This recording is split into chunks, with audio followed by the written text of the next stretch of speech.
The following program is for adult audiences only. Hold up, I am on my way, I'm in motion. Let's go to the ocean. Yeah, let's go outside. We can hang out on the beach without freezing. Yeah, isn't that amazing? In Christmas times, we'll be chillin' and having a good time. Doesn't matter if the snow is falling or the wind blows and the rain is pouring. It will always be Christmas in my heart. But this year I wanna hang out with my friends and family, making angels in the sand. You ready?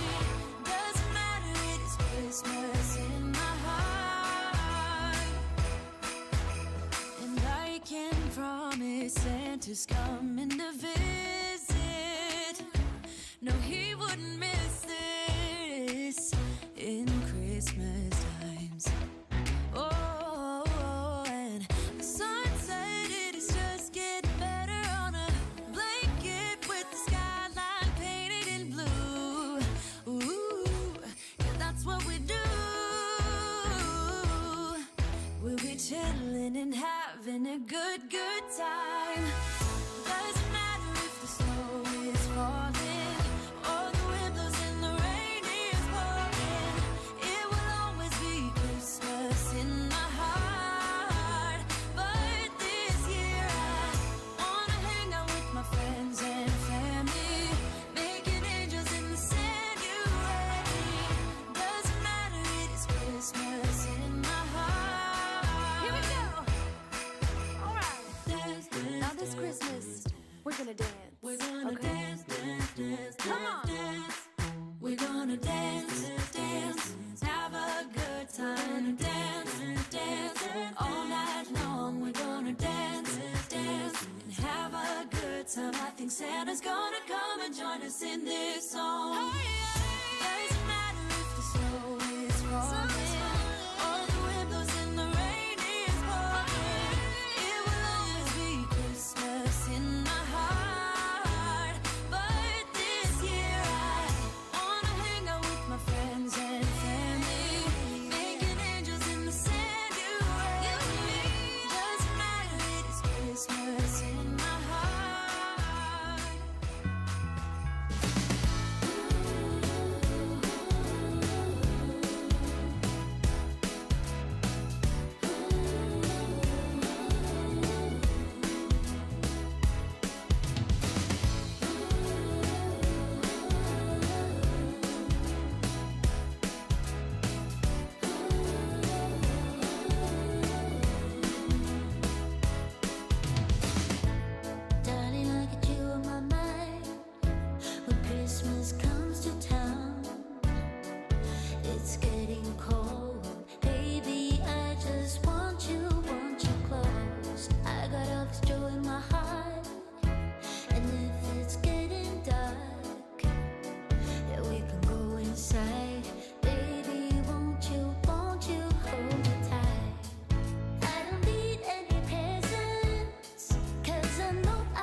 It's time for the Mixin and Chillin vlog. Even if they implemented some ridiculous laws, this is something that if somebody truly wants to do this, they can still do it.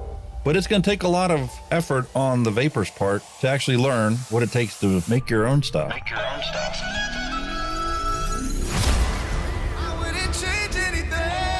I don't know what the heck happened to the last hour of my life, but it certainly wasn't streamed on YouTube like I thought it was. Restrictive policies block progress towards smoke-free world. Many people incorrectly think that very little nicotine content cigarettes are less carcinogenic than current cigarettes. This risk misperception by people who smoke could reduce motivation to quit under a nicotine reduction policy. That's a bit of a problem.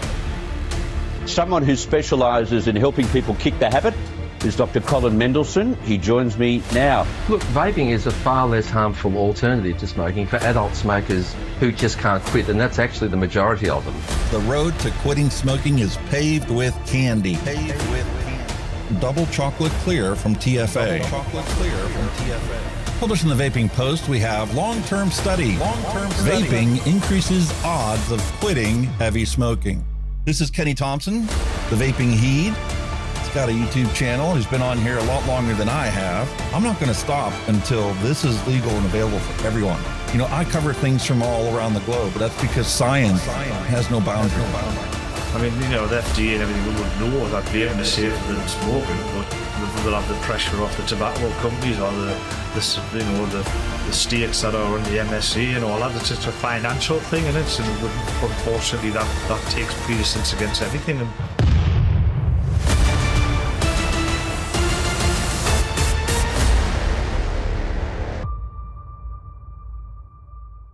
All of the things we went through. You just made my day. Just made my day. You made my day. You made my day. Grab your juice, grab your vape, it's time to get this party started. It's time for the Mixin and Chillin vlog. Long-term study. Vaping is safer than smoking. Smoke-free world. Hello and welcome, everyone. Time for another episode of Mixing and Chilling with Hunky Vape and a tardy Kenny the Vaping Heed.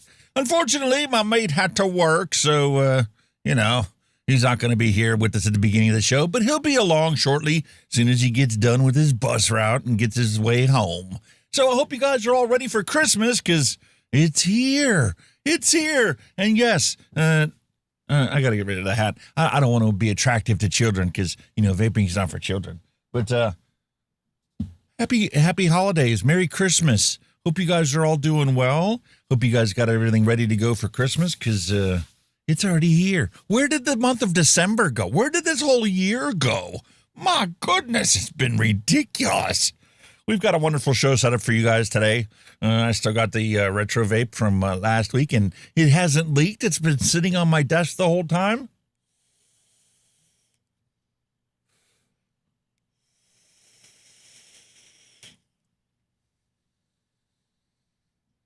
Beautiful. Hard to believe something that old is still working to keep people from smoking cigarettes. Although I'd much rather have my Dead Rabbit 4 RTA.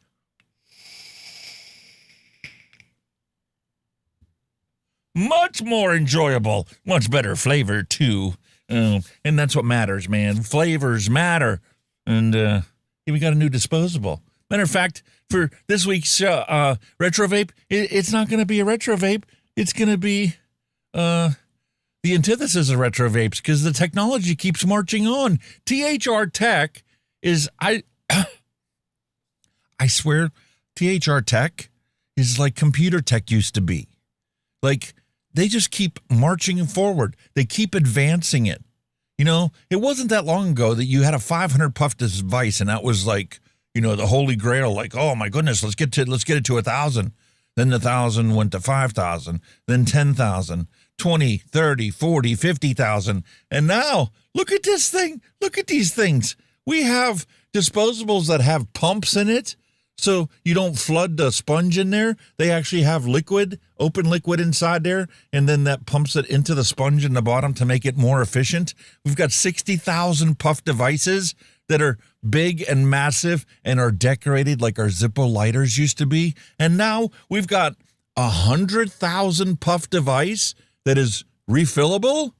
It comes with 2 bottles of juice, and it's got a battery pack that's separate from it.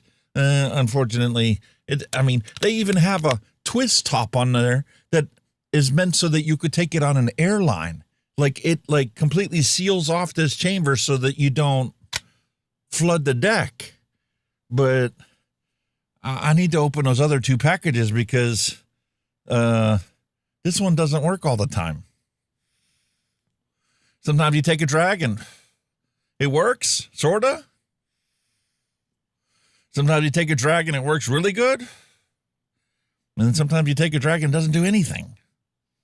So this is the point of why we do these reviews, why we look at these products, why we evaluate them and test them. And then once we've used them up, actually publish our reviews.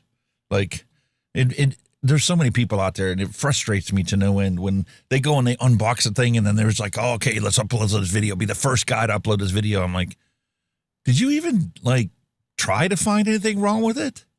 Did you actually use it for any length of time other than opening it up and taking it out of the box? I understand why Google has this thing about, unboxing reviews being the antithesis of,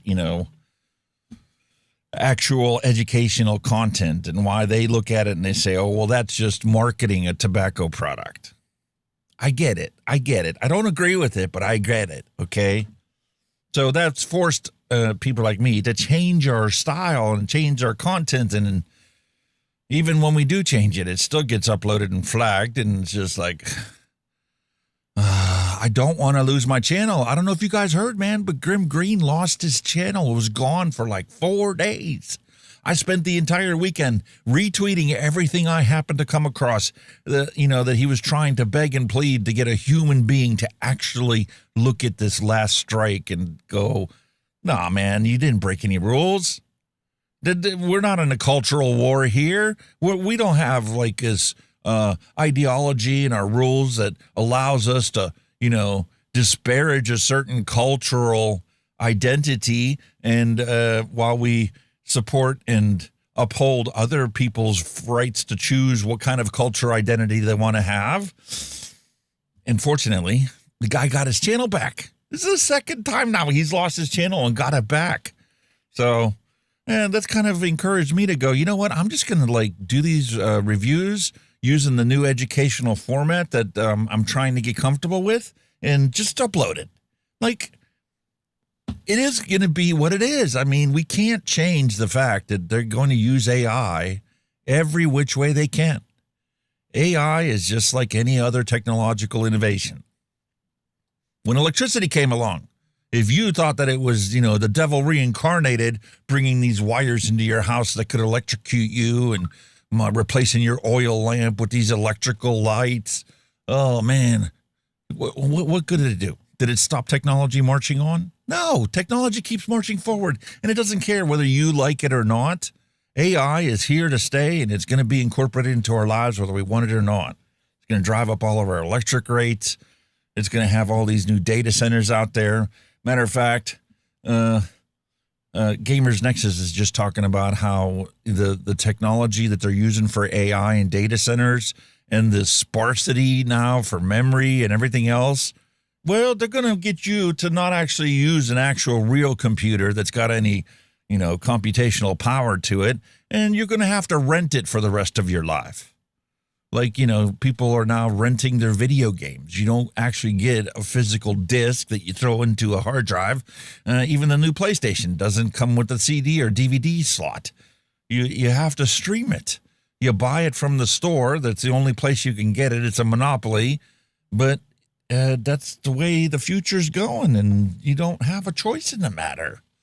We need to protest for the things that are wrong and are hurting people, but you're wasting your time if you're going to try and protest against AI taking over everything in your life. Unfortunately, that's That's the truth. That's the reality. You don't get to say, what you want and what you don't want. So anyway, long story short, we're going to change our format here. We're going to have some fun today, and we are going to cover the news, but I'm not going to do a deep dive into the same old news. I mean, I would love to, but quite honestly, I'm very depressed about the fact that the Pennsylvania legislature passed the PMT registry bill for Pennsylvania, which means that they now have 6 months to put out a list of authorized products for sale in the state of Pennsylvania, which now means the distributors, wholesalers, and manufacturers now need to pay extortion fees to get their products onto this list so that it can be sold in the state of Pennsylvania. And it also means that the big tobacco companies have found a way to force their products on you because, your cheap Chinese disposables are all going to be banned. A year from now, none of these are going to be authorized products. They're all going to be illegal for sale in the state of Pennsylvania. It's not going to be illegal for you as a consumer and ex-smoker to purchase and use these products, but you're not going to be allowed to buy it from a store in the state of Pennsylvania. Doesn't mean that the stores are going to stop selling it. The corner shop that's right next to me doesn't have, any special license to sell vape stuff. Doesn't have any expertise in it, doesn't know the first thing about them, other than the fact that his customers want it, and he's going to sell them what they want. And I have a feeling that the black market's going to really flourish in the state of Pennsylvania like it is in, the other 14 states that passed PMT registry bills this year. It's a sad reality, and, not the world that I thought we'd be living in, but, things keep marching forward, and there's only so much that we actually have control of, so instead of getting down in the dumps and getting depressed about it, we're just going to march along, and we're going to do what's in our best interest. And we're going to share our camaraderie. We're going to have a beautiful vape family here, an environment where people can come and freely talk about whatever they want to talk about. And, if you disagree with me, please drop it in chat and tell me about it. If I ever say anything that you disagree with, please. The only way that we can come to a unified agreement at some point in time is if we have a conversation about things. You bring up your side of the situation. I bring up the way I see things. And, well, you enlighten me. I enlighten you. Neither one of us may change our positions, but at least we understand why we are the way we are and who we are and why we think the way that we do. The world can only be a better place if we have compassion and understanding for our fellow human beings. It's just that simple. So anyway, it's going to be a wonderful show today. We got a beautiful beverage for us to have. There's a whole bunch of dad jokes that got uploaded to the Discord server. So we got a wonderful dad joke section. We got beautiful hand checks everybody uploaded. We got vape mail that people uploaded pictures of. So we're going to all check that stuff out. And we're going to do a bunch of mixing today. I'm really excited. I've got my holiday e-liquids that we mixed up a while back that they've been steeping here, and I'm going to open them up over the next couple days, and I'm going to pull out my arbiter and throw my Hunky's Hawaiian Punch in there. It's the last bottle that I can actually make because I ran out of the flavors, pineapple flavor. So, I'm going to enjoy it, and I'm going to reminisce, and I'm going to go and enjoy some liquids I haven't had in a long time. Kenny's Christmas package is on his way. Costed me a little bit more than I was originally anticipated, but it is what it is. I feel bad that I couldn't get it to him before Christmas because UPS is very slow. Buta Squad was right last week. UPS is really slow lately. Like last year, I sent it a day before I sent it this year, and last year he got it the day before Christmas Eve. So I figured, if I send it that day, he'll have a Christmas Eve. No. With Christmas being in the middle of the week and UPS not working the weekends, well, he'll get it before Christmas Eve, before New Year's Eve. But I don't know. It is what it is. And then I happen to see that UPS has a continuity charge. Flat $8 they're charging every package that's getting shipped on UPS so that they can continue operating as a shipping provider. What? I mean, that seems like it's like our electric bill, man. It's just because fee, because they can get away with it. I don't know. Corporateers and their greed and their profiteerism. It is what it is. The only way to prevent that kind of thing is to have, anything but a monopoly, because when you have competition, it drives the prices down. Long story short, we're gonna have a grand old time today. It's Christmas week. We're gonna celebrate. I'm dressed like Santa Claus because I'm big, I'm fat, I got a beautiful white beard, and I want to be jolly. I want to be happy. This is God's gift to the smokers out there. And for those of the people that haven't found it, I want to teach you all I can about this stuff because it took me a long time to learn it. And for those of you that did find it and you're here for the vape family, let's celebrate. Let's have a good time. Let's enjoy a beautiful flavor.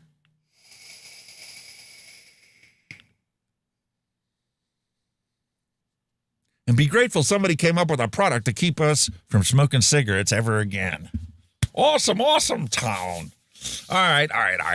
Enough of me rambling on and on about, what we're going to do. Let's actually get into it. Let's roll the news bumper and see what kind of stuff we have to cover that it's been ignored for a while. If my news bumper's going to roll.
Hot diggity dog diggity. This is why we do what we do and why we have this show and why it's 5 hours long every single week. Because every single week that this show goes on, from the time that we roll the intro bumper until the time we call it quits and say adieu for another week, 4,000 people who smoke die from their smoking because they haven't switched to vaping. Since I quit smoking, 39,390,774 people have died from cigarette combustion, and they don't need to.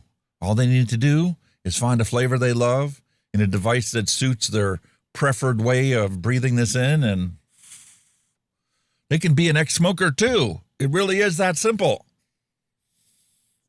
From your simple disposables to your archaic rebuildables you pick up on clearance, to the latest, greatest rebuildable tank filled with your very own DIY e-liquids. We're not going back to smoking cigarettes, and we want to show you how you can do the same at home. So, here. Just like Mallory said, here, Hunky Vape. Well, here to Robert Lawyer. At this point, I have rebuildables and DIY my own liquids. Screw the state of Pennsylvania and their PMTA registry list. You can keep your PMTA registered products because quite honestly, they suck. These things are the worst vapes I have ever tried to use in my entire life. It's from Spitback City to dead batteries that are underpowered, and it's just tobacco-only flavor. No.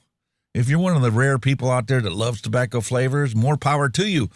Somebody asked me a question about, what's the best flavored tobacco ingredient for your DIY liquids, and I'm like, honestly, I don't know. I've only used a couple of them. I bought some more that I haven't had a chance to really get into yet because it is not attractive to me. I have this aversion to tobacco flavor. Yes, I know it's not about, the same dirty ashtray flavor.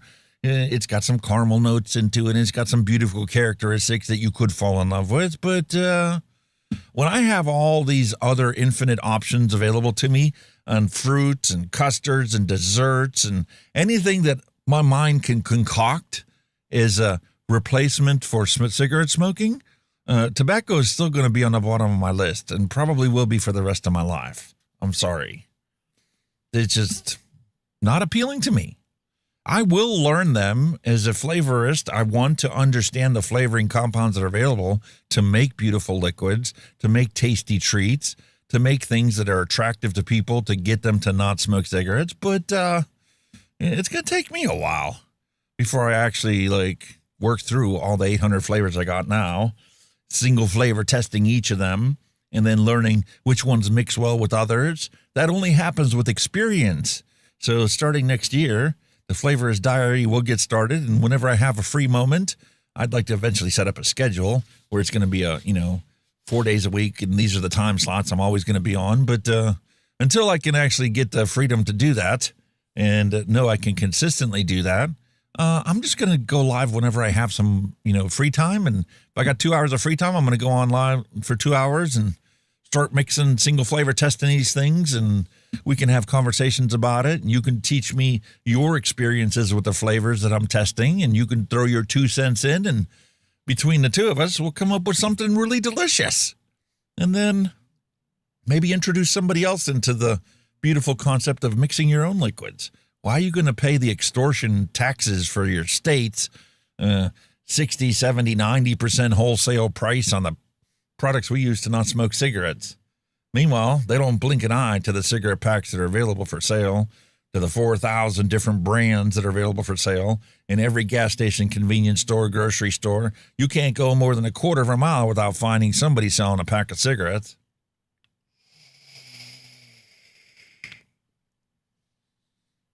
The tables need to turn. It needs to be the other way around. You need to have the vaping products available like cigarettes are now, and cigarettes ought to be sold in specialty shops. Maybe you should have to go to your doctor and get a prescription if you want to continue to smoke cigarettes. What do you think about that idea? If you're a freedom lover, you can be like, no way, dude, are you nuts? But if you're a public health champion, you're following the science. That's what they should be doing, not chastising vaping. So let's take a look and see what actually the news is. Oh my goodness.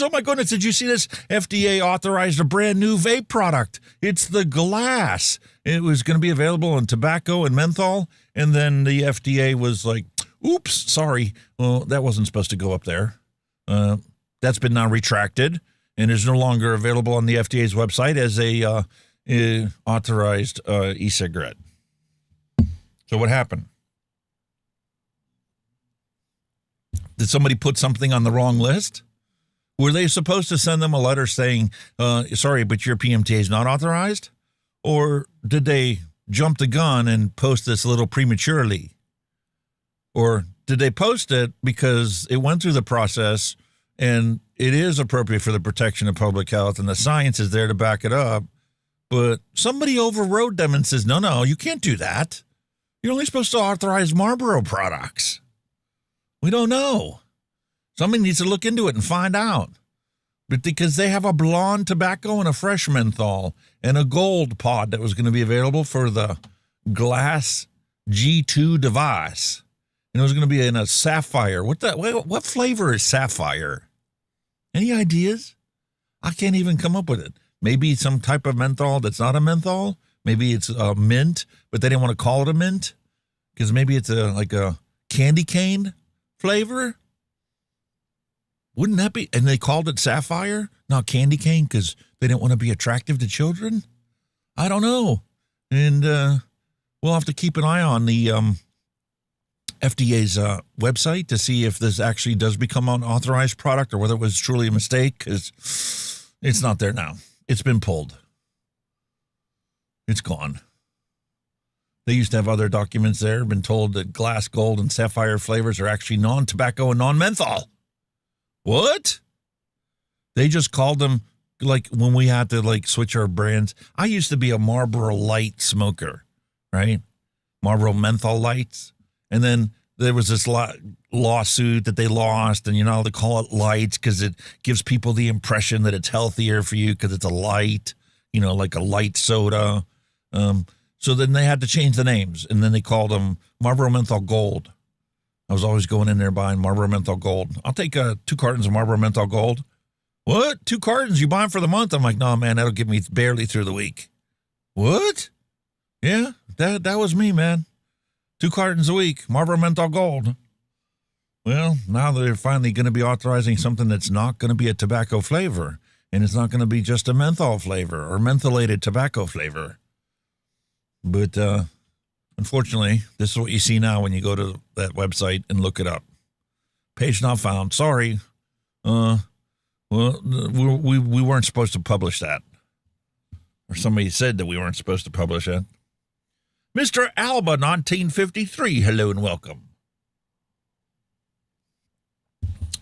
So Greg looks like he messaged the company and was told that those 2 flavors are non-tobacco, non-menthol. The gold is supposed to be a mango-ish flavored vape pod. What? No wonder they pulled it off of the website. Mango-flavored vape? PMTA authorized?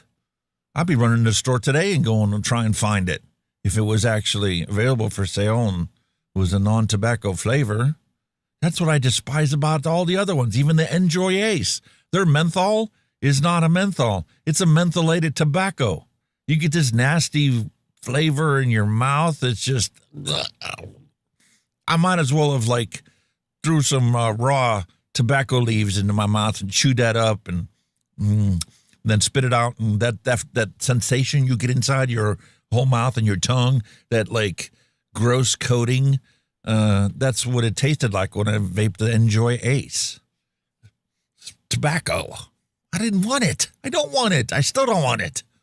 More power to you if you don't need flavors other than tobacco. Regardless, I just wanted you guys to know about this. I was really excited that they were going to authorize something that had actual real flavors other than tobacco. You know, some like would attract the average person out there, especially with the PMTA registry bill passing in the state of Pennsylvania. To be able to get a menthol that's not menthol, that's actually a candy cane, and to be able to get a mango that's not tobacco mango, just a mango, that would be the greatest God's gift of public health in the United States since vaping first hit the shores and was available for sale. But unfortunately, it's not on the website today. For your reading pleasure, we've been warning people about this. They think we're a bunch of nut jobs out there as advocates talking about how the World Health Organization's coming after your alcohol next. They're coming after your cannabis, and they're coming after your sugary drinks because, you know, Bloomberg and his sugar tax that he wants to impose on everybody in the world. And their mission creep is not just extending to nicotine, but it's also now going to extend to nutrition. And they get to decide what's nutritious and what you're allowed to eat and drink. And too bad for you if you want to eat like candy bars your entire life. So sorry for your luck if you're one of those people that only eats fast foods. You never cook your own meals because why bother? On your way home from work, you stop at McDonald's today, you stop at Taco Bell tomorrow, Wendy's the next day, Long John Silver's the day after that, Chick-fil-A the day after that, Burger King. You got like this whole cycle that you rotate through. And if you aren't working that day, you just order pizza and have it delivered to your house. Never cook a meal in your life. Sorry. The Campaign for Tobacco-Free Kids and the World Health Organization aren't going to let you do that if they get their way. If you don't stand up and tell them that what they're doing is wrong and you don't like what they're doing and they need to just go away, they're going to keep marching along because without any resistance, they just do what they want. They got the money. They got the financial backing to keep pushing the misinformation out there to scare you away from your lovely double cheeseburger or your bacon double cheeseburger or your lovely, burrito or taco or whatever you love to have. If it's not healthy in their eyes, your grandchildren are going to be living in a world where they're not going to be able to ever eat it again because they're going to get their way. This is something that you got to be prepared for and fight against if you really care about what food you like. So here you go. Here's the annual report where they admit that we've got some mission creep going on here. We realize that there's an entire generation of kids that are not smoking cigarettes, and so our tobacco program needs to have some mission creep. We need to broaden our horizons because, well, you know, he was right. Vaping's the future, and the future's now. And that was 20 years ago. So for the next 20 years, we need to anticipate the day when nobody smokes a cigarette, except for the people that, you know, like classic things and, you know, like your vinyl records. And they don't do it like I did it, 3 packs a day just to deal with the fact I was having a rough day and I was going to get no sleep for the next 24 hours. They're really out there pushing for all these crazy things. It is not unheard of. And if you look around, even the World Health Organization's website, they talk about how nutrition is the next thing that they're going to clamp down on. But, you know, Trump cut their funding and, well, they can't do everything that they want to do. So they need to make concessions, and they're going to focus on what they can focus on. Meanwhile, down in Australia, I love this. Pippa Star put up some beautiful prose.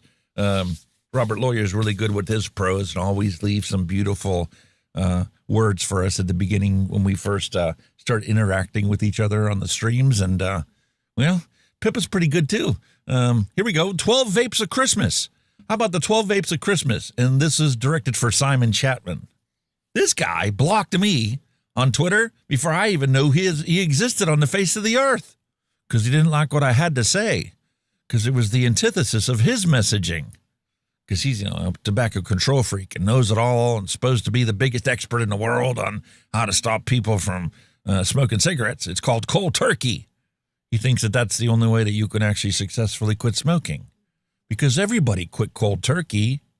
Maybe your grandparents quit cold turkey, but I'm sorry, man, this is 2025, and we got these beautiful flavored products here where it doesn't harm you. And when you compare it to the cigarettes that people are using right now, they improve their health outcome because they switch to harm reduction.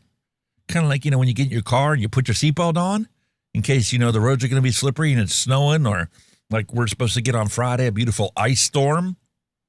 It's going to be like 35 degrees, 36 degrees during the day, and it's supposed to drop to like 12 at night, and it's supposed to rain all day. It's supposed to be torrential rain. Well, you know what happens when the torrential rain freezes? You get ice built up everywhere. And, well, if you drive your car and you don't put a seatbelt on, you're going to die. But there's this fortunate thing called harm reduction where you can put a seatbelt on, and now these cars all have things like airbags. Oh, my goodness. They have airbags that protect you and don't let you bounce around and don't let you, like, you know, break bones because, well, the seatbelt keeps you in place long enough for the airbag to inflate. And then when you crash, there's this pillow in front of you that slowly deflates in the milliseconds of a crash to save your life. Imagine that. So here we go. A copy of Stop Smoking, Start Vaping is as one of the first presents that we're going to give to Simon Chapman because nothing says seasonal cheer like peer-reviewed evidence wrapped in logic and compassion. There you go, right here. Stop Smoking, Start Vaping by Dr. Colin Mendelsohn.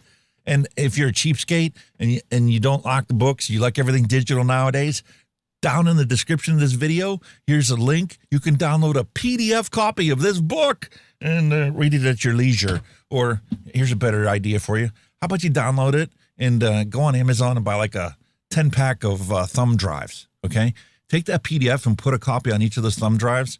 And next time you go to the doctor, hand your doctor that thumb drive and tell him to read the book to find the truth about vaping so that he doesn't only find out about vaping through his medical journals that do nothing but bash it, filled with nothing but THR terrorism ideology.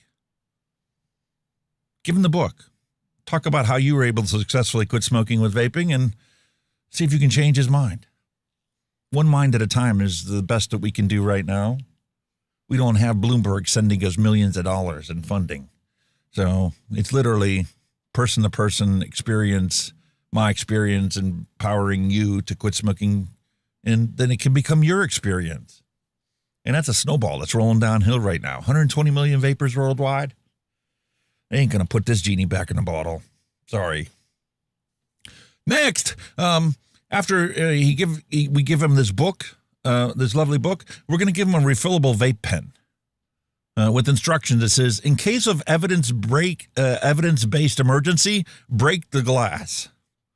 And, enjoy your vape pen. I don't have a vape pen.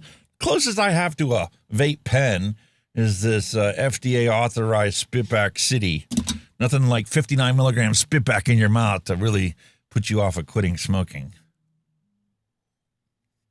And then we follow that up with a playlist of Silent but Deadly, a history of tobacco lies remixed with truth bombs. After truth bombs, after lived experience. How about a gateway mat? Because the real gateway is still smoking.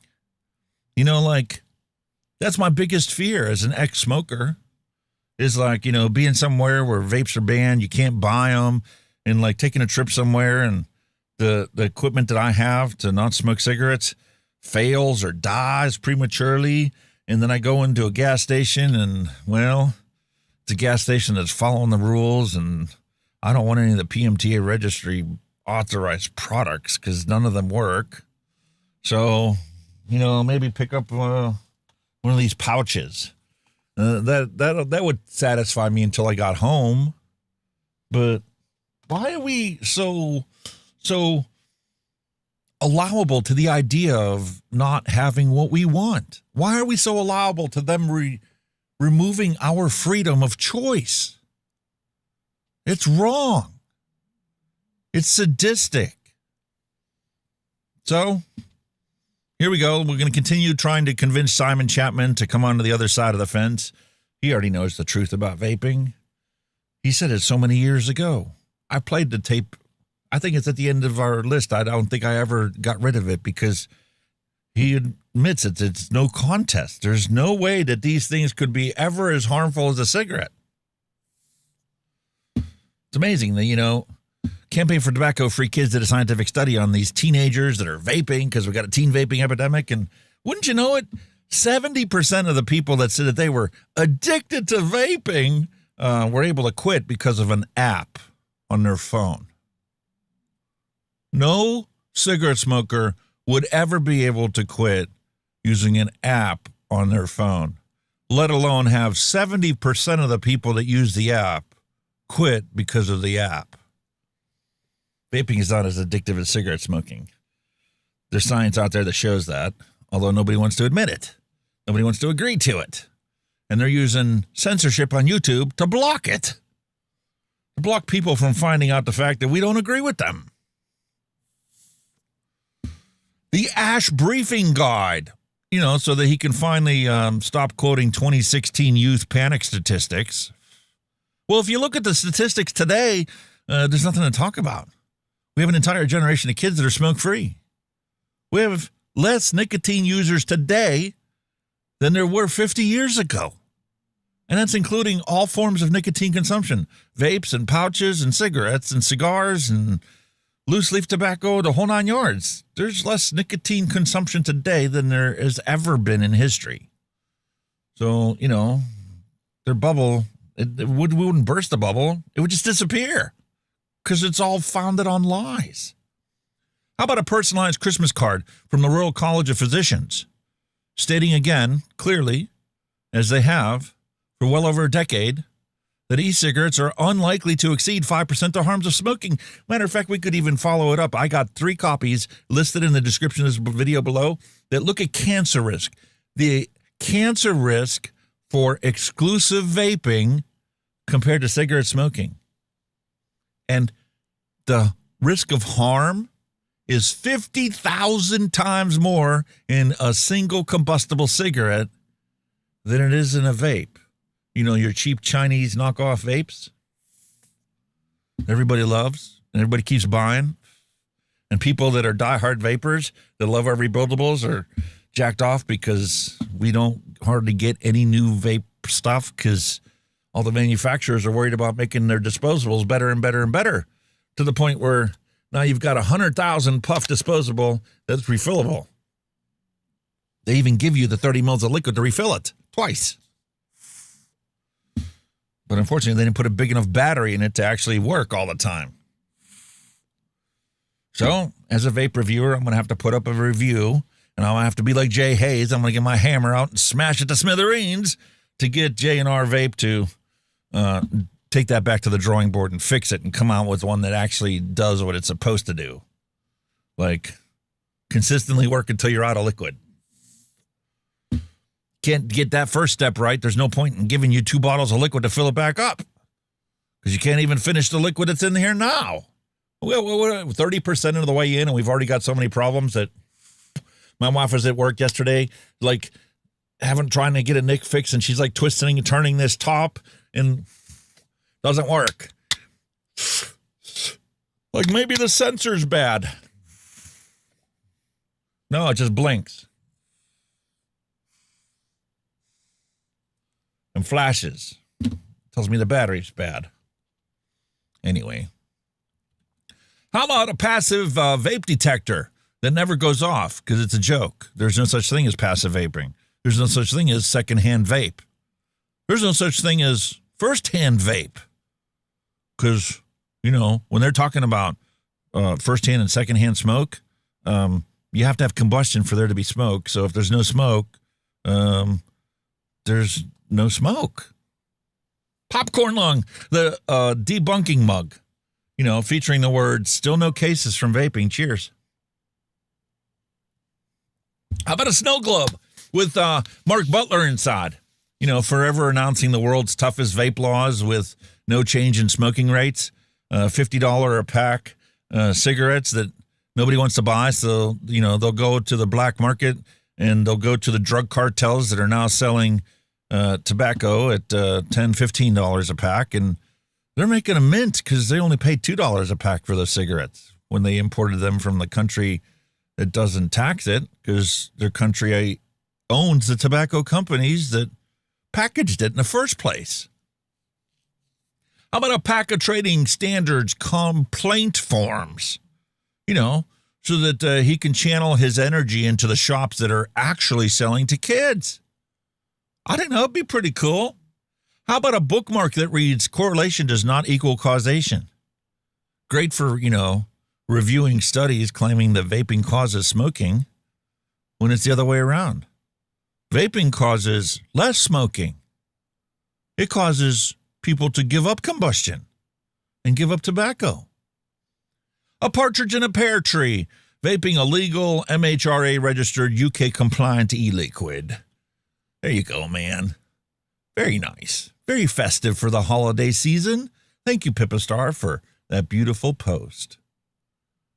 We'll share this, we'll fast forward it, and move on to the next thing, because even the mainstream news media outlets are now telling people the truth, and you can't hide it that even fast tobacco food controls shop car park is a total failure.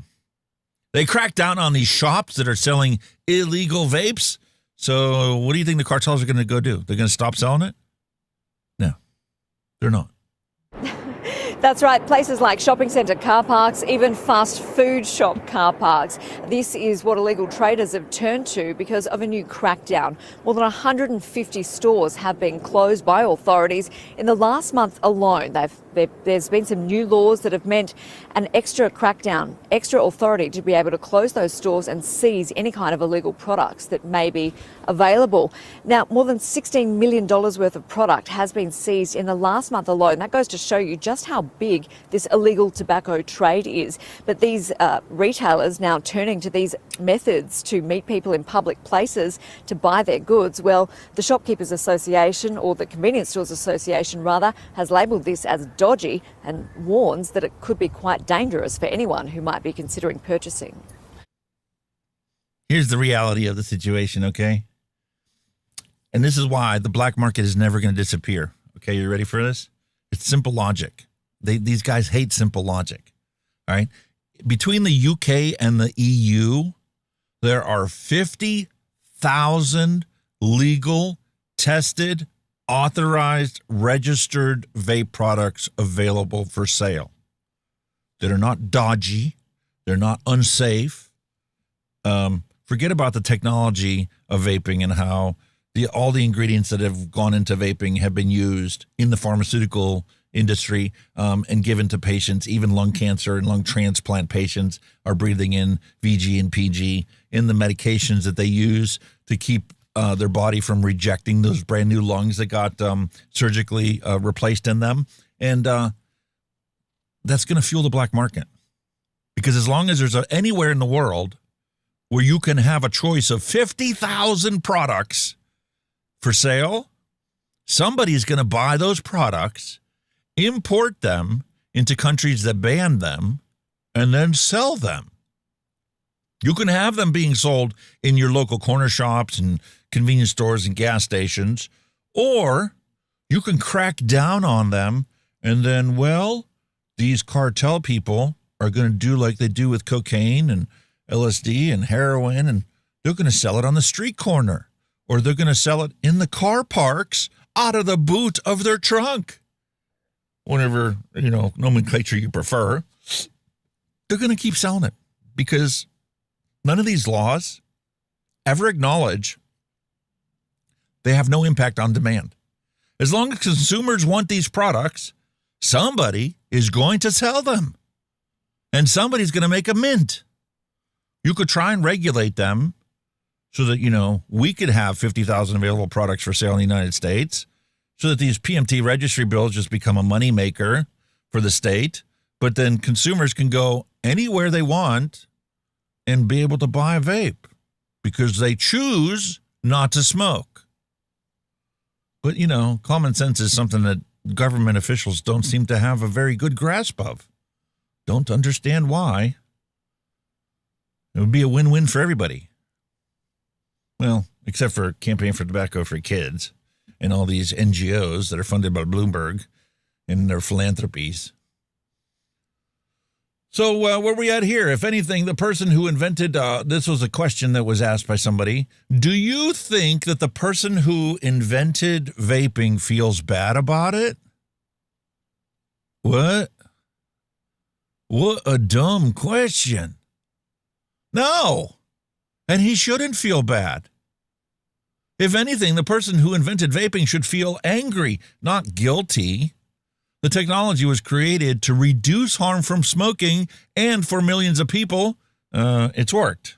120 million people use these products every single day to not smoke cigarettes. And the number keeps growing, no matter what laws they pass and put on the books. No matter how much they try to make people scared of the vape on the news stories and headlines. I just saw one from Manchester in England. This is a 20-year-old that said that she's been vaping since she was 16 and now has lung cancer because of her vape. I don't believe you. And the public doesn't believe you either. Anyway, what's shameful isn't the invention. What's shameful is that the governments and the ideologues are doing right now and have been doing to distort the evidence, ignoring real-world outcomes, and turning public health breakthroughs like this into a moral panic that everybody's supposed to feel disgusted about. If vaping had been treated like any other harm reduction tool, like your seatbelt or your airbags or your analog brakes, we'd be talking about how many lives vaping has saved already instead of we're watching policy manufacture black markets. Literally creating black markets where none existed prior.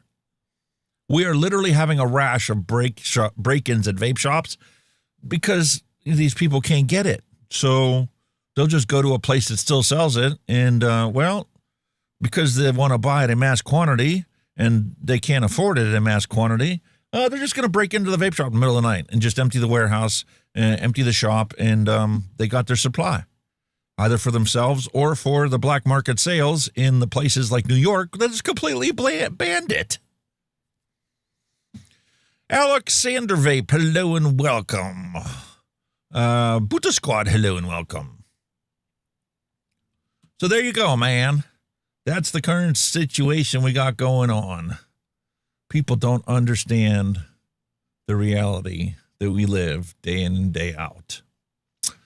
So here we go. A beautiful article is written. Sorry, we're focusing on Australia, but I mean, that's where the biggest black market is. And that's the example that, we're going to find ourselves reliving here shortly if things don't change. Australia's $50 cigarette experiment has become a gift for gangsters. What a true statement. Somebody actually looks at it and says the obvious that nobody wants to talk about. The predictable shift of smokers from the legal to the black market is a clear consequence of the current sin tax structure in Australia. Nobody in their right mind wants to pay $50 or $60 for a pack of smokes. As long as somebody is offering it to them for less, where do you think people are going to buy them? Are they going to pay your beautiful sin tax? Or are they going to take the chance of buying cartons of cigarettes from the local drug dealer? Are you serious? You really don't understand the truth? When Margaret Chan, the Director General of the World Health Organization, prefaced the WTO's 2015 report on the economic and health benefits of tobacco taxation with the comment that raising taxes on tobacco is one of the most effective and cost-effective ways to reduce consumption of products that kill while also generating substantial revenue, she was reflecting accepted economic theory that is bogus, false, and creates governments that are now more dependent on the tobacco taxes than people are addicted to paying those taxes for the products they're going to consume, whether you want it to be legal or not. Governments rely on two main economic guides for setting tobacco taxes, the Ramsey Rule and the Pigouvian taxation. The Ramsey Rule aims to maximize government revenue by taxing products such as cigarettes, whose sales will not drop much if the price rises, since demand is inelastic, meaning when the taxes went up a quarter or 10 cents or a buck, we paid it. We cried the blues about it, but we paid it. We stopped for, a refill of the fuel we needed in our vehicles at the gas station, and we walked in and we was like getting our beverage, and we walk up to the counter and we got our packs of smokes. And we didn't blink an eye about the fact that it cost us an extra 50 cents or a buck because we just dumped $100 into our fuel tank in that same purchase. So did we really even notice the difference? Some people didn't. The people that literally live paycheck to paycheck, penny by penny, allocate their check so that they can survive until the next paycheck, were a little more affected by it, which is the opposite of what you want to have in society. Don't you want to look out for those members of society that can't really do well for themselves, and no matter how many food stamps you give them or whatever, they still got to work 3 jobs just to make ends meet, and they can't seem to ever get ahead of the schedule so that they can actually, have a savings account that is going to cover, like, if their engine blows up or, the furnace dies, if they own a home and they're paying a mortgage. Like, they can never seem to get ahead. It's like the system's rigged against them. In contrast, Pigouvian taxation is focused on societal welfare. Weren't we just talking about societal welfare and how they're disparaging the least well-to-do off in society with this sin taxation method of becoming a government addicted to tax income? It means setting a tax equal to the external cost of consumption, like public health care expenses and secondhand smoke damage, and forcing smokers to financially compensate society for the harm that they cause. Isn't that what they told us? Isn't that what they said all these sin taxers are going to go pay for? So that when we get lung cancer and we can no longer work and now we become a burden to society, we've already paid our share of health insurance premiums through our cigarette taxes. Well, where did that money go? It's certainly not there for the people that are dying of lung cancer because of their cigarette smoking. Where'd that money go? How come nobody asks those questions of our government officials? The Ramsey framework is a theoretically elegant but practically limited. Its foundational assumptions, namely consumers are homogenous, that's not true. There's well-to-do in society, and there's people that don't have a pot to piss in and never will. The absence of income tax and the lack of cross-price effects do not hold in the real-world tax systems and are particularly ill-suited to a product such as tobacco, which is addictive and causes long-term harm. Well, some people would argue that that's not true. There are people in society that still believe that there's nothing wrong with cigarettes. There are people that are 90 years old that have smoked unfiltered cigarettes their entire lives, and they blame lung cancer on the cigarette filters that their friends and their mates all died early deaths from. It's not the tobacco because, well, they've been smoking their entire lives, or 60 years, and never got lung cancer themselves. They don't have COPD, and they feel fit as a fiddle at the age of 90. How do you explain that scientifically? You can't say that human beings are homogeneous coalescence of, facts, because there's always going to be the outlier. Meanwhile, the steep rise of the illegal trade in tobacco products has forced the Australian Bureau of Statistics to admit that it is in the early stages of developing methods to measure the consumption of illicit nicotine-containing products, like testing the sewage coming out of the local sewage plant for how much nicotine people are pissing out. Like they're trying to come up with a mathematical formula to figure out how many people are black market cigarette smokers because, we don't have sales figures. Nobody's paying taxes on it. We don't know the sales volume anymore.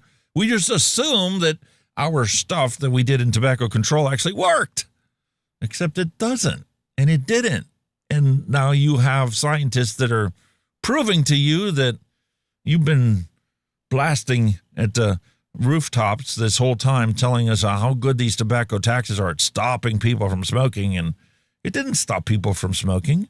All it did is stop people from buying the legal available product and switch to the cheapest form of continuing to do what they were doing before. Oh, and by the way, you fueled the black market, you fueled the drug cartels, and you fueled the terrorist organizations that help them conduct this illegal trade activity. It's crazy. And the facts are there. And the rest of the article is linked in the description below, so feel free to check that out. We're going to move on. Because technology marches on, and they don't care about your laws or whether drugs are legal or illegal. And there you go, man. Now you can have automation cut your lines of coke for you. Open source, available on the internet if anybody wants to build their own little coke line machine. But see, cocaine's been banned and illegal my entire life. The war on drugs. Nixon started the war on drugs, and every year they keep doubling it. They keep doubling how much money they're spending on it. Did it stop it? Did it stop the drugs? Did it make any of this get better? Are there less people dying now of drugs and drug overdoses than there were when I was born? Well, no. Well, how can you see anything you've done as a success? It's been a proven failure my entire life. And they wonder why I'm upset about it, why I talk about it week after week. Technology marches on, and now we have a perpetual machine that was not supposed to be a reality. You can't create a perpetual machine. You can't have a car do 100 miles per gallon. That's not possible. Well, how about 500 miles per gallon? You get yourself a Tesla, and you put a bunch of solar panels on it, and then in tow, you put a diesel generator. Why diesel generator instead of a gas generator? It's about energy efficiency, converting fuel, which is energy, into a different form, which is propulsion of this vehicle. You maximize the propulsion with an electric car, having a motor and a battery that pushes the motor. Like your diesel locomotives that drive the trains, they run on electricity, the fuel only runs a generator that powers the electric motors on a train. This is not new technology. The fact that we're putting it into cars nowadays is a new concept for us because, well, we forgot about the fact that when Henry Ford made the Model A, there were electric cars back then too. But the battery technology sucked. Battery technology's come a long way. So anyway, here we have this perpetual machine that can now literally drive across country without having to refuel because the fuel tank is in tow and recharges the car. And the car recharges itself when it's driving across the west where it has plenty of sunlight. And just because you hate it doesn't mean that people aren't doing it and doesn't mean that it doesn't work. Science doesn't care whether you like it or not. Science looks at facts, they look at data, and that's all that matters. So, anyway. Listen, one last thing we're going to talk about. The tobacco shop firebombings are continuing unabated in Australia. It's kind of hard to keep an eye on it because Australia prevents people outside of Australia from seeing their news unless you have a direct link to it. And a lot of the places in Australia, because of their social media and internet policies and laws, want Google even to pay Australia if they want to index what's happening on the internet in Australia. And Google's like, you can take it. We're not paying you. If you don't want us to report what's happening in your country, well, that's up to you. Whatever. We don't care. But we do have people that try and keep track of it and have kept a list of this thing. And Pippa Star, once again, is showing us the 264th tobacco and vape war firebombing that's taken place. Gosnell's gift store in Albany Highway in Western Australia set alight amid escalating illicit tobacco feuds because the cartels, well, they're just like your big tobacco monopolies, And big tobacco monopolies use lawyers and lobbyists to get the legislation in their favor so that they become the monopoly. Cartels don't do it that way. They do the opposite of it. They use henchmen and whatever munitions they can get their hands on, and they just blow away the competition. They kill the competition. They send in, machine guns and massacre the people that are preventing them from having a monopoly. And you can thank government regulations for this situation existing in the first place. Sad state of affairs. Unfortunate reality. But, it is what it is. There's the 264th, and down here is the 263rd. Another tobacco firebombing. Tobacco shop. And this is coming to the United States of America if they keep passing these PMTA registry bills. Because, I'm sorry, but people are going to keep selling it. And it's just a matter of time before the drug cartels start to take over the cities in the United States of America, opening up tobacco shops. And, it's kind of like the old mafia days when alcohol was banned. How do you think the mafia got so big?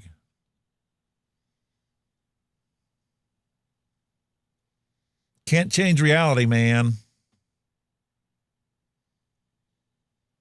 It is what it is. This I thought was pretty cool. आसानी से चला सकता है. ये machine fence. There are machines that are replacing everything. When somebody comes up with a method for them to do this, they're going to do it. And if nobody does this on a mass scale, people will do this themselves. If they have 100 acres that they need to put fencing up for, guess what? They're going to take existing equipment they have, and they're going to get their tools out, and they're going to make a way for them to get the job done faster. So here you go. Here's brand new fence line being put up on this farm.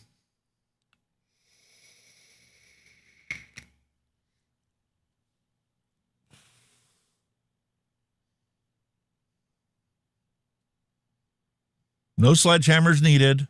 All power tools. Modern machinery. Just drag this thing out. Drive it down the road. Tack a couple nails in it. Oh, we're not even using a hammer and nails for that. We're going to use an air gun. There you go. Next. Could probably get a couple miles of fence up a day with that, and it's only one person doing it. And you don't even break a sweat. Very cool.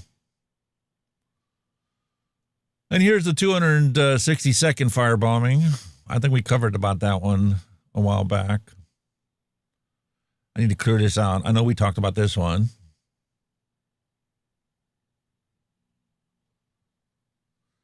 And I talked about this one 2 weeks ago as well. Want your blood to boil?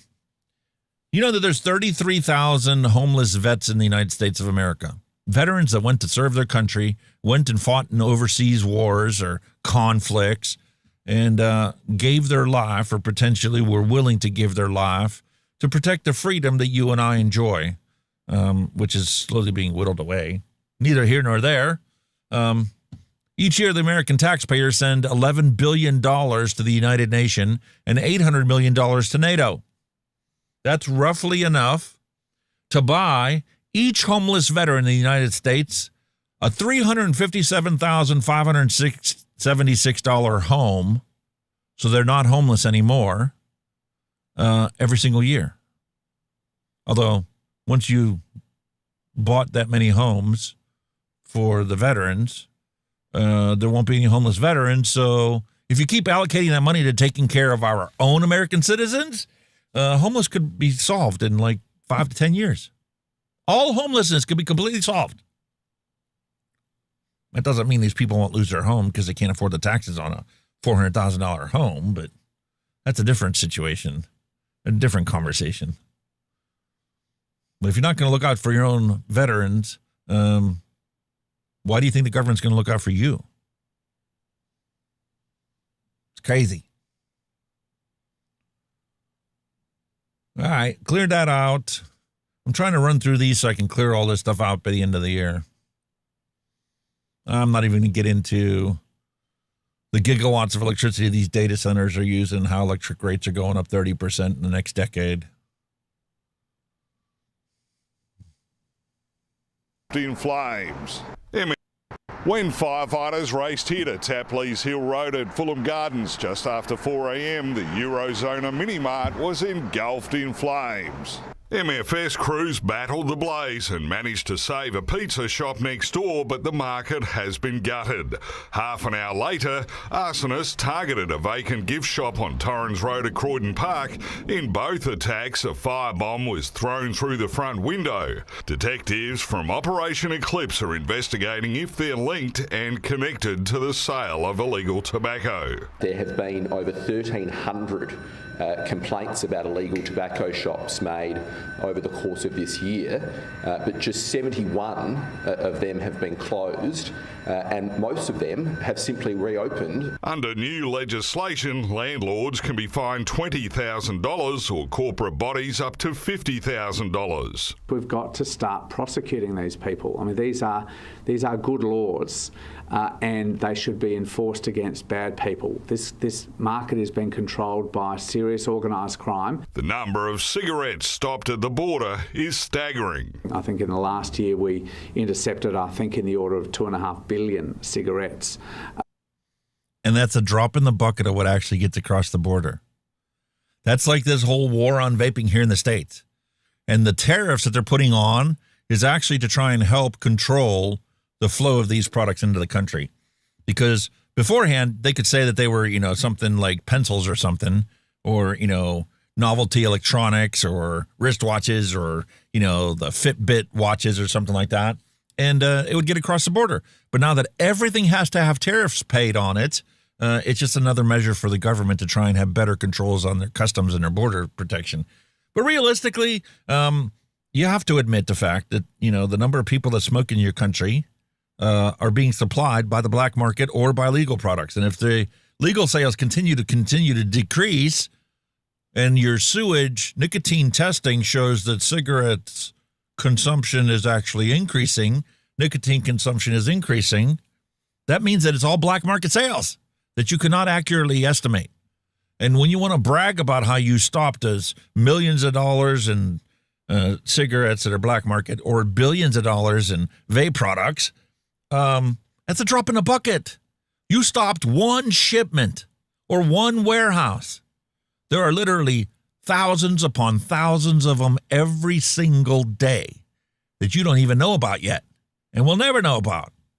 And what happens to the one that got busted? Their brother-in-law opens up one the next day down the frickin' street from the one that you just shopped. You just shut down. So I don't know why you keep doing the same routine, because it is an utter and abject failure, and nobody in their right mind thinks that your war on anything is working. The war on drugs is an abject failure. The war on tobacco, the war on vapes is totally useless. And if you actually cared about humanity, you would find a way to put some reasonable regulations in place. And every country and location around the world can have 50,000 legal and authorized, not dodgy vapes available to keep people from smoking cigarettes. If they actually wanted to solve the problem. But, you know, they're too dependent on the tax money. That's all they care about. What else we got? Anything else that we need to talk about before the year's over? Not that we're not going to be here next week. I'll be here next week, even if Kenny can't be here. What else we got? Nothing really interesting. This is my wish. This is my hope. Let me cut the music out because it's probably not copyright allowable. This is my hope and my wish, and why we do this show week after week. I want to see the day when that number is 0 every single year. I want 0 deaths from people who choose to smoke.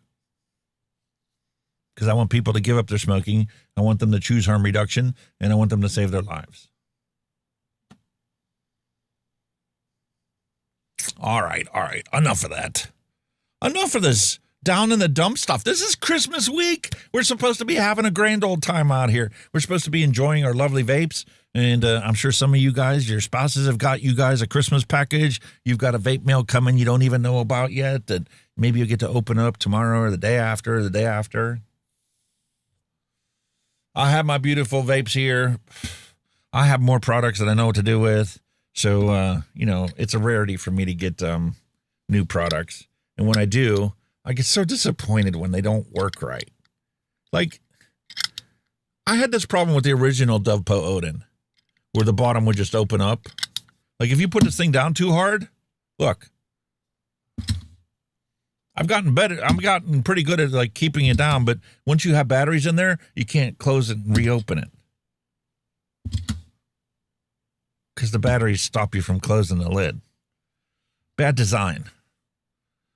As much as I love this thing, because it hits hard and it hits consistent, and I can get an entire day on a set of 21700 batteries. My tank is back on this old 10-year-old Wismec mod, because I love the sled that never fails to function properly. Holds your batteries, and it just slides on there and latches and locks.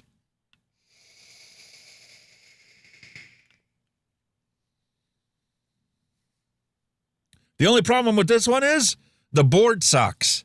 Every single day, at the end of the day, one battery's completely empty. It's the one on the right, and the other one still has like 20-30% of the juice left in it. So whatever algorithm they have in there to switch between which is the dominant battery and which is the secondary battery, it doesn't work right. So my matched batteries are not being used equally, and is slowly breaking them apart and giving them a divorce. Because what's the point in having matched batteries together if the one keeps getting sucked bone dry while the other one still has plenty of juice left in it? So it's what it is. That's why we are always on the hunt for something new. We want a new mod. We want a new tank. Is the flavor going to be better? Is it going to be easier to build on? Is it not going to leak? We had to work really hard last week to get this thing to not leak. But now that we got that wicking 100% correct,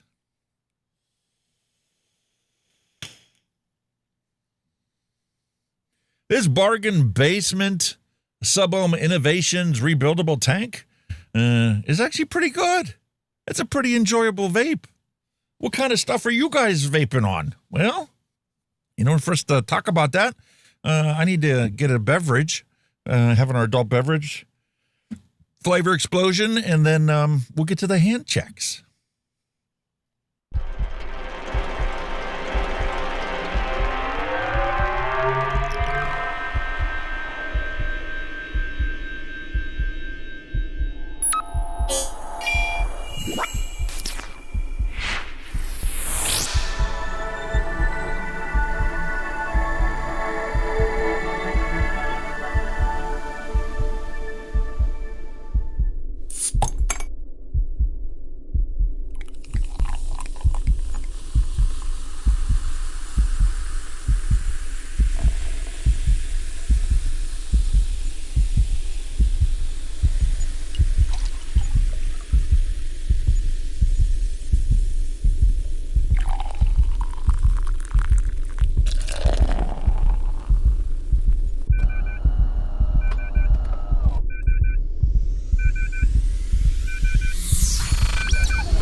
Up for your entertainment today. My wife's been on the kick of giving me these liquid deaths to try. And today, we're going to take a look at this convicted melon liquid death. What kind of flavor am I going to have? Is this going to be carbonated? The first two I had were not carbonated. Last week's liquid death was carbonated. So what's this melon going to taste like? And is it carbonated?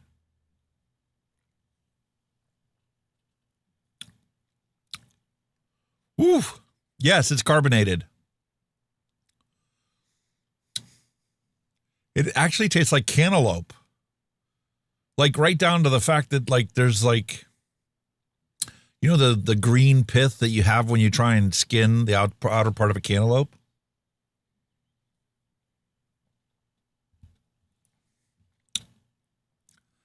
It's so weird.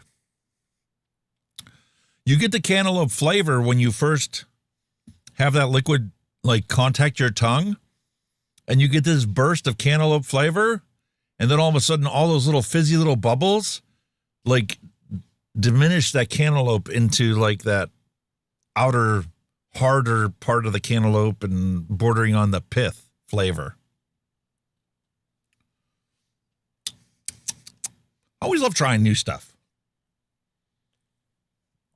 And I'm growing like a house, so, you know, this whole can only has 20 calories in it, and it's probably way better for me even than my coffee that I have put coffee creamer in. My wife even bought sugar-free coffee creamer this past week. I'd rather just pour milk into my coffee and just have a flat white.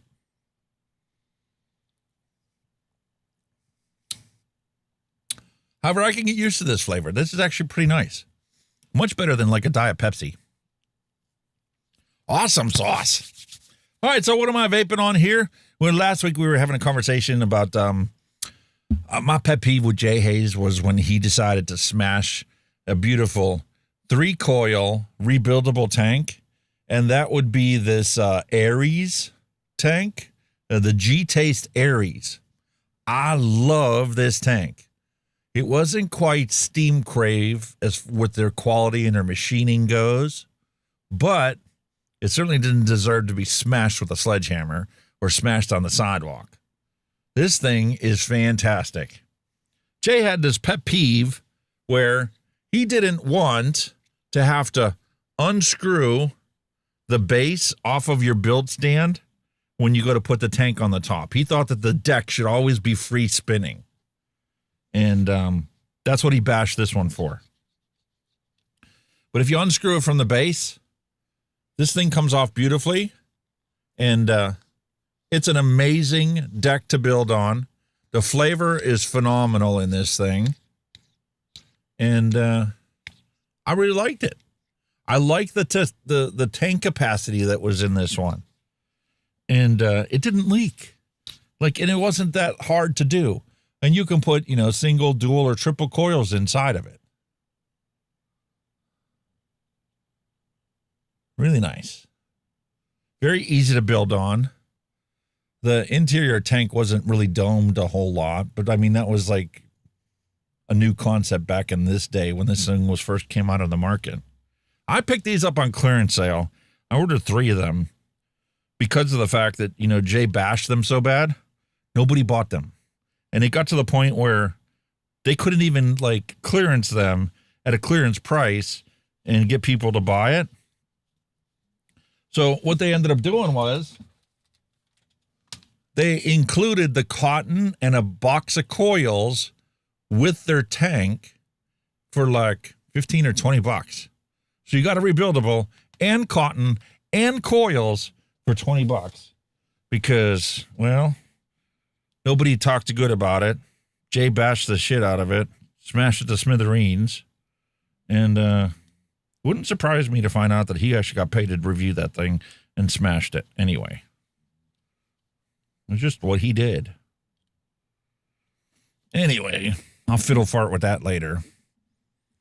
What else am I vaping on? Well, obviously, we got the retro vape that I talked about earlier. This is our Sub-Ohm Innovation Proto RTA.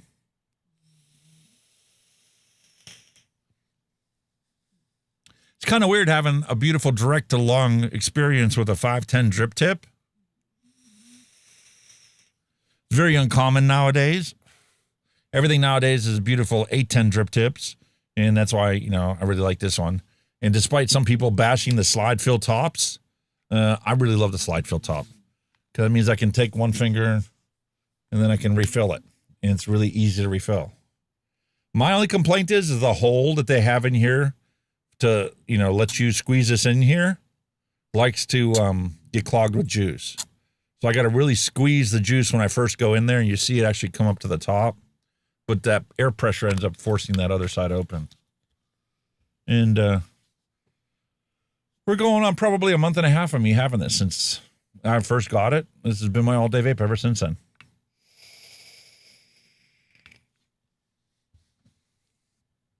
It's good. It's getting to the point now where even after I freshly wick it, it's time for me to change those coils. The flavor isn't as good as it was when I first put new coils in it. We'll get to the other disposable ones later when we do a retro vape section. I'm still trying to finish off the last milliliter of liquid in this Taste Flex disposable. This one actually has a pump in it that pumps that liquid into the sponge. And there's still a milliliter of liquid in here, plus whatever's in the sponge. And I'm not like my wife where I exclusively use disposables. I couldn't. First off, it gives me a nick buzz every time I try and use it more than just a couple puffs here or there. But I really want to get this thing emptied so I can tear the thing apart and actually see the pump and see how it operates and works. I still have the last of this Ghost, Centrix Ghost, where now you see it, now you don't. Put it in regular mode.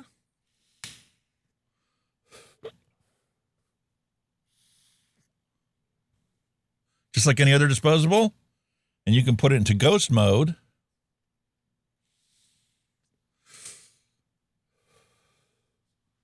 No vapor. You don't see it. That's a really cool idea. I love it. Awesome.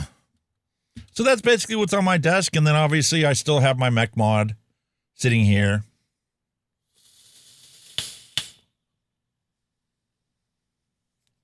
That's definitely a hard hitter for sure. And something that will never go bad. The advantage of having a mech mod in the first place. The only thing is, you have to constantly drip it. That's why they came up with squonk mods. And here's the Republic with the recoil R3 on top. Still chugging away at this, 70 watts.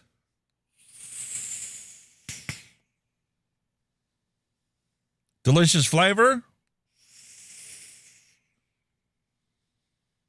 Perfect amount of airflow restriction. I think that the flavor could be improved if the fangs were channeled a little bit closer together than these ones are. But I want to hand it to Nick Grim Green. He did an amazing job advancing this to the next level, and I'm looking forward to the R4 whenever it comes out.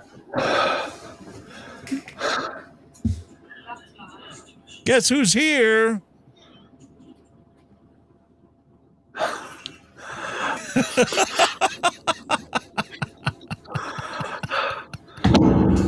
Full of Holy lurgy. moly. Full of lurgy. Cold, Damn, flu. boy. Oh. Been ill. Here I was hoping that was just your way of having a whiter beard. That I haven't been able to do anything. I've been so ill. Absolutely ill. Oh my God. Proper flu bug. Proper cack. Damn, boy. Sorry you're doing poorly for Christmas.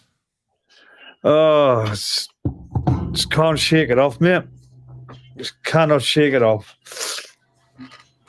Absolutely ill. Everybody's ill. My daughter's ill. My wife's ill. Everybody's ill. Neil Pitt says that you need a good peppermint vape to clear out your sinuses. Oh, I need something. You still have some of that candy cane left, don't you? Yeah, yeah. I know what I'm going to do with that. Yeah. That'll help you Oh, out. Lord, do, man. Jesus Christ. You Not ready so for much. Christmas otherwise? Yeah, we're done now. Pretty much done, but the runny nose has only just come lately. The last couple of days been heavy chest and sore throat. Haven't been able to vape. I haven't been able to vape jack shit without coughing me fucking lungs up. Absolute dying.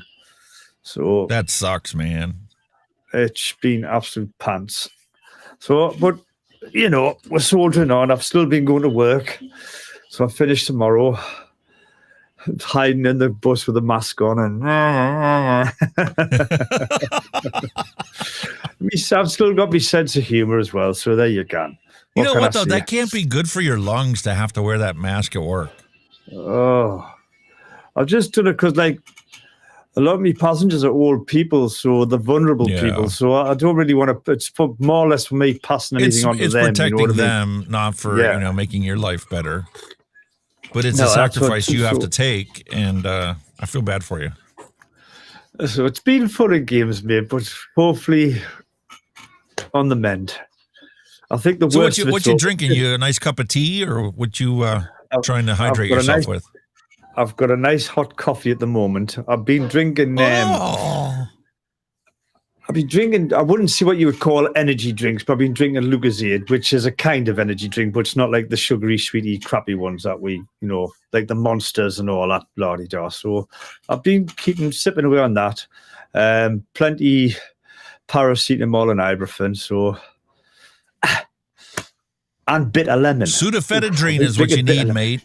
We got to sign our Bitter life lemon. away to get the real stuff here. Really? Pseudoephedrine. Sudafed. Sudafed. We've got Sudafed over here by the chemist. Yeah, but you need to get the good stuff, not the fake, not the pseudoephedrine. You need the pseudoephedrine. The pseudoephedrine has already been scientifically studied to be the equivalent of a sugar pill. Really? Doesn't do anything. Yeah. The real stuff that you have to sign your life away because it's what the drug dealers are using to make meth, amphetamine. Pseudoephedrine actually clears your sinuses. Like if your sinuses aren't totally clogged, don't take it because it'll give you a bloody nose. Right. So how's everything sounding? I mean, this is my first full session on that Wavelength 3. Hold on there, matey. I need to... Everything's running now on Wavelength 3 at the moment, so I was just wondering how it sounded, etc. Got all You this sound shit good. going on. Excellent. I've sussed it I out. wanna I think make I've sure sussed most of it that, out now. OBS is connected. All my processing's cracking on and all that stuff. Audio looks good. Stream looks good. Yay! happy. As long as you can see and hear us. Yeah, unfortunately, my timestamps aren't going to work today because StreamerBot isn't connected properly. I don't know why. I'll tell you what it is like. I'm really pissed right off with YouTube at the moment. It is absolutely pissing me clean off. Oh, hang on. I've still got door open. Hang on. You out, out, out, out, out, out, out. You down. You on there. So again. Sorted. That's it. All right, let's see if it's working now. Oh, wow. All right, let's see if the commands work again, because they tried to punch you and it didn't work. Yeah. They're going to punch you. Oh, how well, you can't be punching a poor ill man the deal. Like, I'm sorry, like, but nah.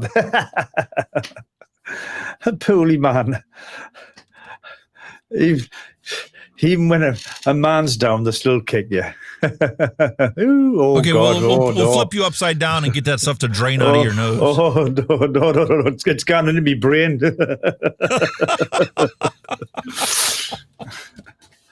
There we go. I got it working again. Awesome. We're good to go. Kenny has an echo. It was like an echo. Well, I can't hear an echo. Didn't start. Don't you lot start. It's took me weeks to get this where it is. Yeah. I don't see you feedback looping at all.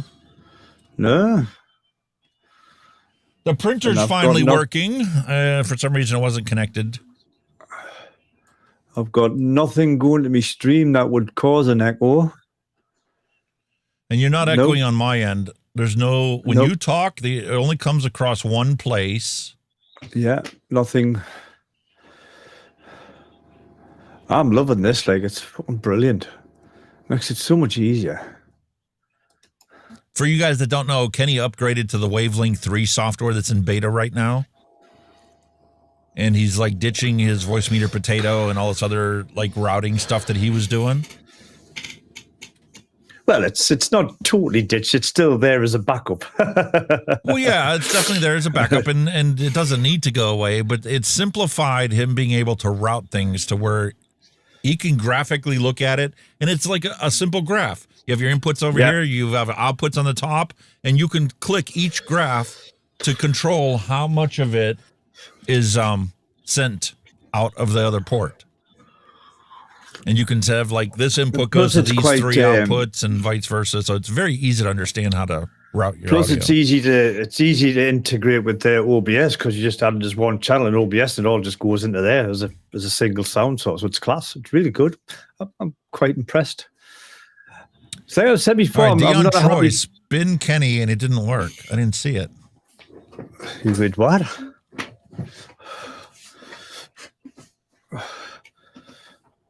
Oh God!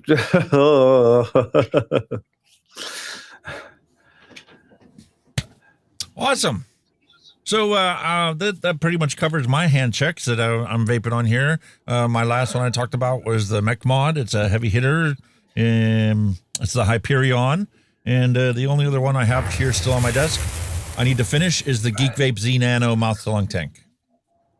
I'm a little bit high there, I think. There we go. That's better. I'm just on to do the hand check.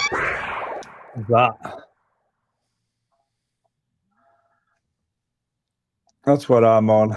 That's the only thing I can vape, and it's actually lemon and lime. It's actually nature's healing lemon and lime. So I've even gone to nature's healing properties of a lemon and lime. You know what I mean? So that's all I can humanly take at the moment. I tried vaping the RDA, the Grim Green RDA. I was on my hands and knees for about 5 minutes. I was like, no. No, you can't. So I can't do it. I am paid right off with YouTube at the minute. I've been getting loads of age gating. All my stuff's getting restricted off 4 years ago. They've removed one video. I had to get put. I wasn't bothered, but they put it back up. And of course, Attention, you know, everyone. the sad news we all know is According to Grim Mallory Green. Gates, poor Kenny, maybe musk flavor will clear Kenny right up. No, That is all. no. Listen, I had his whole package all wrapped up, weighed, the customs forms completely filled out. Everything was done. The shipping label was paid for and was applied to the box. The box was completely sealed up and taped. And then I'm like, last week when Buta was here, I bottled up a musk candy for him and for Kenny, and it was still sitting on my desk behind me. Yeah. So don't worry, you buddy. can keep that I stuff. pulled out my beautiful knob, and I sliced that tape right open and shoved that little bottle inside. So you have the musk headed your way. Oh, no. God, no. Unfortunately, you're probably not going to get it until like New Year's Eve or the day before New Year's Eve. That's fine. Don't worry about it. That's absolutely fine. $174 or something is what it cost me to send it express UPS. If I would have, if I wanted and insisted on you having it for Christmas Eve, it would have cost me an extra 80 quid. I'm like, no, he can wait. You shouldn't have even paid that much money. You know what I mean? Good grief, mate. You know what I mean?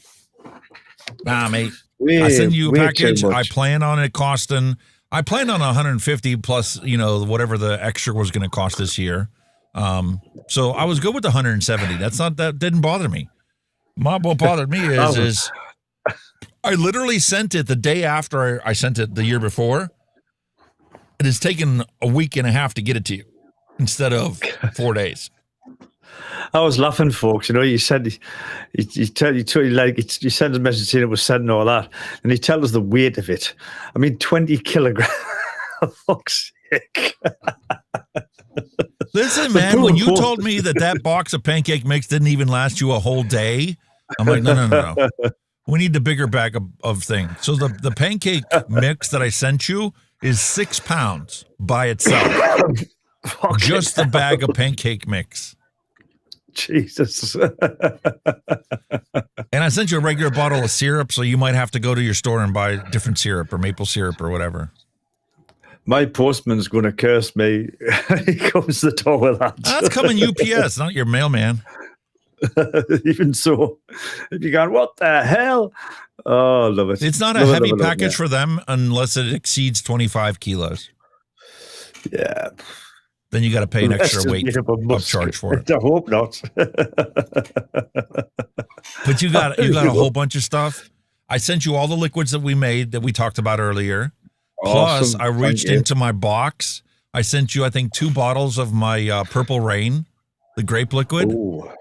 Yeah. You're going to have to nick those up yourself because they're 0 milligram.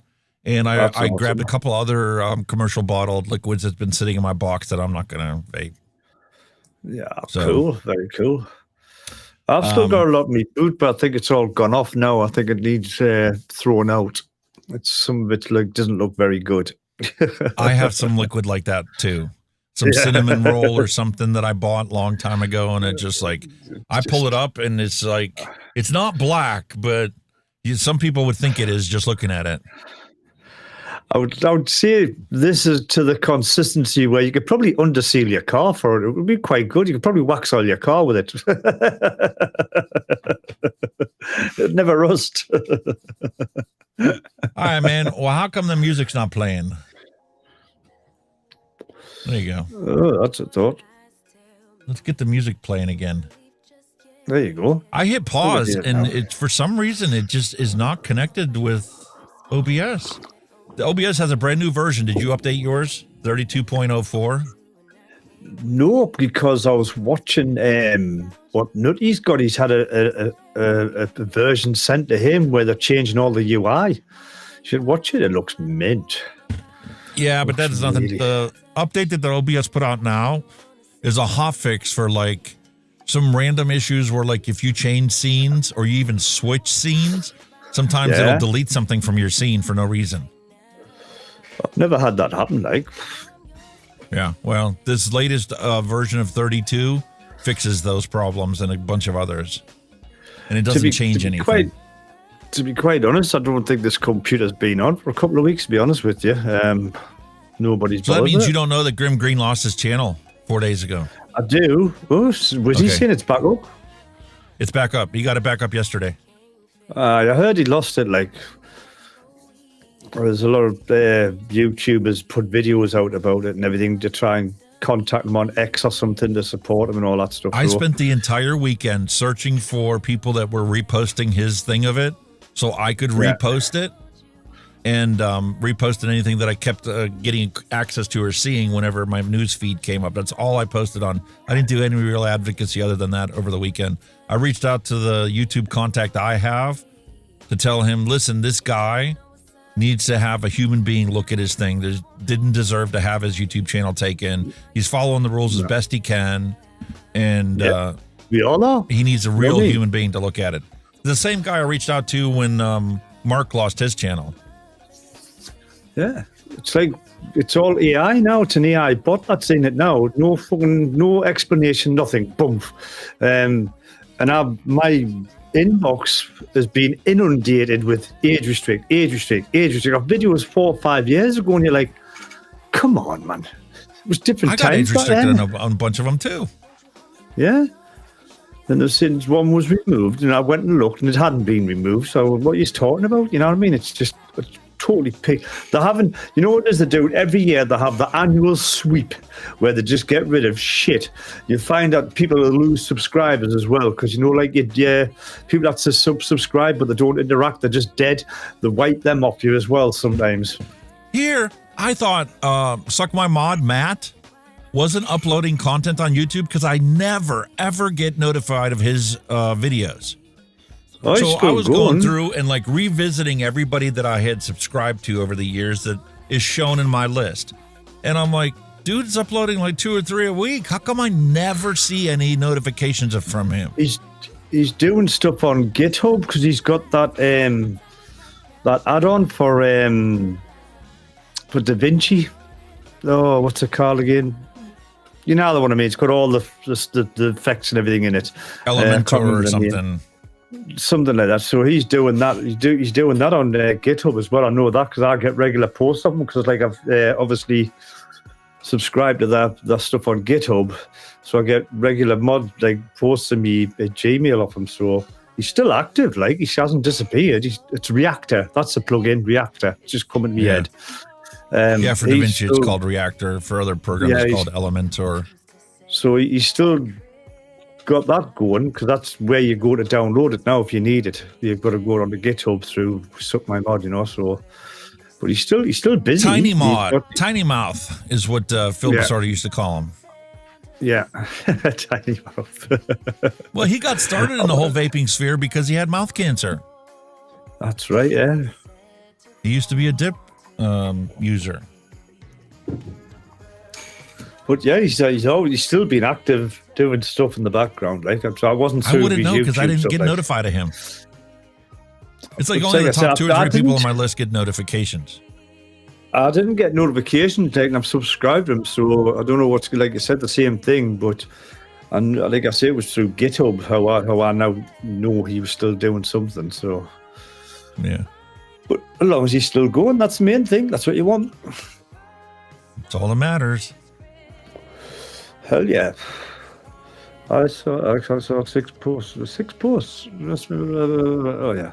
Well, I'm glad Grim's got his channel back anyway. He deserves it. I mean, Daniel 8304, hello and welcome. Wizzy 246 or 247, hello and welcome. Hey bastard, hello and welcome. Hey, and he's in with his normal. The zap. Nice. At least it's still working. There's so many things that got updated, but there's so many things that I chose not to update because it actually causes problems. Like the latest graphics driver, they've already put 2 hot fixes out for the game driver and to fix things that it caused that weren't there before. The Social Stream Ninja has an update available but when you click on the download update, it specifically says it says a new version available. You click on the link to download it, and it says, do not upgrade to this version if your previous version's working fine. Really? Okay, well, how do I get rid of this constant blast that takes up the whole page that says new version available? Ooh. I'll tell you something that you might, well, you probably already got it now, yeah. I was dabbling with obviously when I was doing this, the setting up the sound nav on this, Isotope's got a new monitor software out. Yeah. Free. Have you seen it? It's cool. Yep. Yeah, I got it. I thought you would have, just. I went through that whole phase of, trying to get every single plugin I can get my hands on. First off, downloading all the free ones. And then I've got a resource I'm going to talk to you about after the stream that you can actually go to get a whole bunch of VSTs that you can use now that you've got the Wavelength 3 set up. And it's nice because it also works in DaVinci. So what I did was, to set this microphone set up, what I originally did was I recorded it raw with the audio volume set appropriately. Then I took that video into DaVinci and I used the VSTs in DaVinci to play around with it until I got it to sound exactly like I wanted it to sound. And then once I had that, I created an audio chain.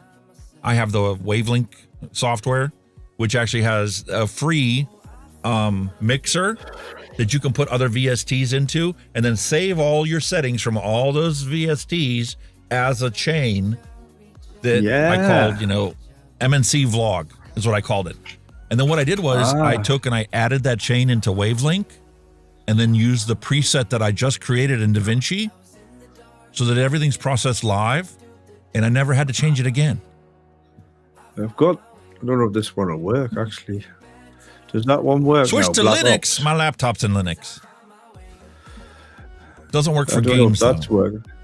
I don't know if that's working. It's the Black Ops thing. 1, 2, 3, blah, blah, blah, blah, blah. 1, 2, 3, 4, 5. What's it? 1, 2, 3, 4, 5, 5, 5, 5. No, don't know if that's didn't working. Route it properly. Nah. It's in with the thing, but never mind. I know it's there if I need to play with it. But just stuff that's bad. I put it that Isotope, that's what I got it for, because I got it for DaVinci because it's got some nice YouTube settings in to get your volumes right for your voice and all that stuff. So it's spot on. I'm fiddling about with that. I use Max Volume 2 from Waves for my automatic volume control. First thing I did was I added the compressor. I added the clean EQ to remove the build up frequencies because I work in basically a bedroom is my room size. So there's certain sound frequencies that build up in here. So you got to dip them down. And then once I take that, then I add a little warmth, a little saturation, and then I add another finish compressor that boosted the volume up and actually has a inverse compressor to drop the noise floor down. And then the last thing on my processing chain is the Max Volume 2. And I have that perfectly set so that when we put this out, it's already at YouTube standards. That's cool. When it's 14 LUFS. Yeah. And that's why my microphone, right there, whether I'm whispering or yelling, is always the same volume. Because we're doing a podcast here, and I have the whole processing chain set up as a podcast so that it doesn't fatigue the listener.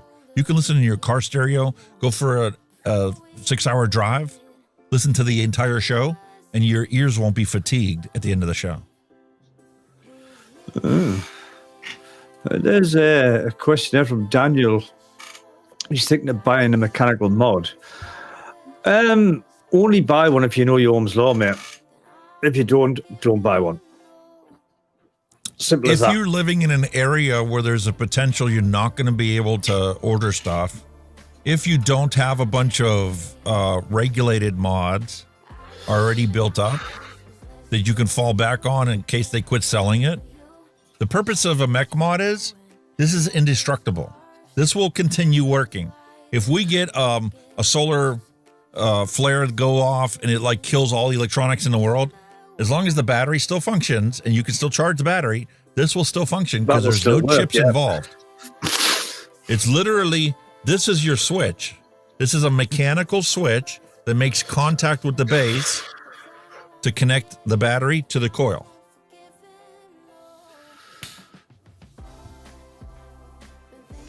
Yeah. It's good to have at least one.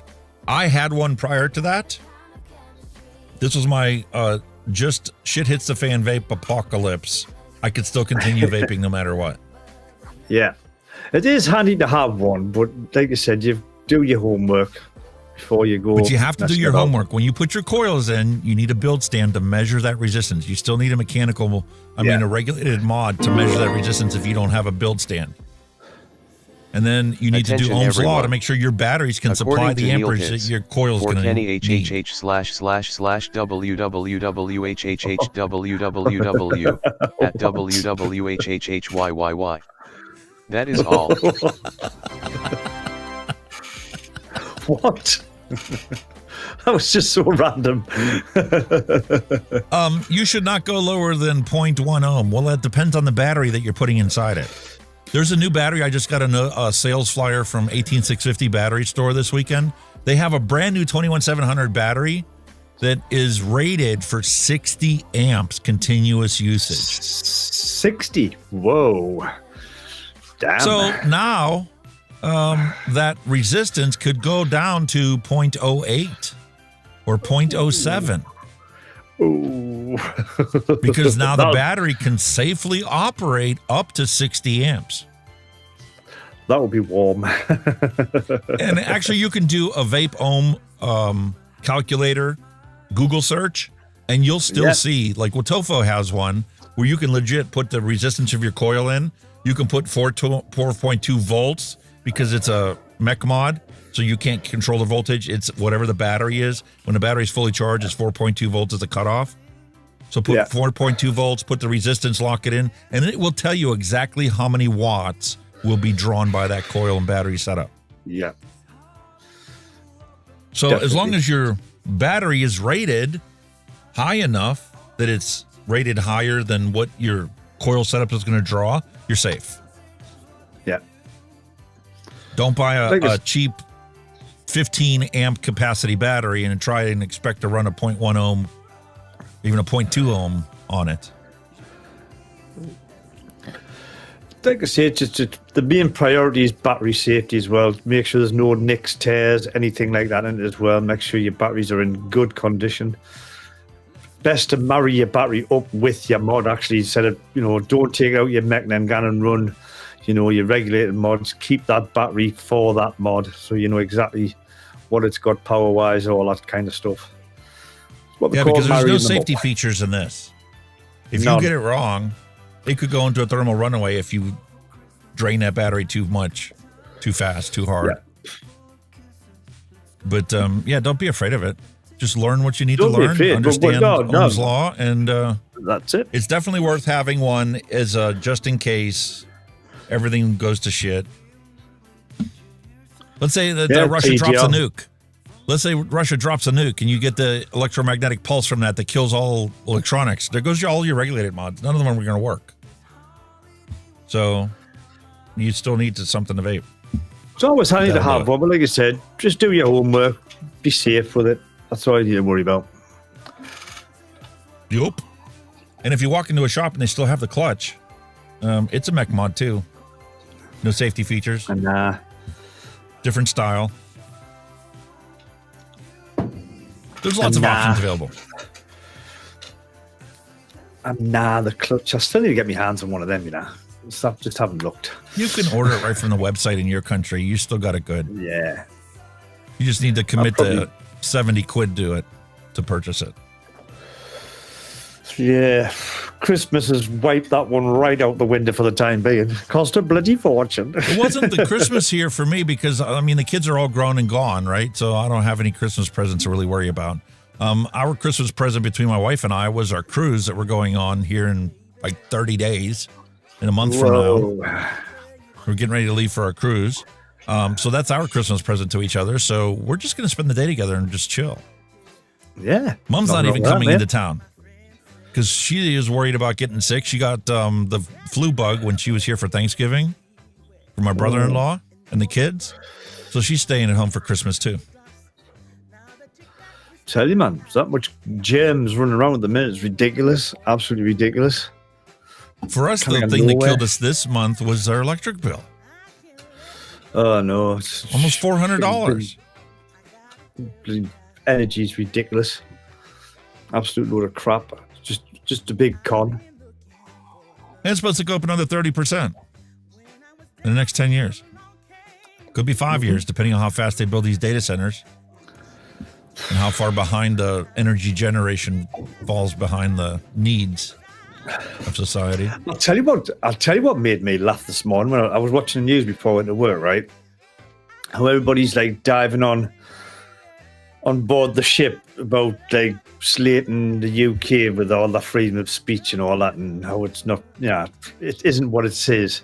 And the cheeky bastards Google have actually jumped on that board saying that they're not happy about it. Hang on a minute, freedom of speech. Who owns YouTube? Who's killing the biggest vaping on offender YouTube? of free speech? YouTube. Exactly. So nowadays, you hypocrites. Get back where you belong, mate. You know what I mean? How dare you cheeky buggers? Nowadays, at the end of the day, this Trump's got a lot to answer for, because he was talking about like all the freedom of speech on all the platforms, right, and all that crap. He got friends with Muskie. He got his little Twitter X account back in, and he's never bothered with nothing else. He's just, right, I've got my Twitter now. Shout with you lot. You know what I mean? What a tosser! Attention, everyone. Ooh. According to Neil Pitts, Alex, the U.S. government may suspect the boat you're on is carrying fentanyl and bomb it. That is all. Yeah. Yeah. Jesus. That's like the epitome of hypocrisy was Trump signed the executive order that banned fentanyl and is now classified fentanyl as a weapon of mass destruction for terrorism. Really? Right? Oh, God.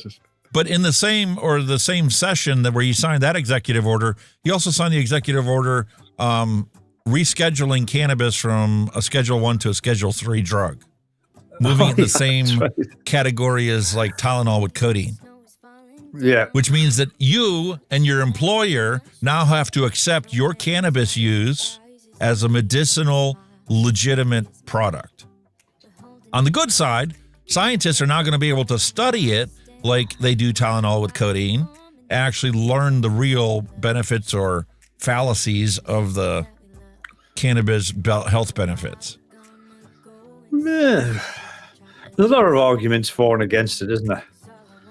I mean, I think it should all be legal. I think every single drug in the world should be legal, and it should be regulated and safe. And the stuff that is like too toxic for you to like go and consume in your home, you should be forced to consume them in a safe consumption facility.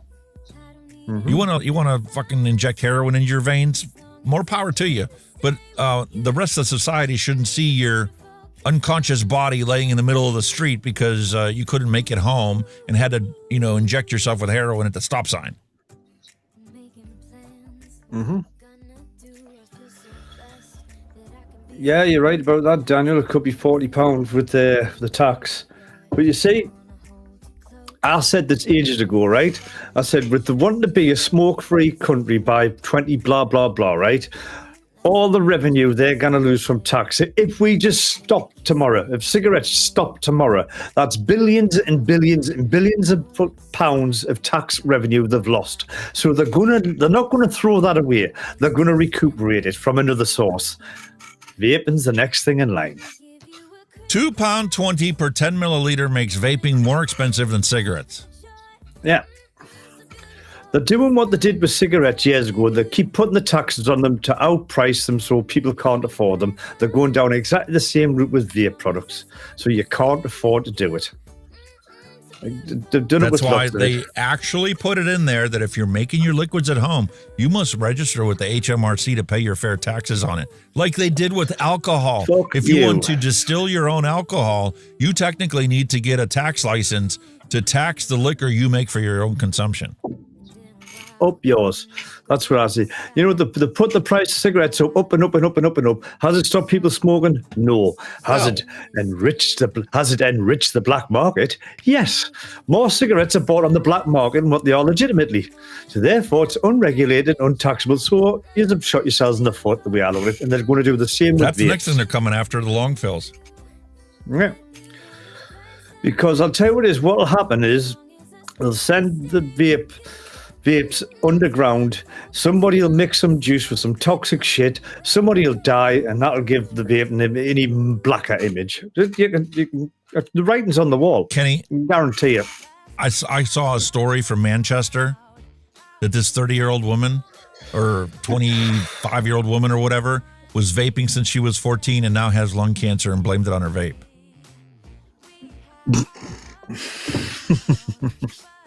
Bullshit. Bullshit. Exactly. Yeah, but what's your vaping though? I bet it wasn't nicotine. Attention everyone. According to Neil Pitts, them rescheduling weed is so the FDA can now control it and only a few companies will be allocated to sell here in the States. That is all. And watch Big Tobacco swoop in and start selling cannabis. Like they've already had with vapes. Big Tobacco stick up a penny's worth in that. So anybody who wants to start a little weed farm will go to the FDA and they'll go, no, you're not big enough. We'll give it to Big Tobacco. Daniel's we'll give it like, to Big this. F the FDA. I'm just going to watch Hunky. He's going to show me how to make my own liquids. I'm safe. Exactly. I'll give myself a mech mod. We'll be good. There you go. And Cheryl's like, hell no, I ain't paying this DIY juice tax. I ain't paying any tax and bugger off. Nah, we're done with it. Yeah, had enough. Speaking of having enough, I think it's time for us to have some laughs because they got a whole bunch of dad jokes this week uploaded. Ooh.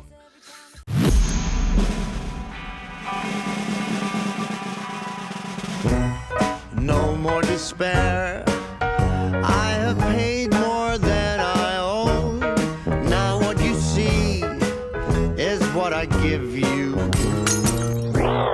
If a vapor's been robbed, which detectives are assigned to the case? Sherlock Holmes and Dr. Watson.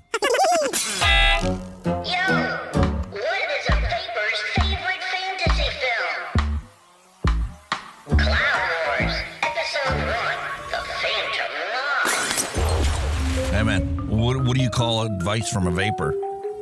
Drip tips. Hey, is that a mechanical mod in your pocket? Or are you just happy to see me? Hey, don't throw your mod at people or else it's battery.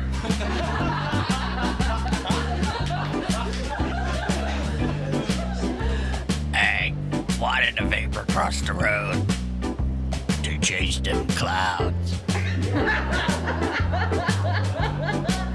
And they told me vaping was cheaper than smoking.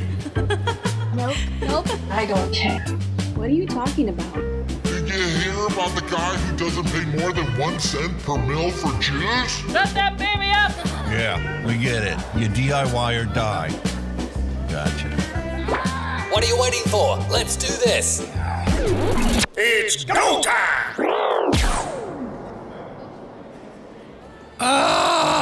Party hard, dude. How you like my taco guitar? What the hell's that? No, Izzy, we didn't do the hand checks. My brain fart skipped right over them. So I guess we'll do them after the dad jokes. Yeah, we can do them. Still do them. Still time. Ooh. Yay or nay? Yay. Hell yeah. That's awesome. If Conan the Barbarian was a guitar player. If only. It's odd that it's always framed that, a country stole American jobs, and it's not ever framed that the ultra wealthy shipped our jobs away for a quick buck. That's so true. Get it made cheaper, Isn't bro. life all about perspective? Yeah. Why is a lunch debt even a real thing that exists in schools? It's food, for Christ's sake. They're kids. Can we just give them a lunch? At least guarantee that they'll have one good meal a day? They don't house the veterans, and they don't feed the children. How can they ever say that we have a good society to grow up in? I'm sorry. Your propaganda has just been declined. Too right. This is my new picture I put into my advocacy folder because I'm really tired of arguing the same points over and over and over again. I'm just going to post this and walk away and wait for them to go, what do you mean propaganda? Exactly. Well, you got to call a spade a spade. Too right. Hey, man, when Copperhead Road comes on and you're pulling out a Dollar General... Way, rock and roll. And for those of you that don't know Copperhead Road, I added it to our playlist. If you go to the Hunky Vape channel on YouTube and you look at the community playlist, you can find Copperhead Road in there. I added a couple new songs onto there, and feel free to add it. It's opened up. Anybody that follows this channel can add to the playlist. Cool. Meanwhile, as a former firefighter, retired, the solution to all of life's problems is the Halligan bar. Oh, yeah. Damn. You can always make entry with a Halligan bar. One way or another. Looks a pretty nasty bit of kit as well, like, doesn't it? Oof. Oh, and it's even good for turning gas valves on and off. Really? Yeah. There ain't too much that this thing can't do. Wow. Meanwhile, for those of you that are understanding the potential threat of AI and the potential end of civilization, let me remind you, for those of you that don't have any military experience, there are plenty of infographics out there to teach you how to silently communicate with another human being. For those of you that do have military experience, this will look very familiar. And it's also common sense.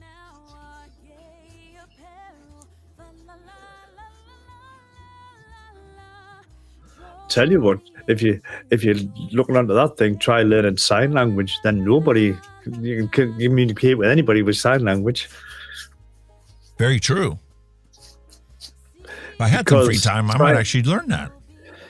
Sign language is one national language that it doesn't matter what country you're in, everybody understands it. Yeah. That'd be cool. We should do a show one week, couldn't we? It would be gone. What? Hey, did you ever wonder about this? Operation. Wow, what a game. Does Dad ring a bell with Rudolph in Operation? They do look awfully familiar. They certainly do, like. Shiny red nose is the big giveaway, like. Hey, survived Y2K. Also 2012. Also the Tide Pod eaters. Also the toilet paper shortage during COVID. 6 different apocalypses. And I'm still sitting here eating my bacon and drinking my Coke. Hell yeah. Too right, man. Ooh. KBDS breaking news. A new study shows that sleep schedule is a myth created by women to stop you from becoming Batman. What? What? Oh, yeah. Yeah. That's not a Christmas joke. Where'd that come from? Hey, I got Karen a new work coffee cup. Her boss likes the design. Tilt your phone to the right to read it.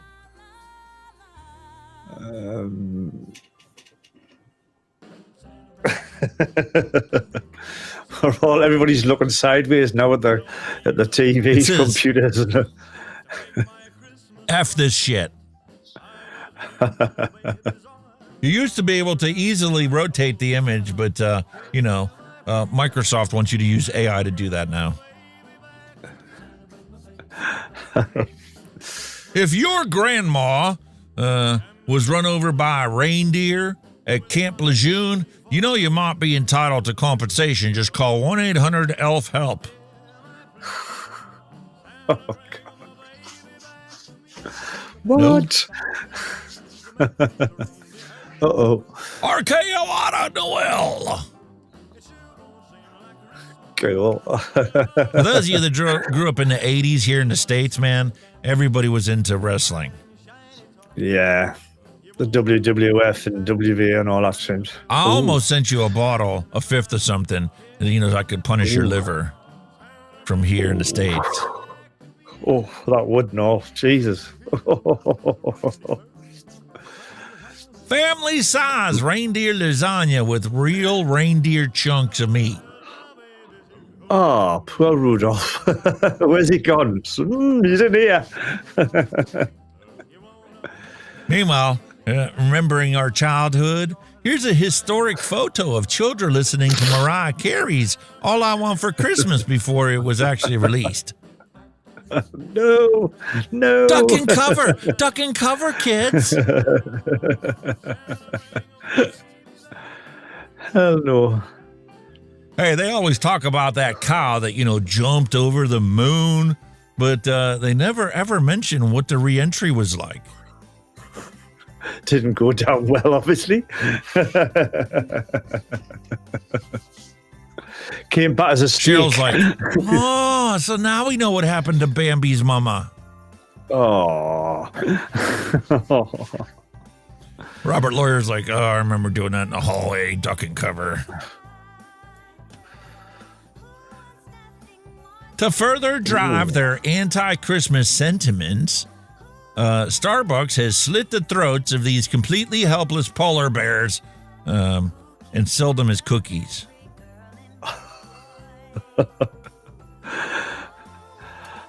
I can see where it's coming from, but the scarves, man, the bloody scarves. Feliz Navidad. Feliz Navidad. You'll never own anything anymore. Feliz Navidad. Yep, you never won nothing. Hey, we grew up in the great age of actual freedom for Americans, right? How do we know for a fact that we had freedom and liberties back when we were children that are no longer existent in much of America? Well, all we need to do is take a look at Yukon Cornelius. That mofo carried a fixed blade, a revolver, and an impact tool, all readily accessible from the front of his hips. Because Yukon Cornelius knew what was up. Exactly. And exercised his freedom to choose what he carried on his person. Yep. And no popo locked him in jail for carrying it out in the open. How many years in jail would you get if you walked out on the street like that? Phew. A hammer, a gun, and a knife. 10 years at least. See? Just for owning the gun. You know, I hate it when people say, well, it could be worse. Well, you know what? I could have been a lot better, too. Exactly. Could have been better. Exactly. He knows if you've been sleeping. The Santinator. That's quite cool, that actually. New AI movie coming to Christmas 2026. Wow. All it takes is about 9,000 AI credits.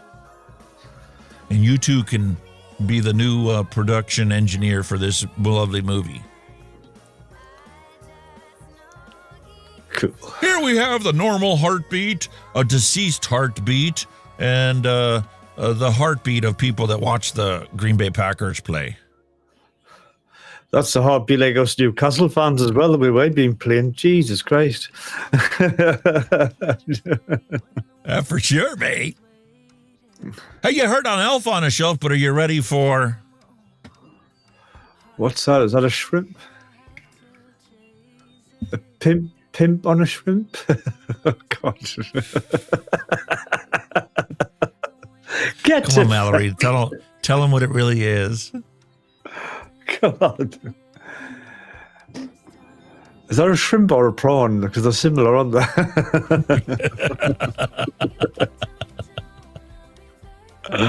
For every Christmas carol that's played way too early, Krampus chases down and eats one of Santa's elves. Fair enough.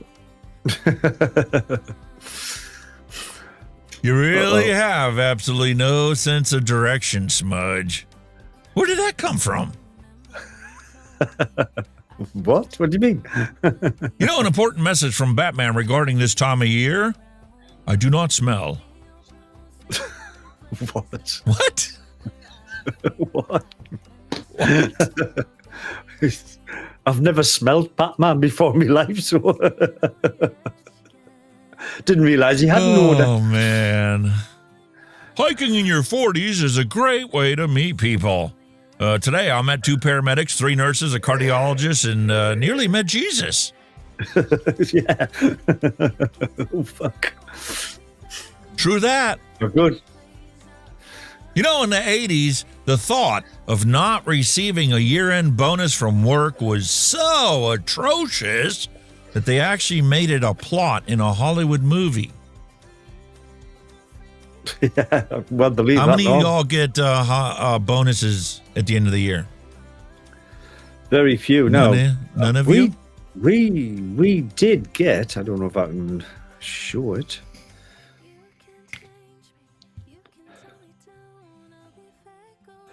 We got a Christmas hamper off our work. Very nice. So we got a Christmas hamper. We didn't get a cash bonus, but we got a Christmas hamper, which was very nice because not a lot of companies do that in this day and age. Kenny, Why do the we British love Jack Daniels? It's rock gut whiskey here in the States. I think it's slightly different over here to what it is in the States. Plus, it's relatively cheap as well. You know, you can probably get a normal bottle of JD for about 14, 15 quid. It's cheap as chips. Jack and Coke. That's the most common utilization of Jack Daniels here. Whilst a good, fine single malt whiskey that's been aged 25 years, you know, you're looking 40, 50 quid. So you know, it's like a poor man's whiskey. Mallory. Talking about the Jelly of the Month Club. Jelly of the Month. Oh, strawberry jelly. I thought you were talking about the other one. Sorry.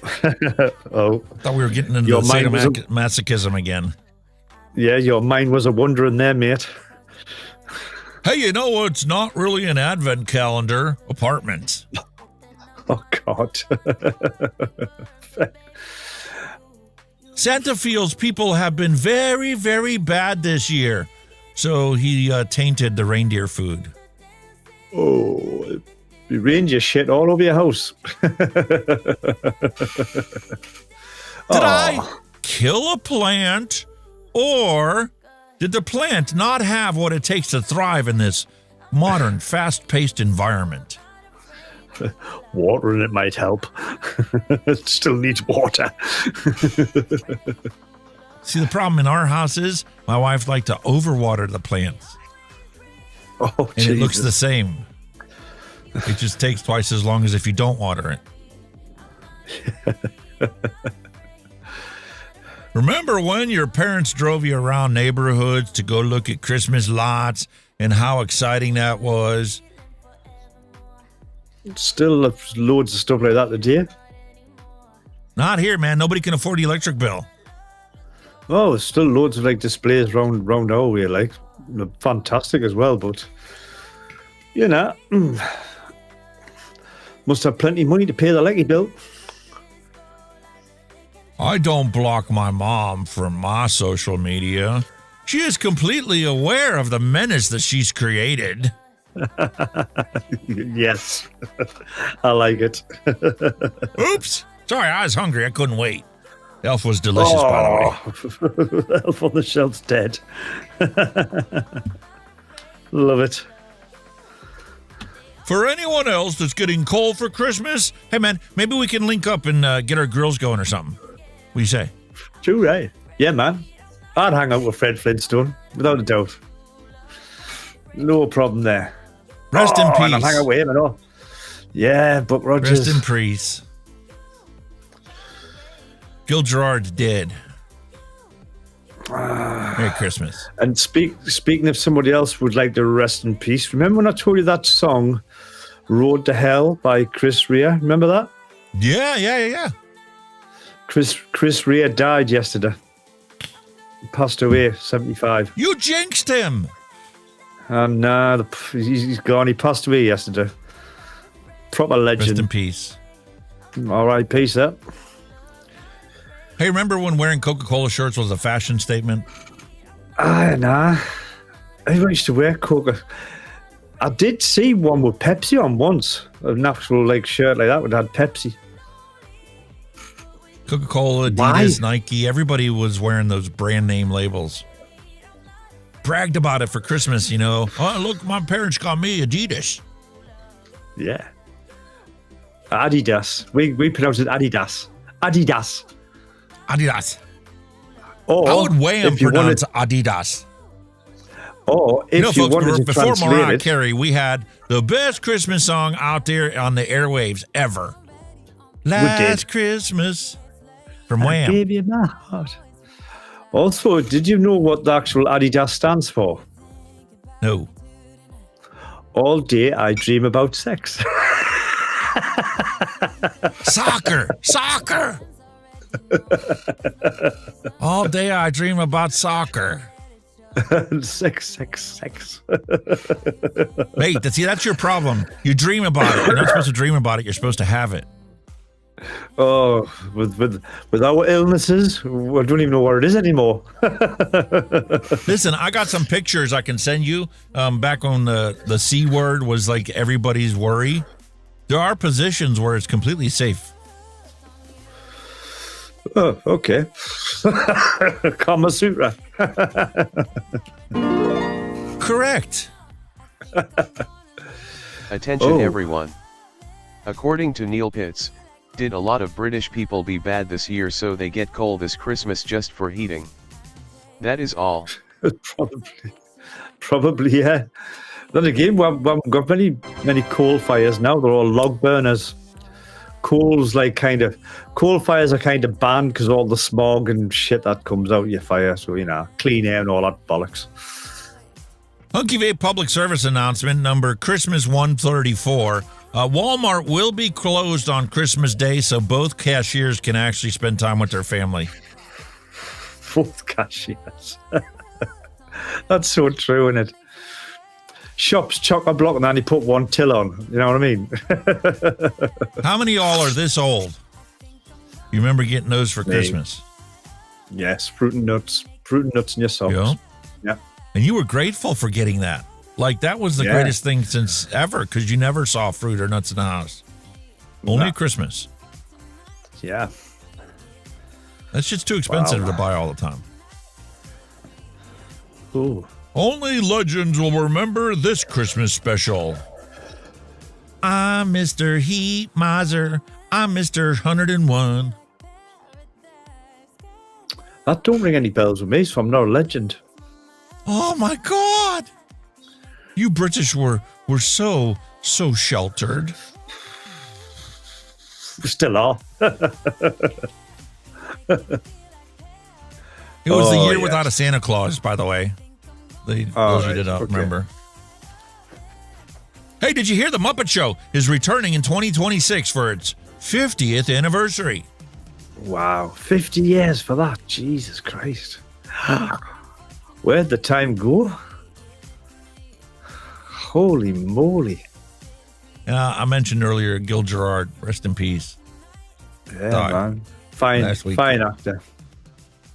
Fine actor. This shit drives me up a fucking wall. Yeah, Grandma, and be grateful that it does. Exactly, yeah. You don't have to climb them bloody stairs anymore.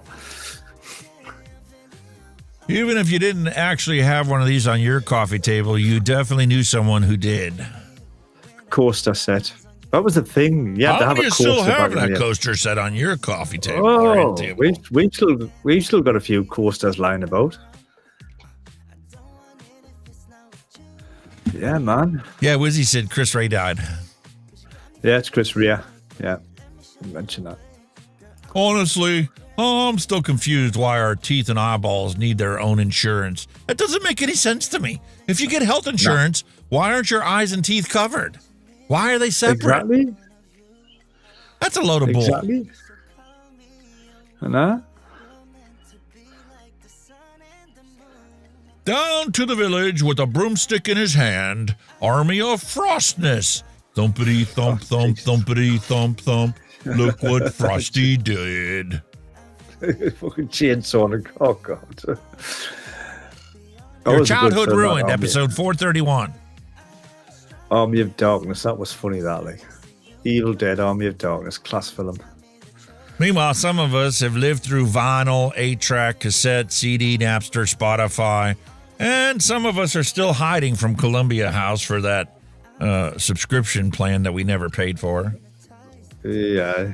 Remember that? 6 CDs for a penny, 6 cassettes for a penny. You never paid.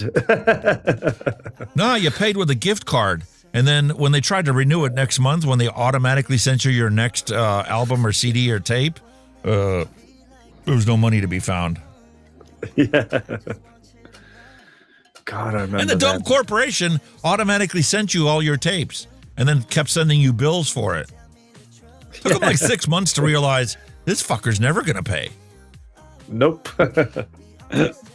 Not going to happen. By that point, you had like $250 worth of tapes or movies. Yeah. Smoking will kill you. Bacon will kill you. And yet somehow smoking bacon will cure it. Please explain this logic. That is an odd one, isn't it? Huh? Yeah. That's a head scratcher. You cure your bacon by smoking it. What? Keeping the Han in Hanukkah. Hanukkah. Han and Hanukkah. Yeah, man. He said he didn't see me because he didn't believe in me.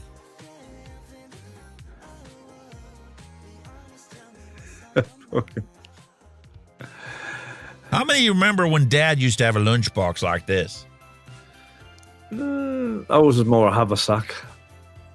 Everybody had a haversack.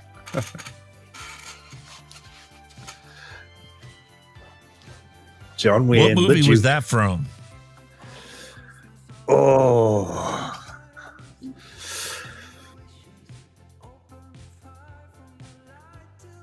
No. Colonel Cord McNally. Cord McNally. Rio Lobo. It rings a bell as well by the scene, but... Rio Lobo. Rio Lobo. So that's when I slapped that dirty green Grinch for stealing Christmas. And then I made everyone tacos. The end. A Trejo clause. That's that guy. He's a weird actor. He's been in some weird films, hasn't he? Yeah, but you know what? That's his notoriety, man. They expect him to be like that. Why is it when I act like that, everybody thinks I'm a lunatic? Well, what's up with that? You know what? If Die Hard's a Christmas movie, so is Lethal Weapon. Definitely. All right. Hell yeah, all of them. All them action movies from that time are Christmas movies. No problem with that. Yeah, because this is what all of our Christmas trees used to look like when we were kiddies.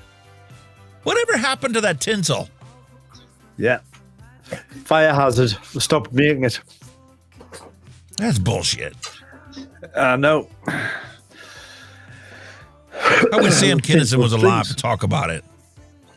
Make my feelings a lot better. Fire hazards, yeah. Oh, the tape rack. Remember them days? Yeah. 8 tracks as well. Look at that, man. Loady. 8 tracks. tapes, wow, CDs. The end of the days. Now your car's got an internet and can stream your Spotify. Yeah, pretty much. When you completely make up a story and then someone says, yeah, I remember that. No, you don't. What? Attention everyone.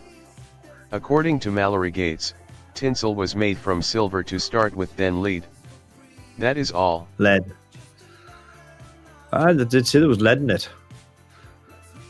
I did not know that. Early days. I did not know that. I always thought it was that foil paper. Yeah. When you choose mature response, but your soul disagrees? Yep. Ah!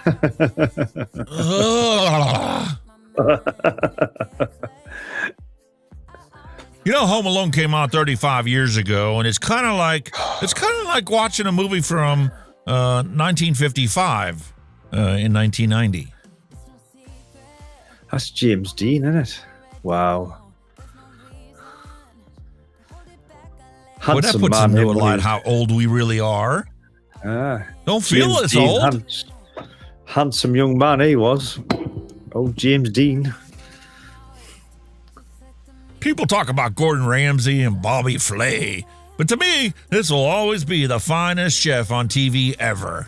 The Swedish chef. Birdie, birdie, birdie. A birdie, birdie, birdie, birdie.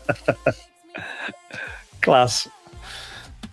I heard you have a landline. Why do you still have one? Well, because I need to call my cell phone whenever I misplace it or can't remember where I left it. That makes sense. There's some logic in it. Who remembers when these were commonplace everywhere? The English red telephone box. Very rare to see them now. Same here, man. Good luck trying to find a public phone. It's not many Good now. luck trying to find a mailbox to deposit your mail. The only place you see it now is in front of the post office. Pretty much, yeah. Enjoy your youth, folks, because around 50, some of us older, some of us younger, your body dashboard lights start coming on like a Christmas tree. Oh, yeah. What? It's going to rain tomorrow. How do you know? My knees blink in pain. What are you talking about, blinking pain? Trust me, when you get 50, you'll know. You'll know.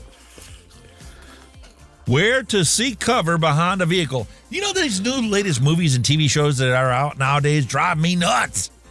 Like, they have no common sense whatsoever. If you're going to hide behind a vehicle because somebody's shooting at you, you don't hide behind a door. No. You don't hide in the bed of a truck.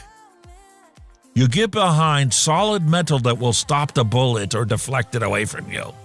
So anywhere near the engine bay or near a tire and suspension system is good. Everything else is bad and fake. It's just sheet metal at the end of the day, and the bullet can't penetrate sheet metal. Simple. Sheet metal? My soda can has more structural integrity than the body panels on that truck. Exactly. Very thin sheet metal, I might add. I asked a tattoo artist for Steve Irwin holding a crock, and it must have used AI to come up with the picture. The croc shoe. Clever, though. Fucking AI taking over everything. It's crazy, man, isn't it? They say life starts at 30. They're wrong. That's when it starts going downhill. After that, it becomes like falling off a cliff when you hit 50. Oh, God, I am. Meanwhile, the 60th anniversary of a Charlie Brown Christmas was December 9th. Wow. 60 years. Jesus. Sorry, I didn't mean to make you feel old. Charlie Brown been out that long. God almighty, man. How the heck is it already Christmas week? December just started like 2 days ago. It's come from nowhere, hasn't it? That's like me with your Christmas package. I'm like, I got plenty of time. I sent it the 19th last year, and he got it the day before Christmas. He'll be fine. I mailed it the 20th. He says, you're not getting it until the 30th. I'm like, what? Well, there's 4 holidays between now and then. 2 actual holidays, Christmas Eve and Christmas Day, UPS doesn't work. And then you got Saturday and Sunday, UPS doesn't work. Gotcha. My taste in music ranges from, hey man, you really need to listen to this, to, I know, please don't judge me. That's true. Hell yeah. How they dress kids today compared to how they dressed us. And you wonder why there's so many transvestites in the world. That's a boy. Holy shit.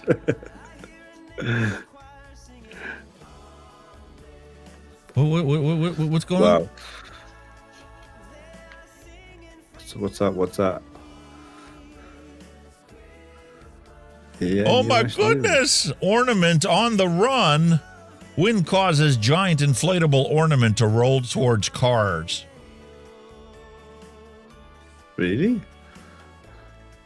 Oh. Ew. Back when we needed luggage to carry our playlist. Attention everyone. Yeah. According to Neil Pitts, Festivus for the rest of us. That is all. Do that, mate. Yay or nay, mate? Fucking hell yeah. That's class. That's brilliant. Bigfoot guitar. You know, it reminds us of one of them funny feet ice lollies you used to get. If you turn it up the other way and hold it, it'll be like a big funny feet ice lolly. Do you play guitar? Yeah, a little bit. Not as much as I used to. I always wanted to learn. I bought a couple of guitars, but I never actually spend the time to actually learn it. I can tune it. That's about as far as I got. Which is ironic because I played 9 instruments in my grade school to high school transition. Guitar was never what I learned. I can't play it like as good as I used to because obviously I had an accident at work that flattened 2 of my fingers, so I've lost a bit of dexterity on it. Maybe it's a good thing I never learned how to play guitar because everybody I know that learned how to play guitar had something smashed in their hand. And it was always work related. Legion Vapes has the same problem. You do too. I'm like, how about Mark? I see Mark has guitars hanging on his back of his wall. Yeah. Bacon. Wonder if his hand's messed up too, so he doesn't play. Shit, man. Right. That's yes. That is. Will that get you arrested in the UK? Nope, but it's brilliant. That a Colt bass guitar. I would actually have the case shaped like I'd actually make a case shaped like an actual gun. So you kind of have the Would that be cool? What the hell? What the hell? That's brilliant. Oh yeah, the Give boys. Give me all your loving, all your hugs and kisses too. Hell yeah. I'm not saying we're old, mate, but you know, when we were in school, we used to make ashtrays for our parents in art class. Yeah, the old pottery. Let's make an ashtray. First thing you ever made was a bloody ashtray. I'm no doctor, but if anyone here is going to save a man's life, it's the girl on the right. Yeah. I can relate to that. See, AI does get some things right, even though it's definitely wrong. Women and beer are very similar. Similar. I couldn't even talk. I'm sitting here looking at her. Both make you act like a fool, and some go down better than others. True. True that. Thanks for playing Duopoly. You know, the game of guilt, fear, and manipulation. And as usual, you lost, and the government won again. Better luck next time. Exactly. Yep. I'm here to get permission to use my own money. That's how many walk into the bank and feel like that nowadays? Exactly. You have to automatically deposit your paycheck into the bank, and then they limit how much of it you can spend per day. Exactly. All right. Ooh. I love this.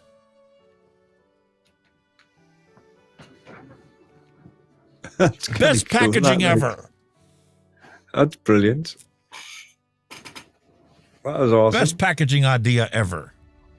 Excellent idea, that. Whoa. All right, man. Yep, I'll definitely go with that as well. I knew you would. There you Whoa, that's even better. That's class. Damn. Art. That's truly art there. Cheers, like. Listen, they might even forgive you for not being able to play if you pull that out. Exactly.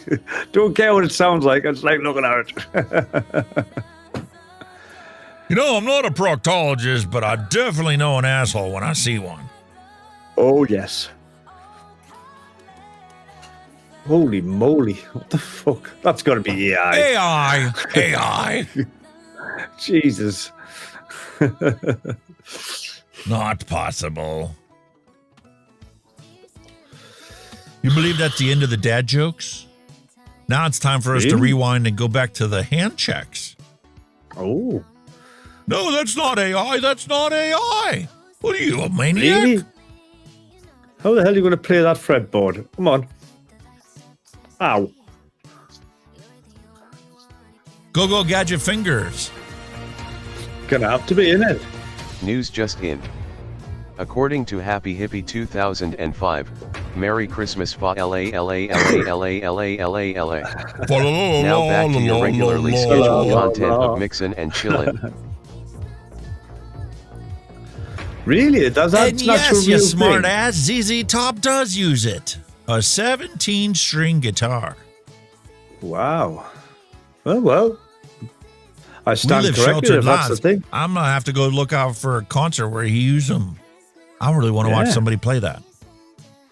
Hell yeah. That's cool as hell. Damn. Never ever seen it. You know, it'd be Never easier seen to them. believe that if he was wearing a steel guitar where he had a tube that was long enough to cover all the frets. Yeah. Wow. See, that's the joy of living in 2025. You don't know what's real and what's AI. It's so You easy sure? to blame AI for something that looks ridiculous when somebody actually could have done it. Attention everyone. According to Neil Pitts, RRRTTT That is all. What? And Happy Hippie's glad to remind us that he is probably dead. Okay, fair enough. Yeah, well, that's believable. Unlock some of these hand checks. You ready?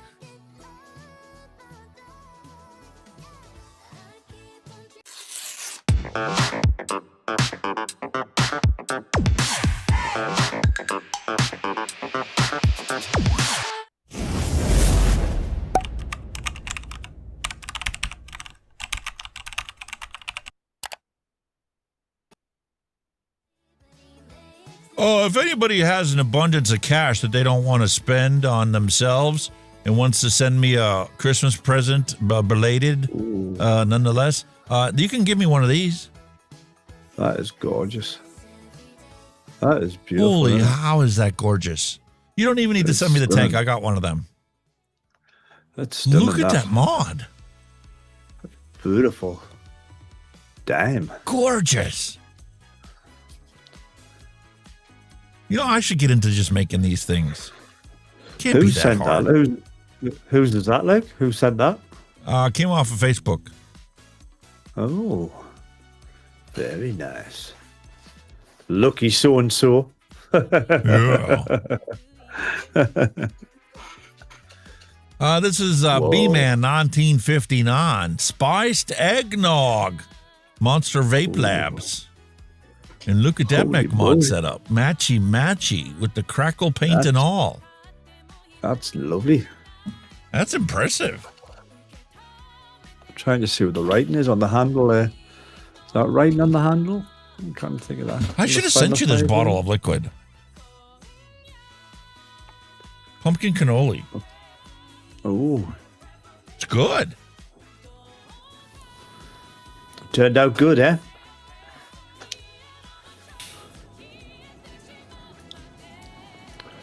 Freaking delicious. Buto Squad. Wow. Here's Dylan's setup. AIO, AIO, AIO. He likes his AIO, AIO, AIO. Yeah. I don't blame him, man. When you find what works, you stick with it. Don't listen to anybody. We'll have to redo that farmyard song, won't we? Old Mac Booter had a mod. A-I-A-I-O. I like it. Very nice. Oh. Cheryl nice. has her McMod as well. Oh, very nice, Cheryl. Very nice. Damn. Beautiful. Nirvana. Class. That's awesome. Look at the size of the drip tip. Look at the size of the drip tip on him. And look at the ball on the top of that drip tip. It's fucking huge. Don't be making any rude comments about Cheryl and their drip tips. It's huge. She likes it big. Everyone to their own, I suppose. Oh, speaking of everyone in their own. That's nice.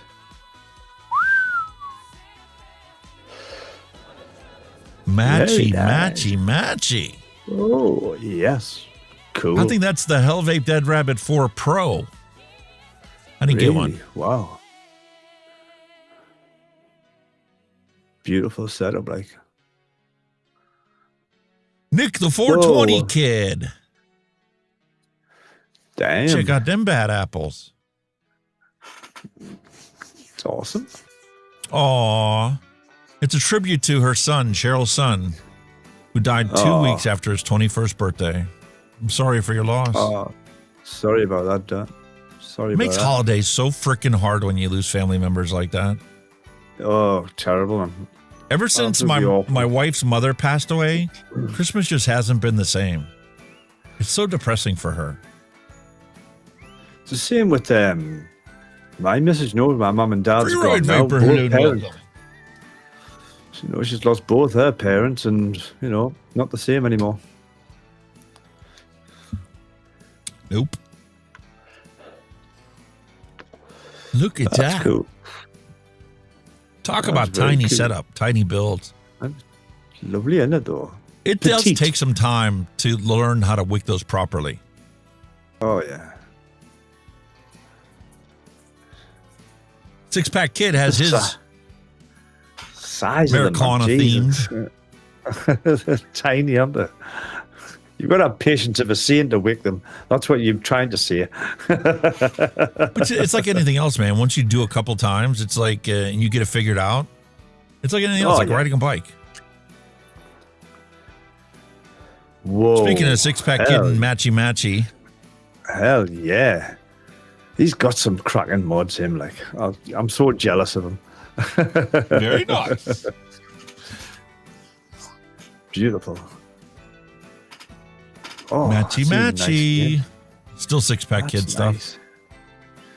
Tell you, man, he's got a what a collection he's got, man. It's like a museum. That's what I should do. When the day comes that I pass away, I should donate this to somebody who's going to start a museum, a vape museum. Yeah. Ooh, Look at shiny. that polished finish. That's very shiny. That's mirror finish. Purge. Wow. Oh. That's awesome. William Dobson got Cloud9. some vape mail. Ooh. Cloud9. Cloud9. Steamcraft. Handcrafted performance coils. 2.7 millimeter Very diameter for the AIOs. And look, he's got some other wiring coils. Very nice. Very nice, William. Oh, Ooh, they're pretty. Asgard with the Recoil R3 on the other one. The Dovepo Odin and the Frostbox Industries. Mod on the other. What looks like a skunk ball. Very, very nice. Yeah, awesome these sauce. people, aren't they? Thank you for all your hand checks this week. Sorry, I They're all screwed up the spoiled, order. these people, aren't they? They're all bloody spoiled, these people. You know what I mean? Yep. Absolutely ruined y'all. God almighty. Some nice stuff, like really nice stuff there. Very nice. Lucky so-and-sos. What are you drinking there, buddy, anyway? I haven't seen you drink. Liquid Death. Oh. Convicted Melon. Holy shit. Liquid Death. That's a name, isn't it? Yeah, Liquid Death Convicted Melon. This is a seltzer water with a cantaloupe melon flavor. It's really funky because when you first take it and put it in your mouth, you get that beautiful melon flavor. And then all of a sudden the seltzery starts bubbling off of your tongue. Oh, and it like turns into the taste of the rind or the barely ripened end of the melon. Oh, right. That's if you like melon, like, you know. Not a fan. I do like melon, and I do normally not like seltzers. So this is a very interesting combination that it's just like, it's just interesting enough to like really enjoy this. It's abstract. Nice. Yeah.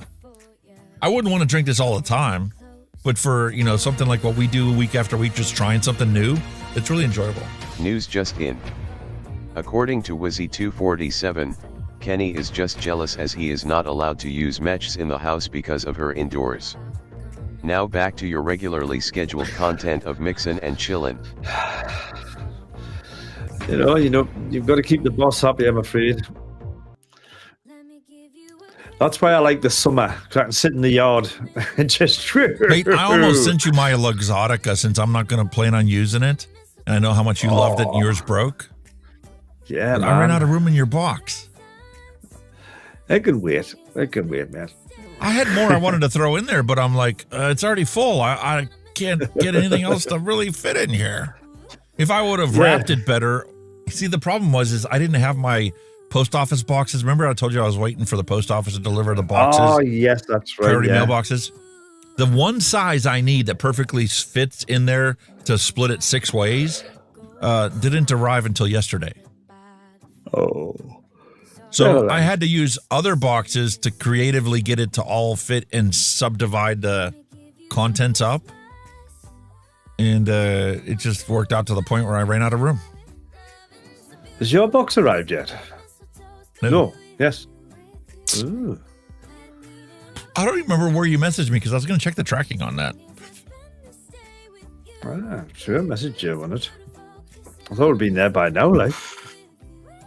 I know you did, but you message me on WhatsApp sometimes. That's been our latest thing that we message each other on because it's on both our phones. We messaged each other on Discord. We've emailed each other. So it's like, I don't even know where to look. I think it was on WhatsApp, if I remember correctly. Might have been. I ain't worried about it. It's no big deal. I thought especially since you're not going to get mine until right before New Year's. I could have sworn I sent the stuff.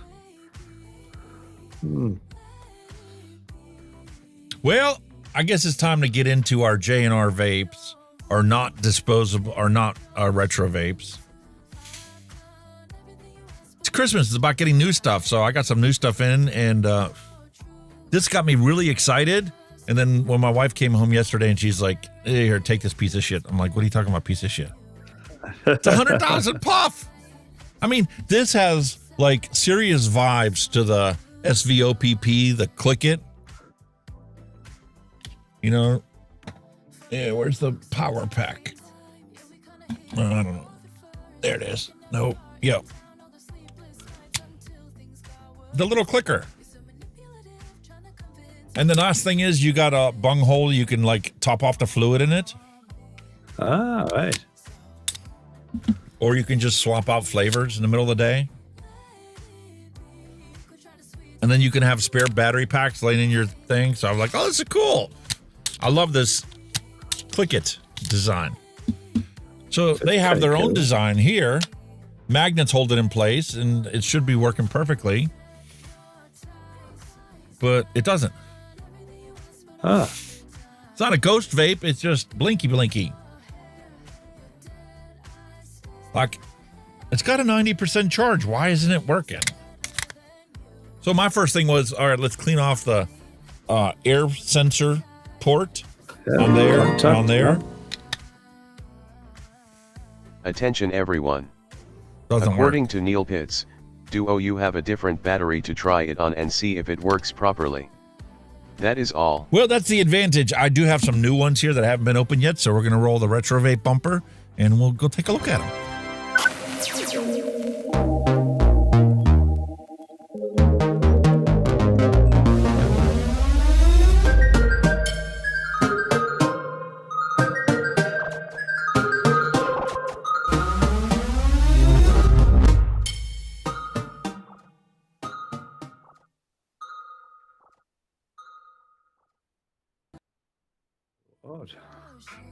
Oh, not long time ago in a galaxy right frickin' here, J&R Vape is starting to revolutionize the disposables that are available to us. How do I know? Because I originally found it in a store next to me, and this company reached out to me and said, hey, would you like to review these things? I'm like, sure, no problem. And so they sent me these things. And like, I got so excited because, look, you got 2 bottles of juice, and you got this separate disposable vape that's not disposable, it's refillable. There's your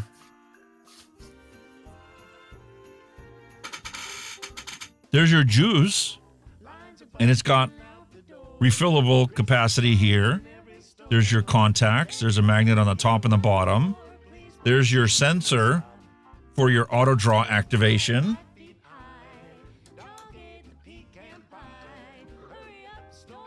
There's your battery. This is 97% charged. Ooh. And it works. Except sometimes it doesn't. And I'm like, when I first got this thing, this was closed off. You can turn the top. And the bottom was closed off there. So you can switch it, adjust your airflow the way you like it. It doesn't work. Now I gotta make sure I don't have any labels or codes. This is supposed to be for... Attention everyone. According to Neil Pitts, does the juice pod have a battery in it too? That is all. No, it doesn't. No, it doesn't. So, they have it here. That's the in-flight switch. So like if you were going to take a flight in an aircraft, you can close the top of it off to keep from flooding the tank. I'm like, oh, that's a cool feature. Except my wife says you got to wiggle this back and forth to get it to work sometimes. Ah. Like right now it doesn't work because I mess with it.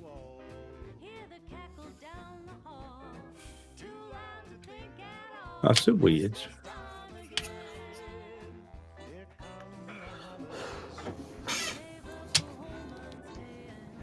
Bummer. So let's open this one up and let's take a look at it and see if this one works. But it's cool how they gave you 2 bottles of juice to refill it. It's a great idea.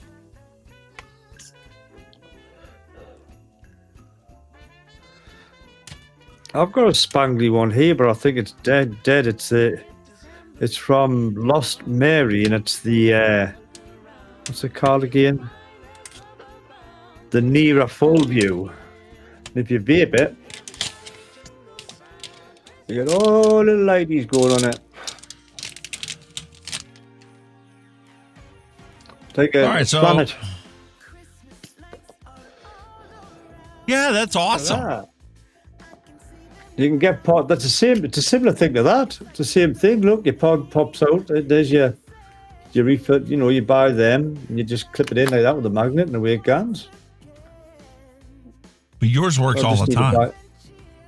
Yeah. So look, they added an in-flight switch, so you could switch it off when you don't want to have it randomly activate itself, right? So we take off our little thingy, and then you turn it on. Turn it up, yeah. Remove the bung. You have instructions to refill it here. This is open the plug to fill e-liquid, refill within 2 minutes, and then close the bung promptly so that it doesn't flood your coil. Okay, yeah. Cool. Sounds good. Give you a little tab to pull it up this way. So far, sounds good. Looks good. 1200 milliamp hour battery. So it should be enough to do it. You got a little rubber bung here. And then you got 3 contacts. It only fits on one way. That little rubber thing creates a seal with this opening here. 99% charge.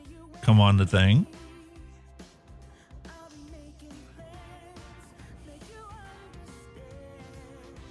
Well, that won't work. It's a sour green apple with ice.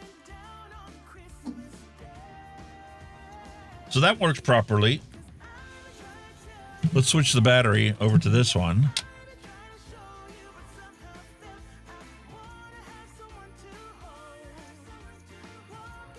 So this one works properly. What's different about the batteries?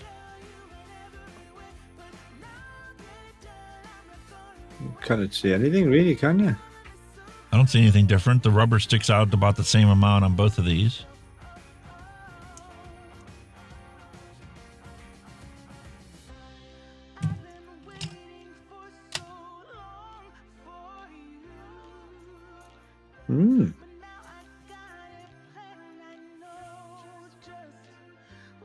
There's nothing wrong with the pod, then. It's nothing wrong with the pod. That's a strawberry watermelon. So there ain't nothing wrong with the pod itself, then. It's that power pack. It's the power pack that's bad on this one. Yeah. Yeah. 97% charged. 99% charged. This red bar doesn't mean anything. Just part of the normal animation display.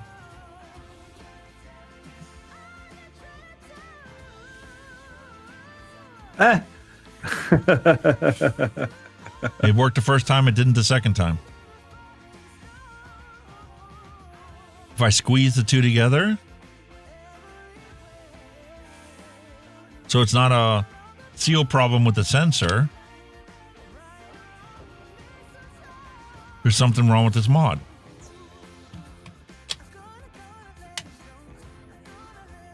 Because with this mod, it works fine. Must have a dodgy mod.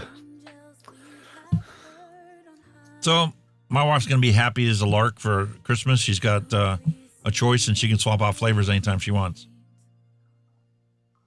And then I got 2 bottles of sour apple and I got 2 bottles of the watermelon, the strawberry watermelon to top off these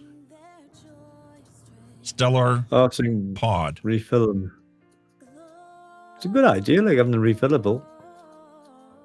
Shame about that power pack on the other one, like the mod. Yeah. But she will be so grateful to be able to get this back in a functional state because she really loved that strawberry watermelon flavor.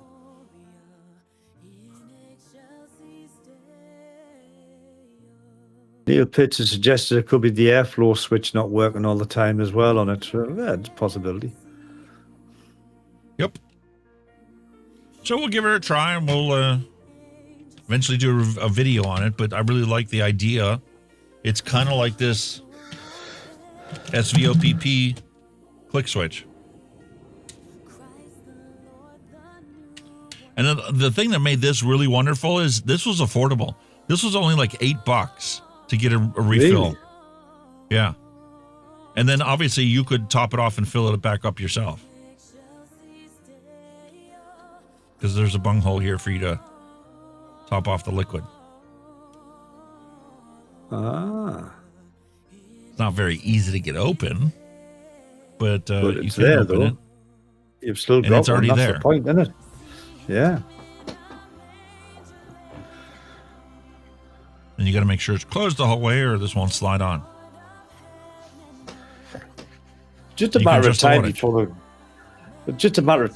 they're going to make them refillable, in it. You know what I mean? Because they know that the people are going to fill it anyway. Exactly. Here's the Taste Flex, the one I was telling you about. This one actually has a pump in it.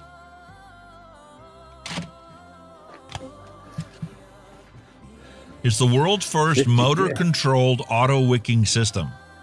50,000 Really? puffs. It's not refillable because they didn't give you a bunghole, but I guarantee you the people that refill these disposables are going to drill a hole in this and throw a little rubber bung in it, just like they do with ink cartridges. They're going to refill this thing and keep using it as long as they can. Till the coil dies. Delicious blue raspberry ice. Wow. And this one was a watermelon lime, and you see that one's just about empty too. But you can see that there's liquid in there. Oh, yeah, still drop in. Yep. So there's still a couple mils left in this one, a couple mils left in this one. Cool. And I'm really looking forward to tearing this apart and looking at that motor wicking system. That's exciting news to me. That's THR technology advancing away so that, you know, the Ghost one has 3 separate tanks in it. And you have the sponges, and the sponges are filled at the factory. And then when the sponges are empty, then this thing reads 0.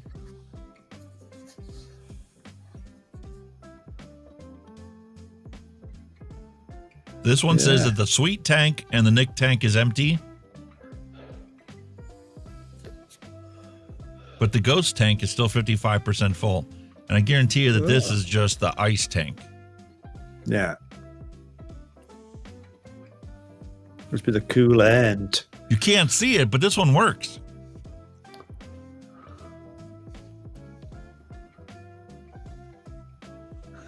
Once you breathe it into your lung, there's no visible clouds exhaled. That's cool. That's the That'd be Centrix weird, though, Ghost. as well. Be weird at the same time. Fruity Pebbles.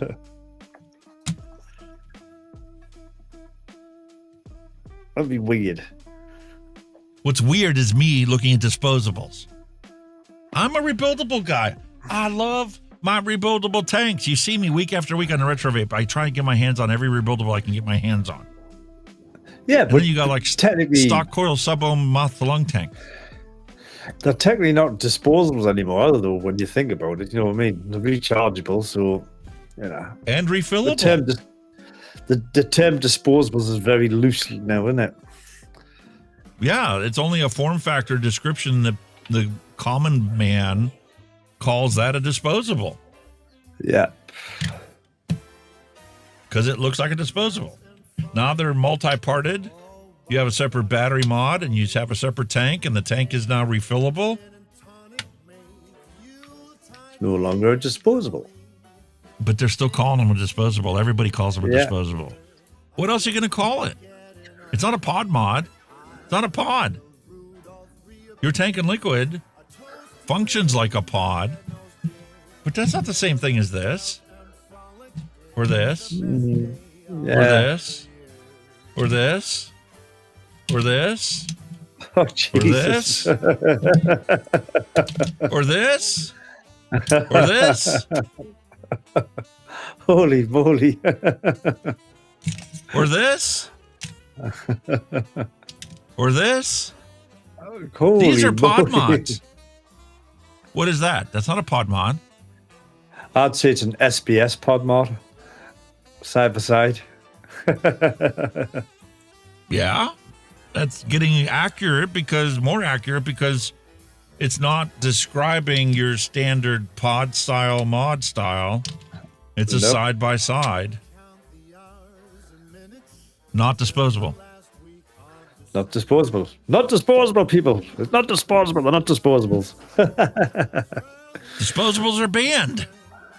Okay. Here you go, man. Not disposable. Have a nice day. Exactly.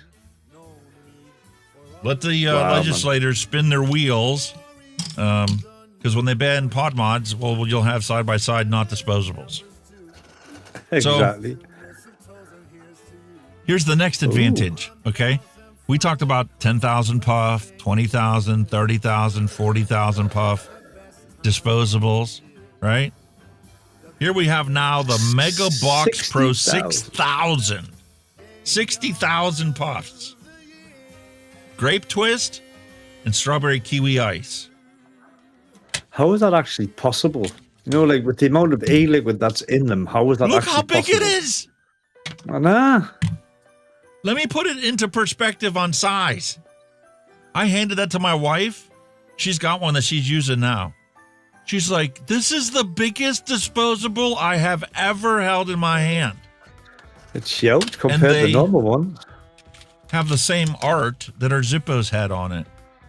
They're nice. I like they do look nice. Like I like that. They're nice, smart looking device. Beautiful. And it comes in your typical packaging. Peel off sticker before use, because that's where your USB Type-C charging is. That's where your airflow is. For a chance to win gifts worth up to 100 euros, open your camera to scan the QR code I had to take off the back of it. That I'm not allowed to show on stream. Wow. Well, I can see where they get the 60,000 puffs from now, because it's a big old unit, isn't it? So, it's got to have a tank full of juice that you can get 60,000 puffs out of. Or a big wassy massive sponge. I see. And there's a sticker I just took off the back.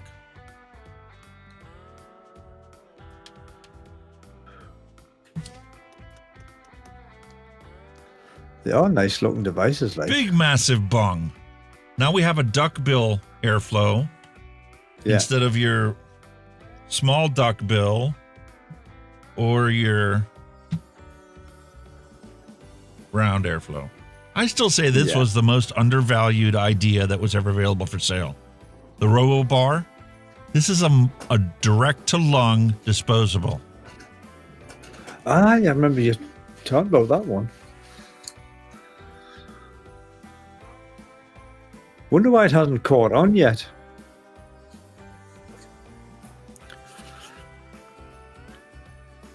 Probably because they can't compete with the 60,000 puffs advertised of this one. With this being direct to lung, this is only a 10,000 puff device. Yeah.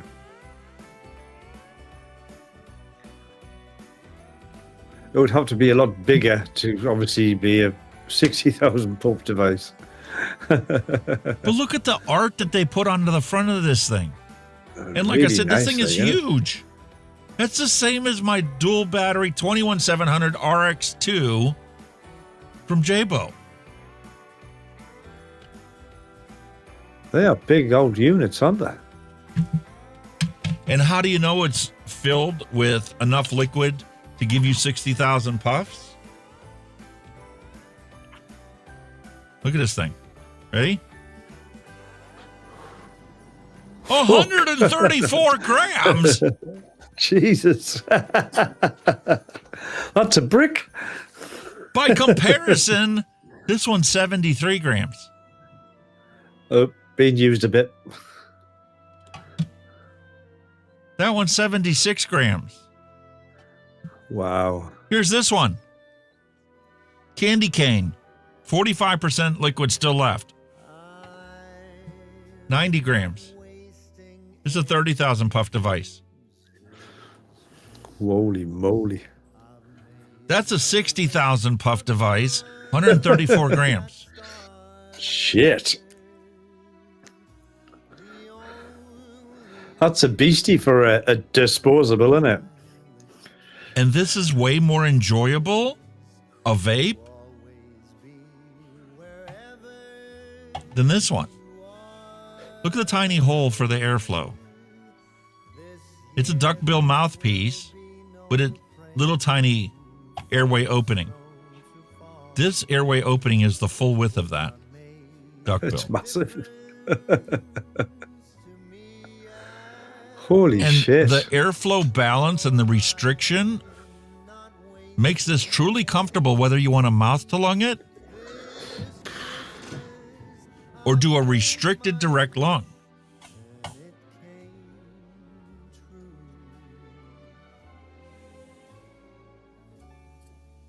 Simple, easy to use graphics for the battery and the fluid. And I already have a Nick Buzz. And that ice is super strong. Oh, too much ice. I'll try this one too.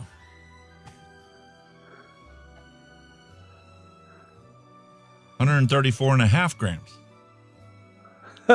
Jesus. That's full, boy. That's really full. That's full to the hilt.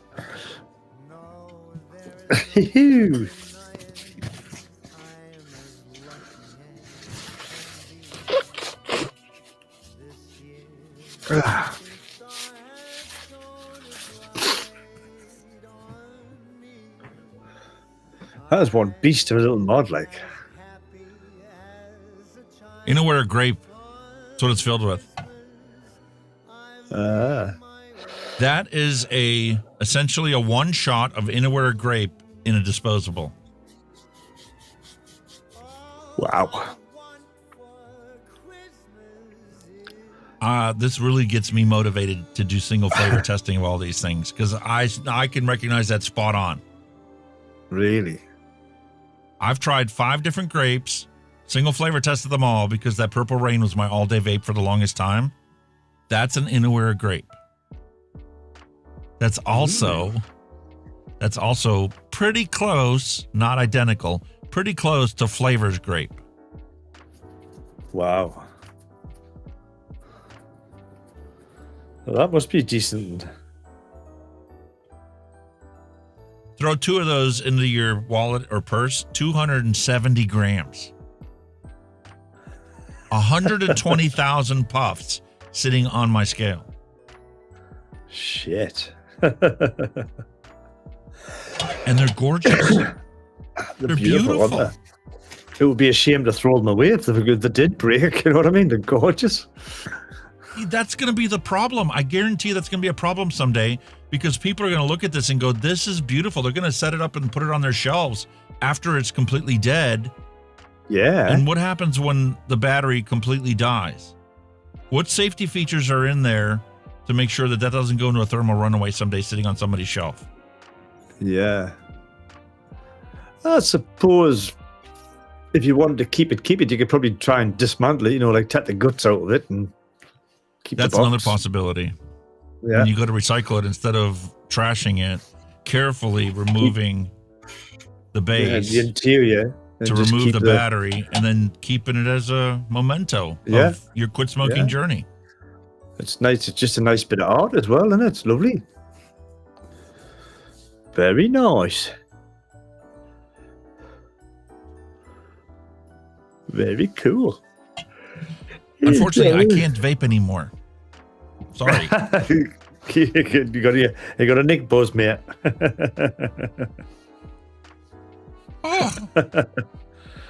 God damn it. What's on my... Oh, that's this. I'm like, what's on the camera? It's on the camera. It's on the desk.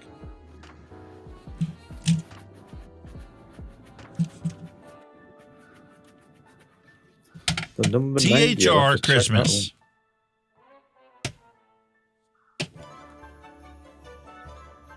Damn. So what milligrams of them would them be in US? Are they 50? They're 50. No wonder you're bouncing then. And guess what? The green one works on the pink one right now. For now. Hell yeah.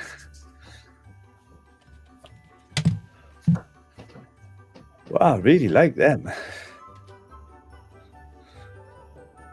Beautiful. And they're all the same size as my mod and tank. Just about. I wish I knew you'd had them prior. I would have bought one of them off you, them ones, and could have sent it over. Looked beautiful. If it isn't for the penalties of forging customs, I definitely would have. Yeah, I forgot about that. That's the only thing with that customs. It is because a it's power a battery. supply. If that It's a airplane power crashes supply. because this battery goes in a thermal runaway at 20,000 feet, Yeah. Yep, you're going to get wrong. I'll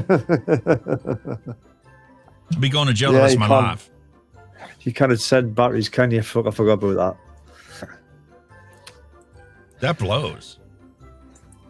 But I mean, it's legit the same size as your mod. It's some size, like, isn't it? Wow. But you can send liquids.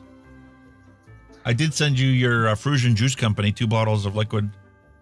Oh, did you? Watermelon, hula berry, and sweet apple sugar baby. I sent your way at Marketplace.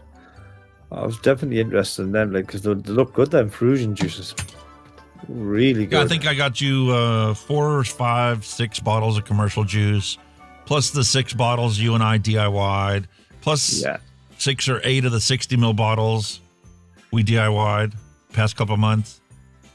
Cool. So you're good to go. I didn't put any real flavorings in there other than the musk. And the musk, I only sent you like 10 mil of musk. Thanks for that. Just so that you can enjoy the beautiful aroma. I don't want to open that because that's going to Buta Squad. I could have sent it. Oh, I mean, you know, see, there's some people that like it, so you know, everyone to their own. Just don't appeal to me that much. That's all. Wait till you smell it. That'll definitely not appeal to you. Oh God, yeah. I'll give it the way. Say, look, I've got you some perfume. Oh, there's some expensive perfume here. She'll believe you. I guarantee it. Whether she likes it or not, that's a whole different ballgame. It's made from the testicle sweat of a very big animal. Oops. Oh, you are such a brute. I'll probably get a backhander. Just what's that? Holy moly, man. Set these aside and stop vaping them. Yep. My head is going to be pounding. Yep. You're going to get a serious buzz, my friend. A serious buzz.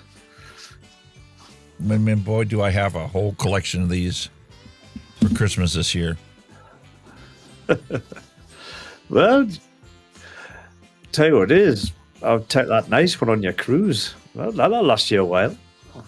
I have a snickerdoodle that I saved up. I've got this candy cane one.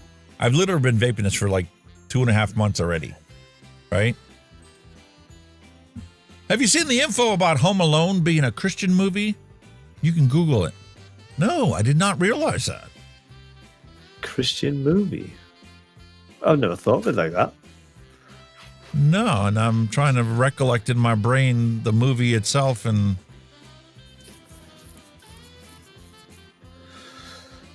I wouldn't think there's anything Christian about 2 blokes trying to break into your house and kill your child.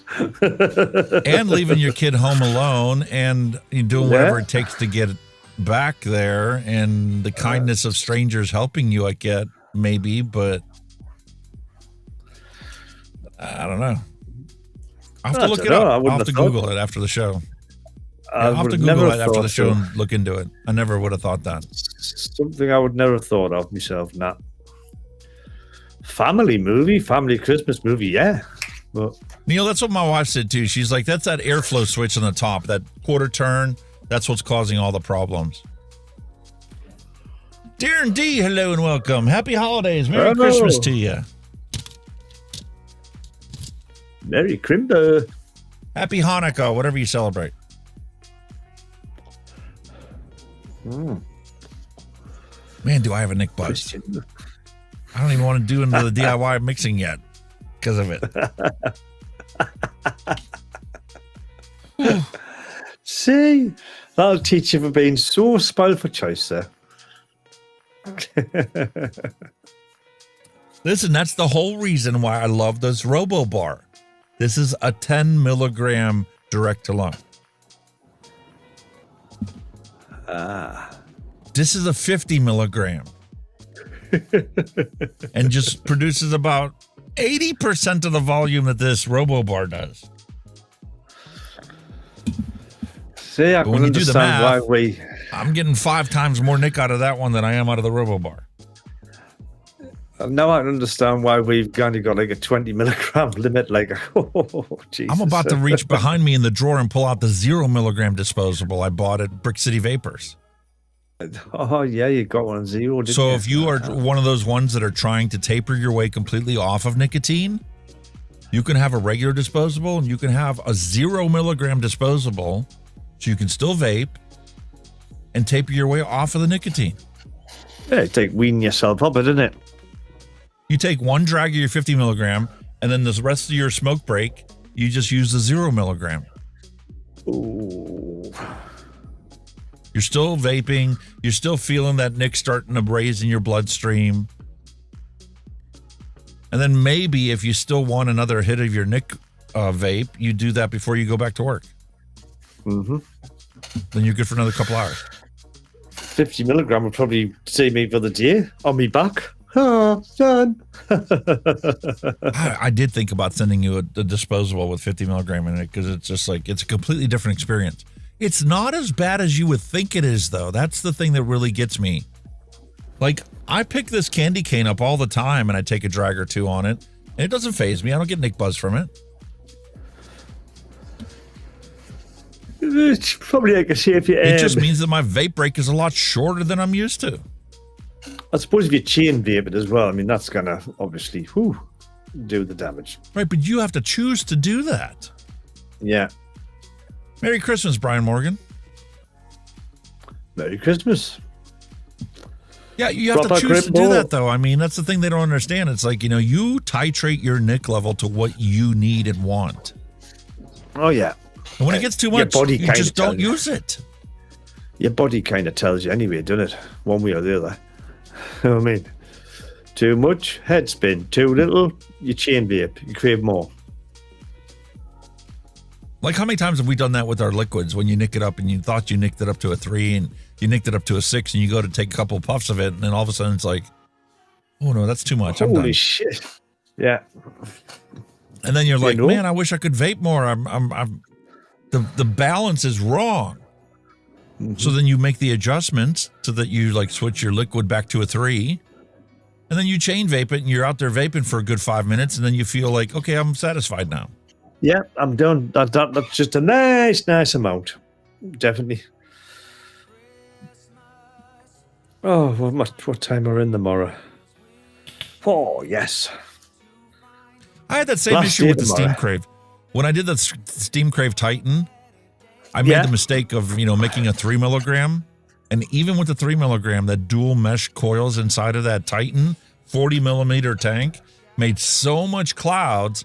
I got a nick buzz off of like 4 or 5 chuffs of that. Like, I should have mixed up a 1 milligram. And then it would have been an enjoyable experience because then I would just be vaping away and having a conversation. And yeah, the power, I suppose, does have a big part to play as well. Like, yeah. But I mean, it's just like your alcohol consumption. You could be sitting there drinking a pint of beer and not think twice about it. Try doing the same kind of drinking with shots of liquor. You can pound those 6 shots down like nothing. And next thing you know, you're flat on your butt. Yeah. Like, what happened there?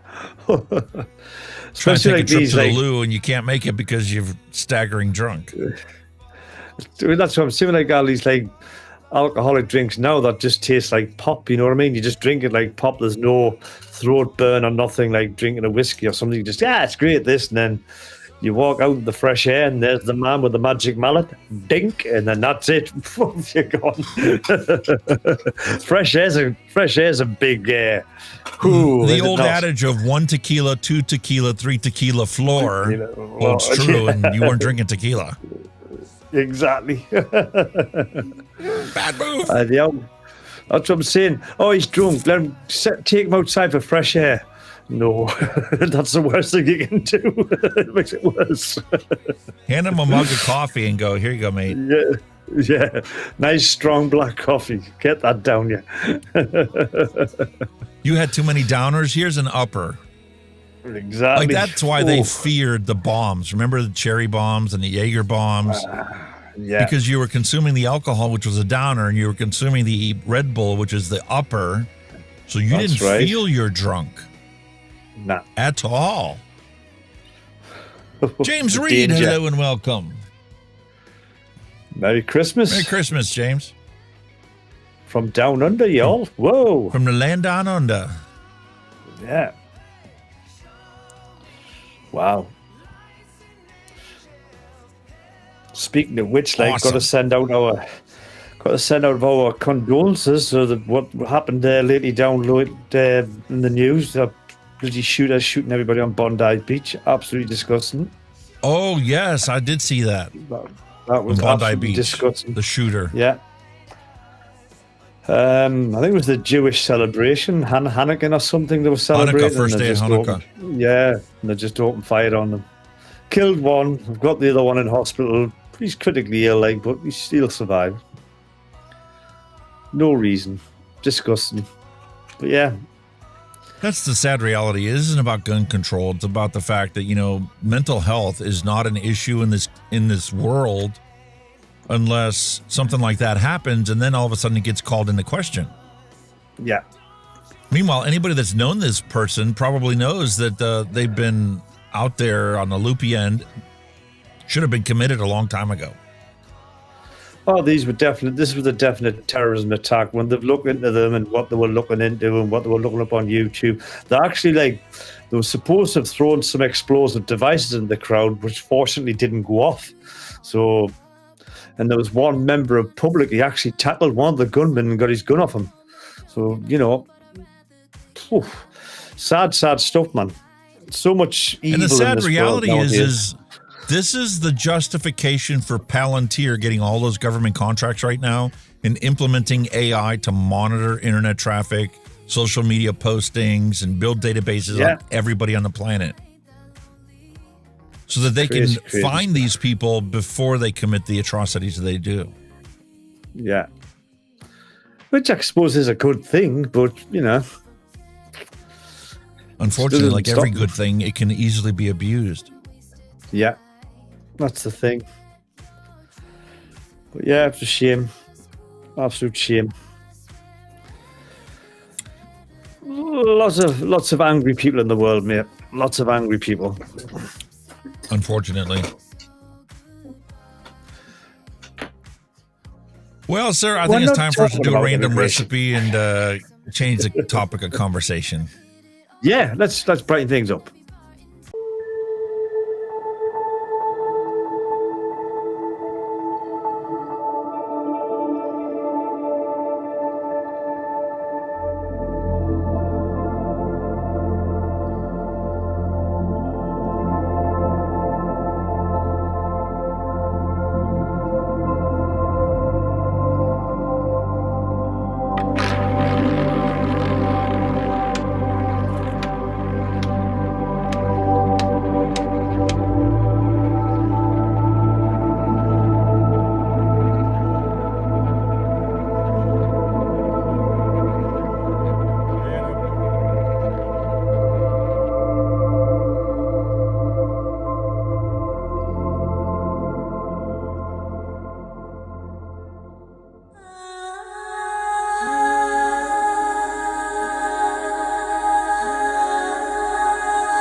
Hot diggity dog diggity. Got the Christmas music playing in the background.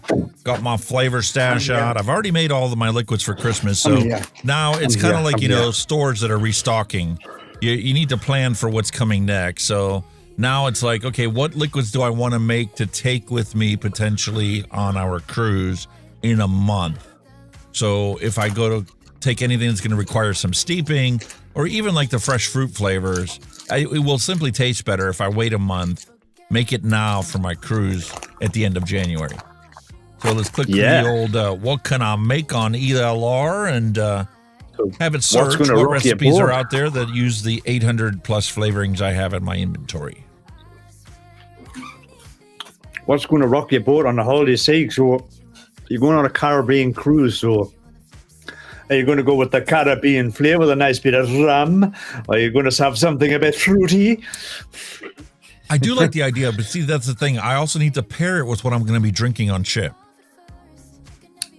So, like, last time we were on the cruise, I was drinking a lot of, like, pina colada or those tropical frou-frou drink. So it's like, do I want a vape that's going to be the same flavor profile, or do I want something that's going to be contrasty but complementary to that? Yeah, I know what you mean. Like here, Dave Lloyd just made a beautiful SSA fudge milkshake that I whipped up and sent Kenny a bottle of not too long ago here, last week or whatever. But I mean, like, is that going to go with my tropical frou-frou drink? I'll be very surprised, excuse me, if you don't, excuse me, I went down the wrong hole. I'm very surprised if you don't take a coffee one for in the morning. Now, see, that's the nice thing about on a cruise ship. They do have specialty coffee drinks. And with me having the drink package, that's something that you would normally have to pay extra for. But because of the drink package, I can have my espresso vanilla frothy latte first thing in the morning. And it's included in the drink package as one of the drinks for the day. My wife, like, she gets her can of Red Bull and has like a morning shot to start off her day. And both of those are covered in the drink package. A Red Bull to start the day. Wow. Yes. Hey, so it's essentially a cherry bomb without it being served in one glass. So, good girl. You know. Good girl. So like this would pair perfectly with my morning coffee. But by lunchtime, I would switch over to the tropical frou-frou drinks, and this would no longer pair up well with my beverage. No. So I need something along the lines of like this mango sunrise that would work well with both, because that's what I'm drinking with my coffee now. That's what I'm vaping with my coffee now. So we need to find something similar to that. What else we got? Next page. What the heck is Factory Reset? Factory Reset is mint candy from Flavora, peppermint, shisha vanilla, and whipped cream. Vanilla whipped cream. Well, that looks interesting. And that vanilla whipped cream from Capella doesn't take a whole long time. Was that not one you were going to look at anyway to make as a Christmassy one? I'm sure I've seen that before. I've tried a couple candy cane recipes. Nothing is exactly the same as the Flavors candy cane one shot. Yeah. I still have, about half a mil left in the bottom of it that I use as reference for my nose, and then I'll do a drop on my knuckle test to go, how close is it to that? Right now, the only thing that's wrong with it is the mint. And that's basically the only thing I subbed out. So, but this looks interesting. I think I should make myself a 60 mil of this. Because I think the flavor profile itself is one that I'm interested in and would appreciate.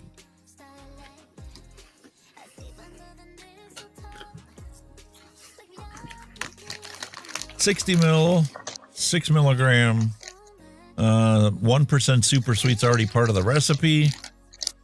So, job done. Whip it up. There's the recipe. Cool. Flavora mint candy. Oh. Some of them flavors would be probably nice on their own.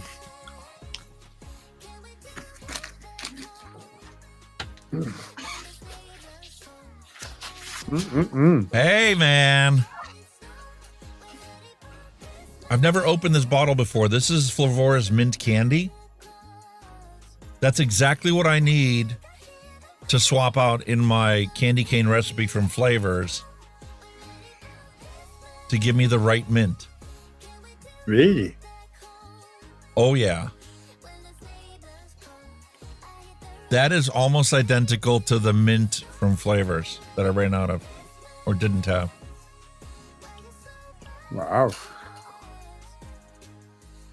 And I can't believe it's taken me this long to realize that, because remember those mints you used to get like hotels and like after dinner mints that they used to give you?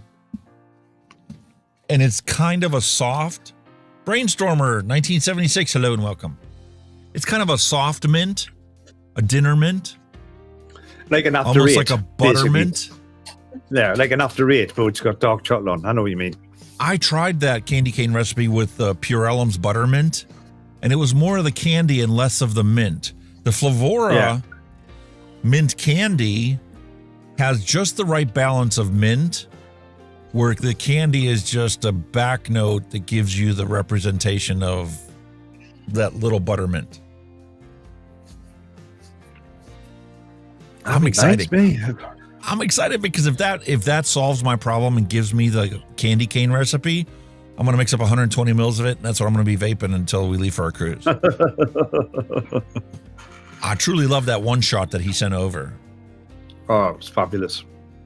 And boy, was that a wonderful transition from the fruity vapes that I've been vaping, and even the custards that I've been vaping, to something completely different. I think I've still got some of that candy cane left that you sent me. The one that you mixed, actually. That was using the one shot. Yeah.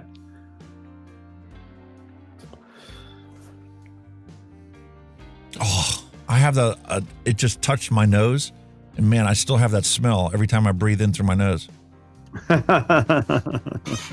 Yes, please. I'll take more of that. Awesome. You never know. All right, so now we got Shisha Vanilla from Innoera. Shisha. Shisha as in the tobacco-y vanilla that they use for shisha smoking.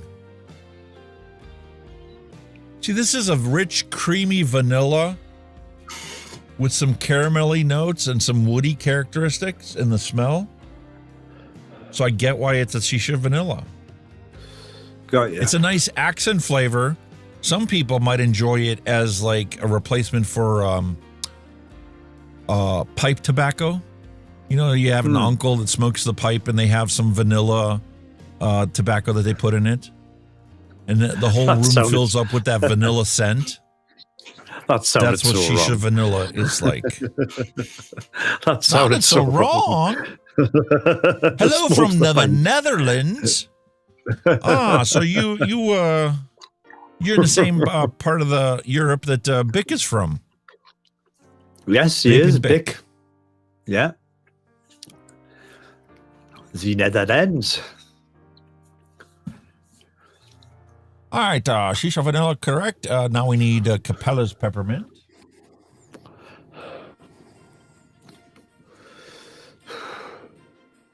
Wait a minute. Do I have one open?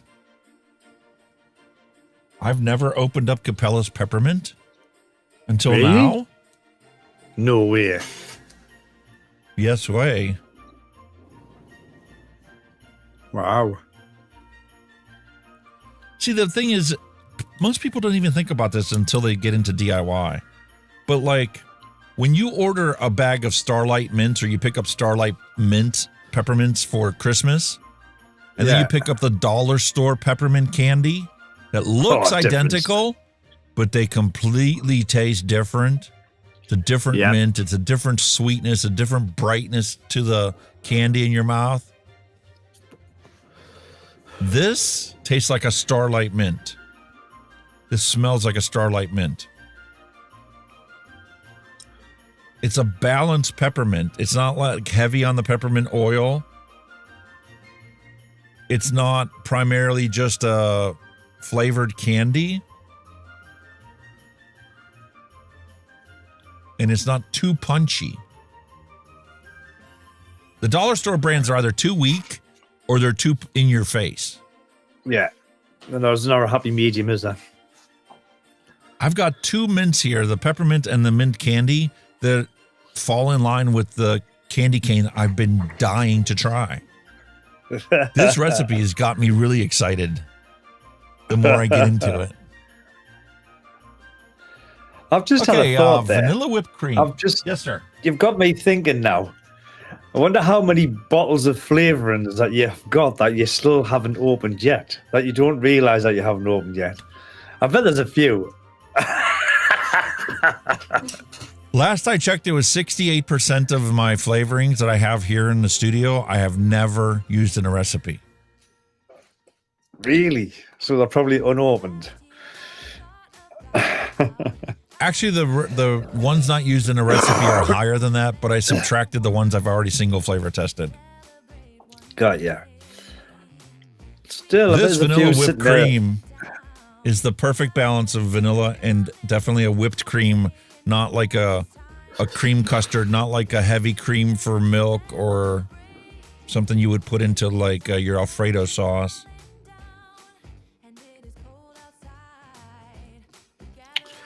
So you might have just discovered a couple of hidden gems there, my friend. I think I have, mate. 1, 2, 3, 4, and then super sweet is number 5. Yep. 5 ingredients. Now, are you going to stick with the Capella? Or are you going to use combination? Are you going to stick with the Capella Super Sweet, or are you going to go with the Purellum? They're pretty much the same. Yeah. The difference in the nuances you cannot distinguish once you put it into a liquid. On the knuckle test, it's even hard to try and distinguish differences between the two of them.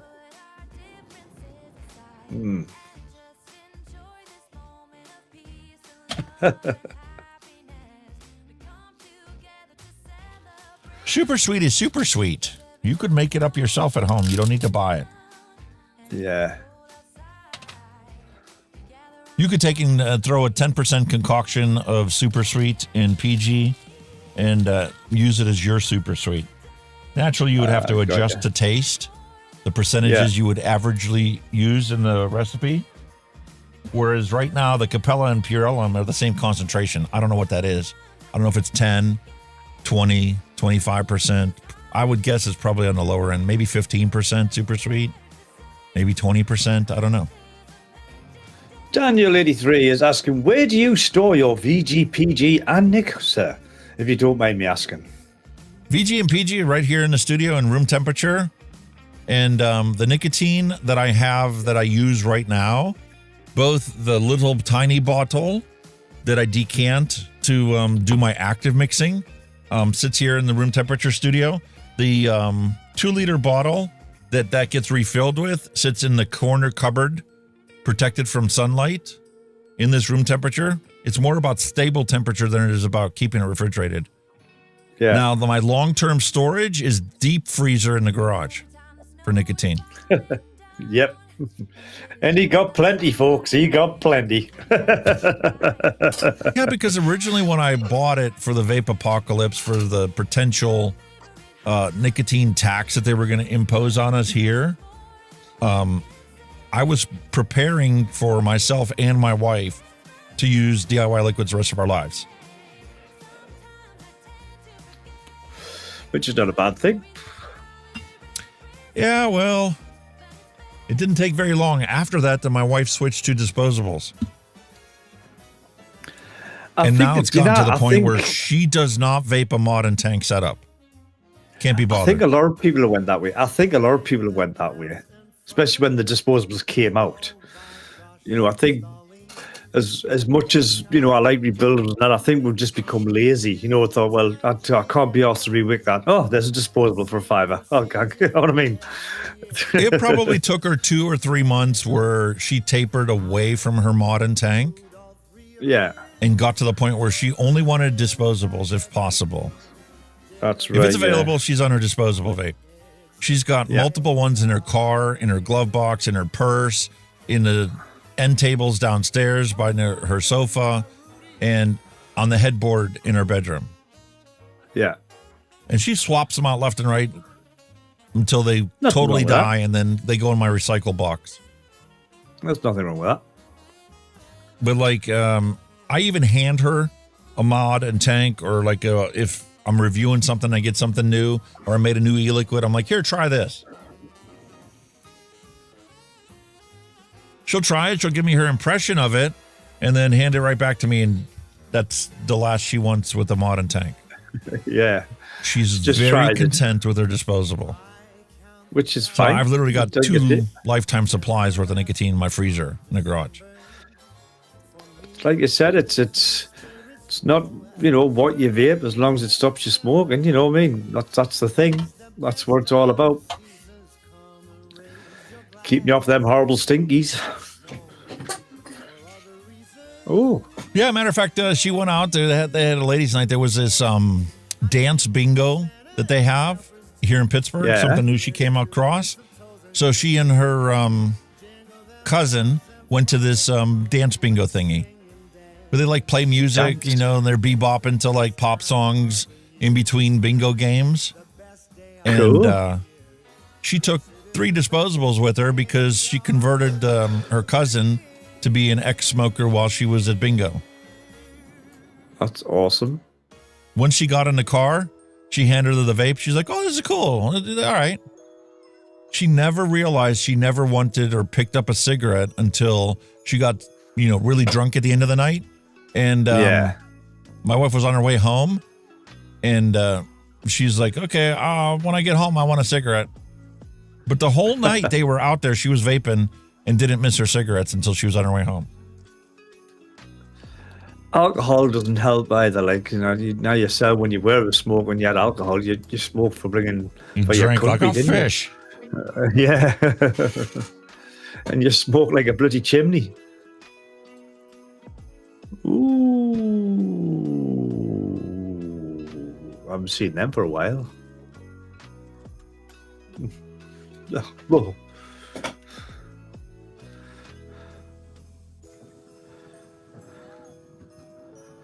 How does that work?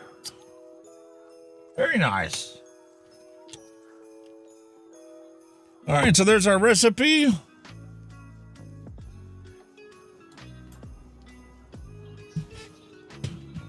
Let's finish mixing this up. We got our secret sauce in there.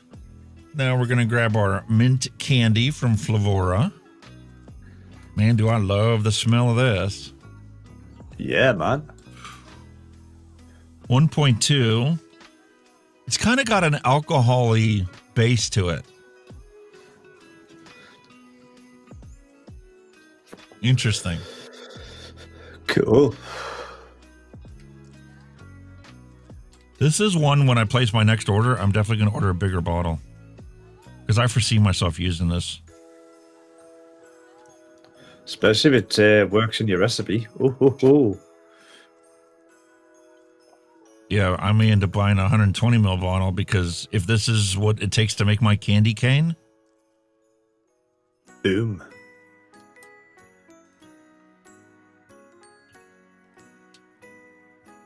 And it's not like these flavors go bad.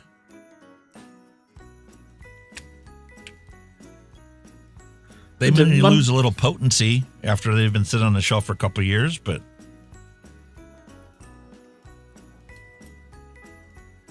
the original peppermint I bought when I started mixing. How do I know? Because this is one of the few bottles of this style that I have. This came from Amazon. Good old Amazon, eh? I love that peppermint smell. Definitely smells like a Starlight mint. 1.86.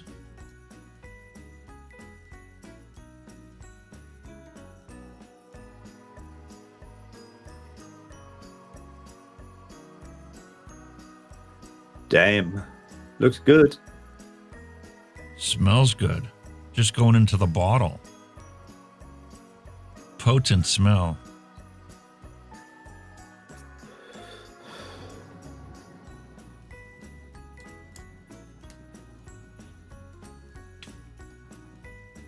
Awesome.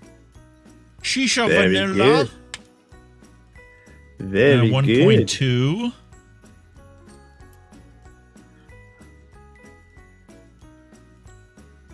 Looks the part, mate. You're excited to try this one, aren't you? Because that should be a pretty good shake and bake, that one. I think that it should will work be. off the bat. I think it might work off the bat. Yeah, because the only thing that really needs steep time is this vanilla whipped cream. Yeah. 3 grams.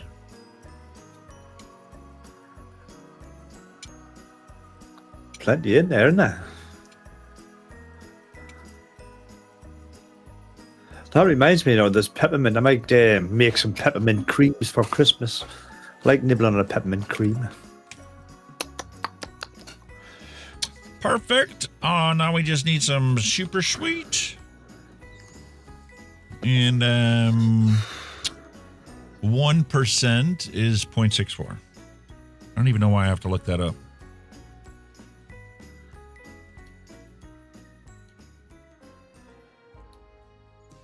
Happy Hippie says you should see if ChatGPT can create a recipe for you. Probably could in this day and age. Yeah.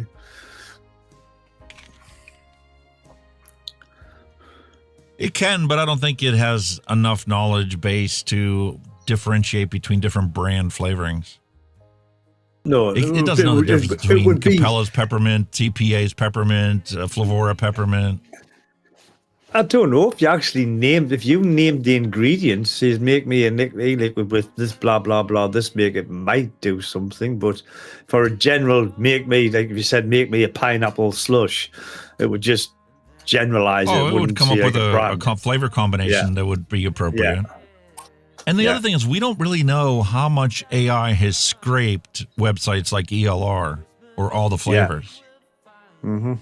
Did they actually search all the recipes in there and add that to the learning base, the knowledge base for AI?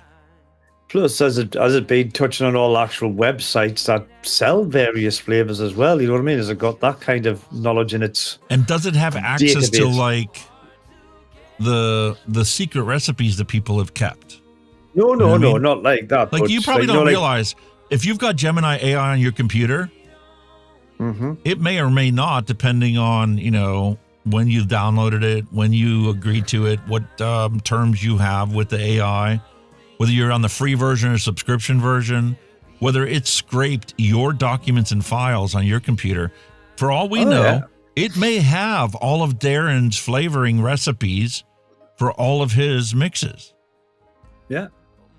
And just didn't tell us, didn't tell Darren. But it's got that knowledge base, and it might have it from like 10 other mixers that are professionals selling these products commercially. And it may weigh that appropriately to know exactly what a good recipe is going to be and what isn't. Definitely. It's just a matter, I think it's a matter of time, if anything, before it can do shit like that. Like, I love the irony of this whole situation, right? In order for AI to get better, it needs access to every bit of information that's ever been known to mankind, right? And it's not violating copyright law when it scraps this information together, right? And we disparagingly look at China because they culturally accept that behavior and have always used that, like in the development of vaping products. Yeah. You know, Smock does this to the tank, and all of a sudden, everybody else is using that same style of airflow adjustment. It was kind So of we the same when disparagingly WC look at it when China does it, but AI can do it, and everybody's like, oh, well, that's what it takes to make it better. Yeah. It was like you said, when you got the honeycomb airflow, you know, a couple of companies released it, and that, look at it now, everybody's doing it.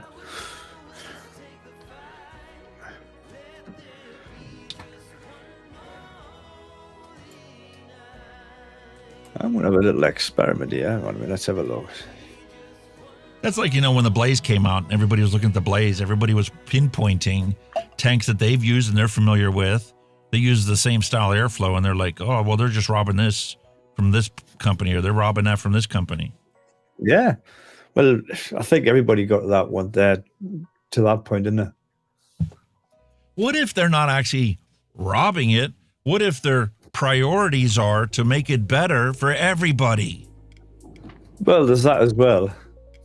It's your value judgment on whether they're being greedy by retaining their copyright claim to this as an exclusive thing just for their company, or whether we're trying to save smokers' lives and we want to make the product as good as could possibly be, the most flavorful, the least harmful, and your priority doesn't value one person being greedy and trying to copyright the airflow design.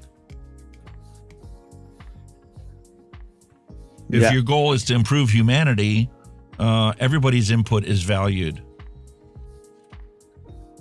but then utilized to its full potential. All right, 53 grams of VG, and we're job done. Keep it in the bottle, Santa. It helps if the VG goes in the bottle, not outside the bottle.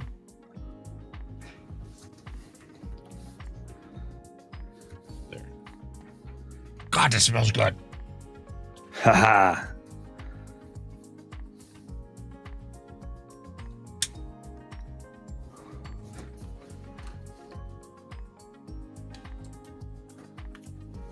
Who popped in? Mike the Hog, Enator. Hello and welcome. A hard one is Grant's Vanilla Custard.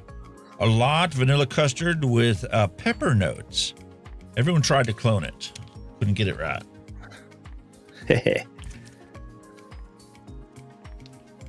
I'm kind of shocked by how many companies went out of business and never released their flavor recipes.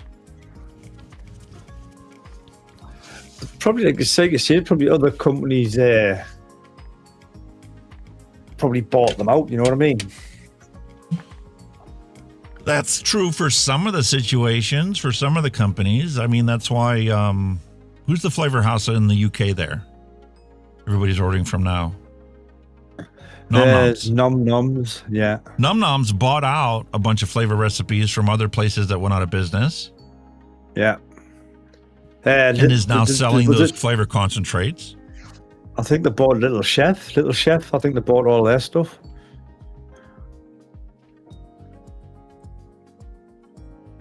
That's like SSA now owns all of Mullenberry's recipes. So SSA is releasing their flavors, but it's actually an old Mullenberry recipe. Yeah. So like what I did was when I was ordering flavors from them that I knew were Mullenberry flavors, like Glamour Chocolate, I have a bottle of Glamour Chocolate from Mullenberry in the Mullenberry bottle, and I have a bottle of Glamour Chocolate from SSA in an SSA bottle, and they're the exact same flavor because they're made using the exact same recipe. Christian Live, happy holidays. Sending good energy to your stream. Thank you very much. Appreciate you being here on Kick. Happy Hippie says, I made a sleeve attached to the Sawzall blade, and it shakes my juice like crazy. That's a great idea. Imagine if you could 3D print a little clip that would clip onto your Sawzall blade, and then anybody could do it. Yeah. I might go in my garage and grab my Sawzall blade. There's my Sawzall and bring it out. Use that.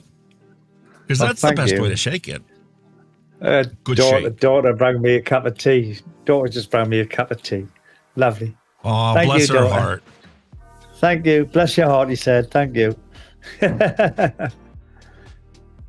See, it's nice. It's like my son took us out to dinner. We went to Longhorn Steakhouse the other day and had dinner because he's getting ready to leave on his trip. He's taking a holiday over the Christmas New Year break.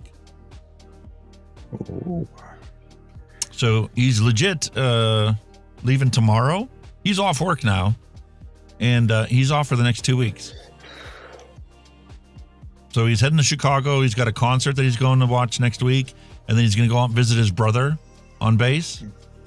Good. Go out and have dinner with him, hang with him for a little while, and hooking up with some other folks in another town.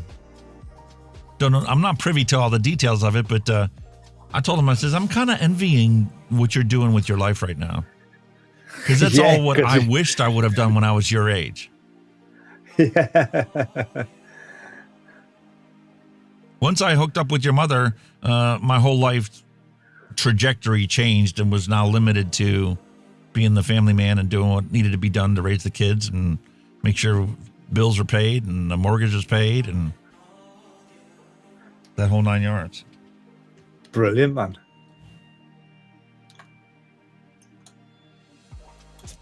So there's the lovely recipe factory reset. I need to make a label for it.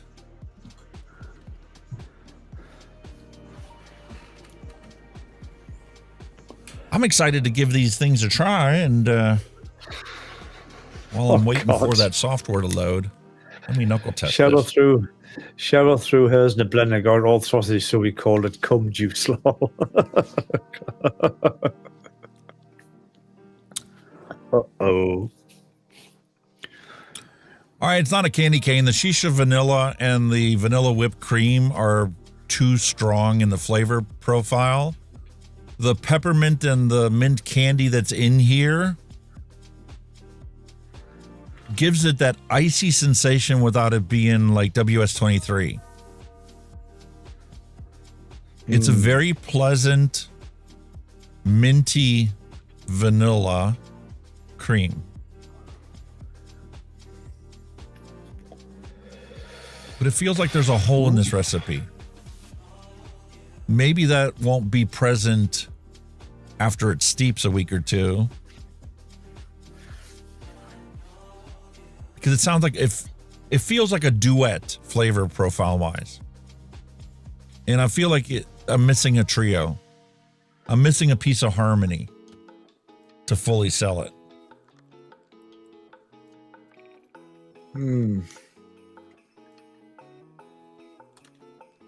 I won't know for sure until this thing steeps for a while. And once I actually vape it, what it tastes like. But might need a bit of steep time, eh? Which you kind of said it might.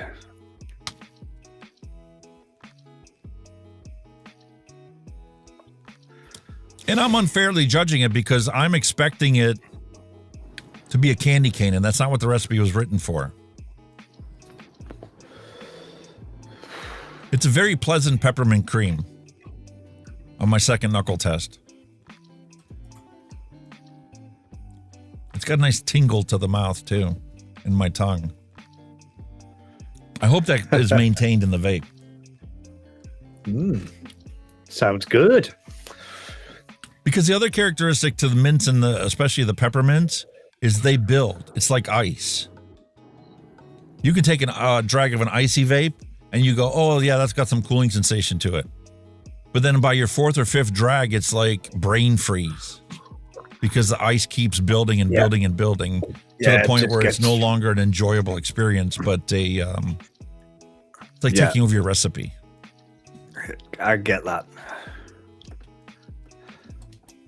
I've had some disposables that are just like, I cannot vape it. I can pick it up and take a toot here or there, but it is not something that I can like take to the grocery store with me because I'll have brain freeze before I get home.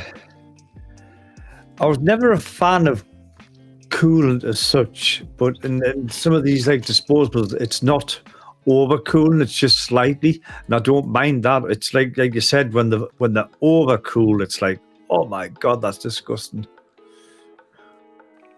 And then there's people like Dimitri that's all they really chase anymore. They can't get satisfied no matter how much WS-23 you put into a recipe. Because your body adapts to it. And if that's something that you crave and your body's adapting to it, eventually it just keeps getting weaker and weaker, and you have to keep upping that percentage until it becomes uncomfortable and overrides and takes over the whole profile. Exactly. It gets overpowering, doesn't it? There we go. Factory well. reset. Factory reset. One more knuckle taste, because I really like this profile.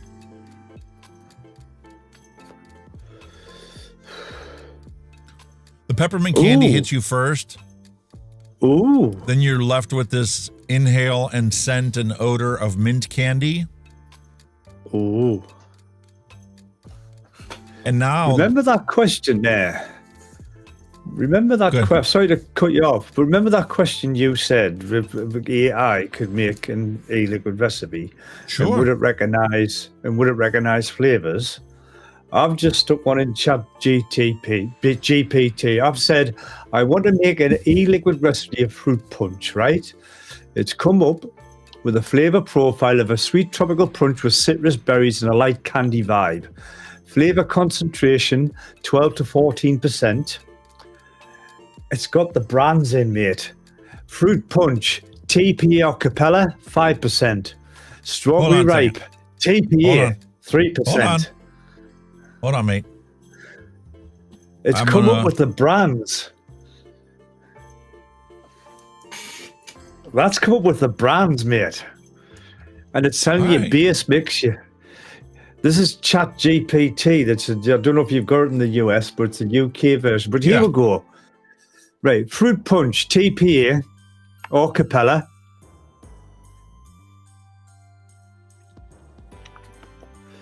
And that's at 5%.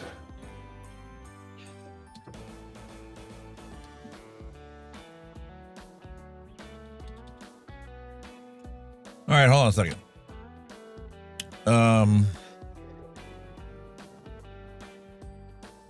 Wow.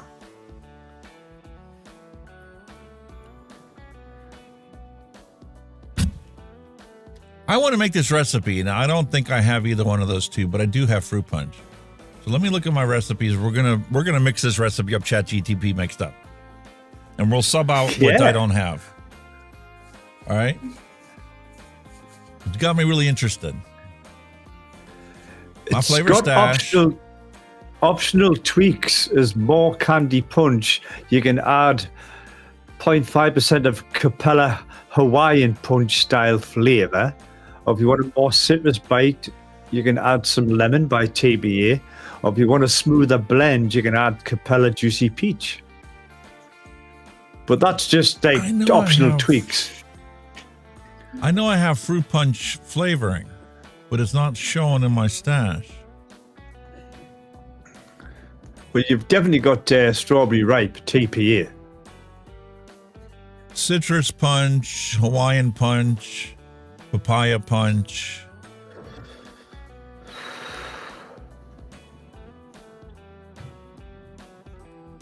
Let's try Capella's Hawaiian, Wonder Flavors Hawaiian punch. All right, I'm going to make the recipe the way that it originally says. It says that there should be Capella. Does Capella still sell a fruit punch?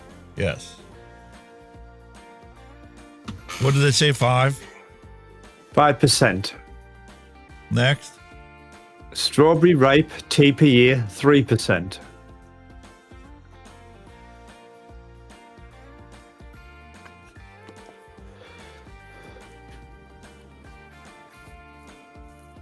Okay. You've got pineapple, which is TPA or Capella, at 2%. Okay. Then you've got orange. It's got juicy or sweet, TPA or Capella, at 1.5%. Okay. Super sweet can be 0.5% or 1%, which is optional. That's the recipe.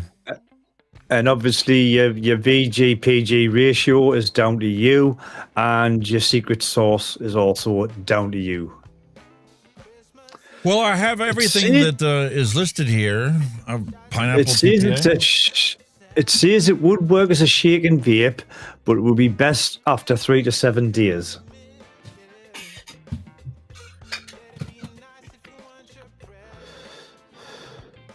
Interesting that they called for TPA pineapple and not pineapple juice. All right, so I don't have a tropical fruit punch Capella, but obviously I do have this Hawaiian punch, so we're going to swap that out. I'll put in Hawaiian punch instead of fruit punch. Use Hawaiian in it. Yeah, Hawaiian punch, Wonder flavors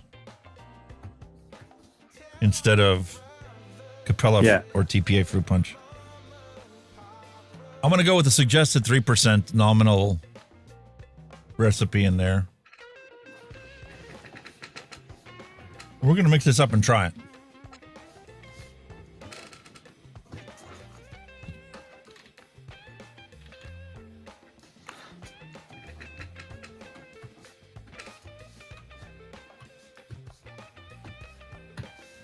I'll just go to do that. It's still come up with the same 5% Hawaiian punch, strawberry ripe. Yeah. I'm sorry, Wonder Flavors is super concentrated. There's no way that 5% of Wonder Flavors is going to equal the same flavor strength as TPA or Capella. I need to cut that back to 3%. I can always add more, but I can't take it out once it's in there. Yeah. It's even giving an example for a 30ml bottle, 1.5 ml for Hawaiian, 0.9 ml for strawberry ripe, 0.6 for pineapple, 0.45 for orange, sweeten up 0.15, and your balance, like I said, your VG, PG, it gives an option. I'm quite surprised it actually give brands.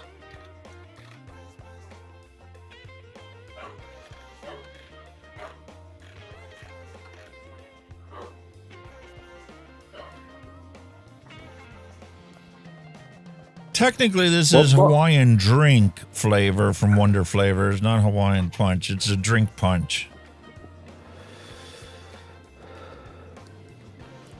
Optional tweaks. It's give you a different ingredient for the more tropical burst. It's saying maybe it's 0.5% of guava. More citrus, obviously lemon, and a deeper sweetness. It's saying peach.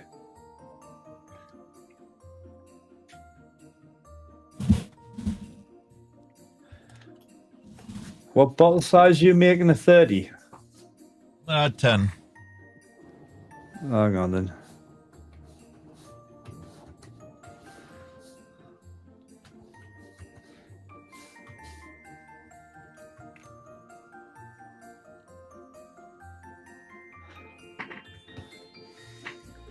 $70, 30, VG, PG. Mix. The pineapple flavor is a lot stronger and punchier than the pineapple juice from TPA. I'm going to stick with the recipe that we got there. 4 ingredients plus sweetener. And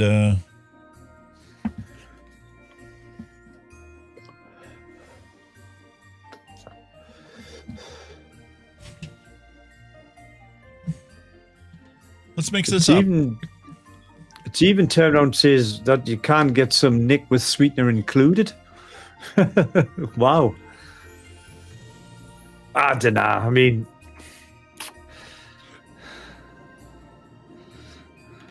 listen, a broken clock is right twice a day. Yeah.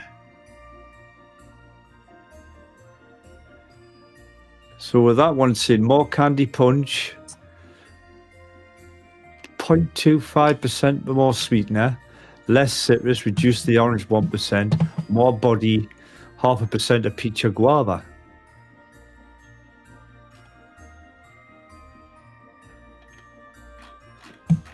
I'm pleasantly surprised. I'll be very pleasantly surprised if that actually comes out all right. Like, I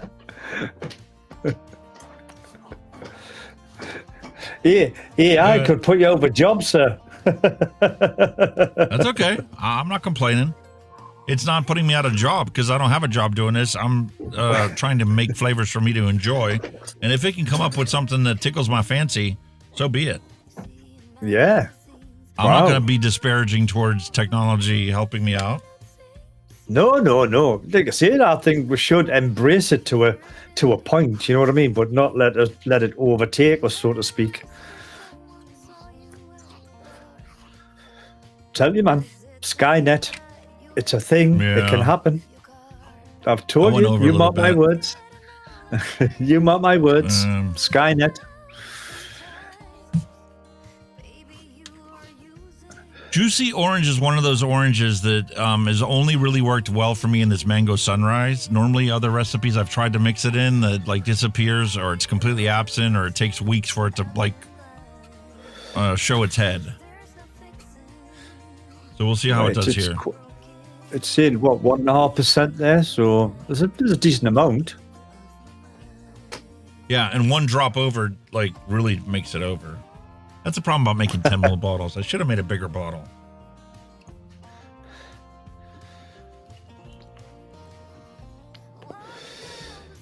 Cotton that it should have 12.5% flavor concentrates in total.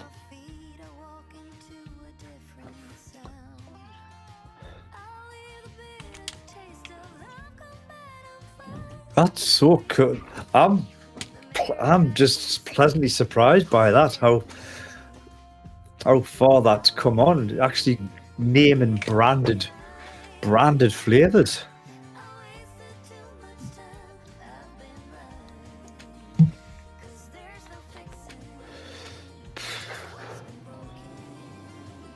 You could probably do that, you know. That could be that's an idea, that. You know, in your ELR, you could do a section of AI generated recipes if they're any good. Wouldn't that be cool?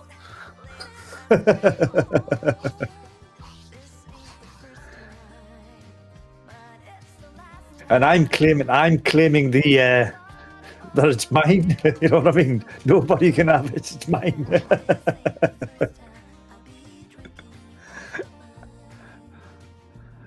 I am really pleasantly surprised by that. If it works, I'll be more pleasantly surprised. I'll be even more pleasantly surprised if it's somewhere near even.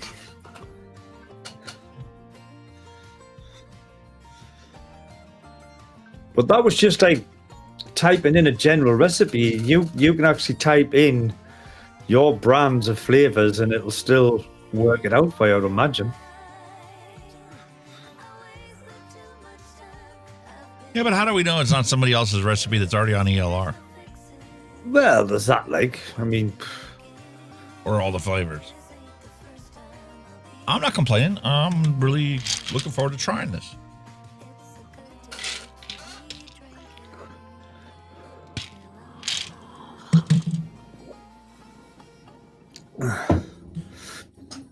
Who's not vaping? I am. I'm vaping this, if that's what you're asking. I'm suffering like the lasting effects of a flu or cold, and I can't vape ordinary vapes at the moment because they're too much on my chest. So I'm just sitting on one of these. But I'm still vaping. Brian. I'm still vaping.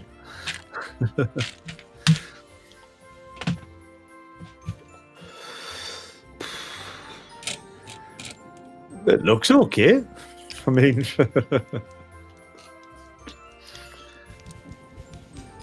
We'll give it a good shake. We'll see how she does. Juicy orange would not be my first pick for orange to go in this recipe. Yeah. Vape Train Australia's Orange Tang would be my first one to jump into for an orange. Well, like I say, I mean, that's not final. I mean, that's just, like I said, I've just asked a general question. But then it says, you know, you can put in your own brands if you want to do, you know, like whatever brand of flavouring you've got, and it'll still try and fine tune it, you know. It's not bad. Pineapple's a little heavy. It does kind of sell the idea of a Hawaiian punch.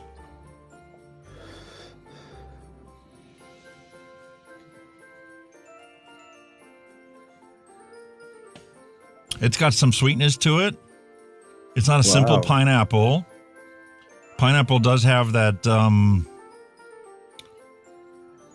like real raw pineapple. You know how you have that skin to the out of it? Yeah. Got yeah. And when you peel that off, the center of the core of the pineapple still has a different flavor than like the outer juicy part of it. This is conveying that entire flavor profile right down to the core, right out to the skin.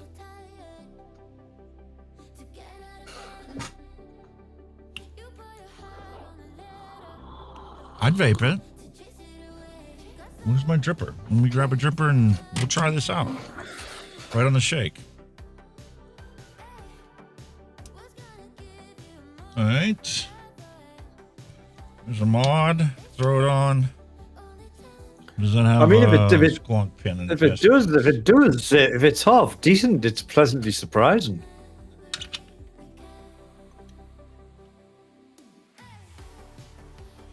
Put it on a squonk wand so I don't ruin that 510 pin. Let's throw some cotton in here. I mean, like I said, you could go deeper into, you can put more detail into your question if you want to push it a bit further. But just for a general question, I mean, what can I say? Oh, he's got the lovely, what do you call it, cotton out there as well. Lovely. BP mods. Yeah.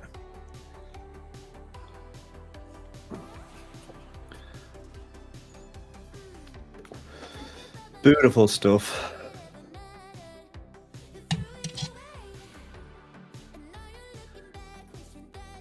Grab that end and pull it through.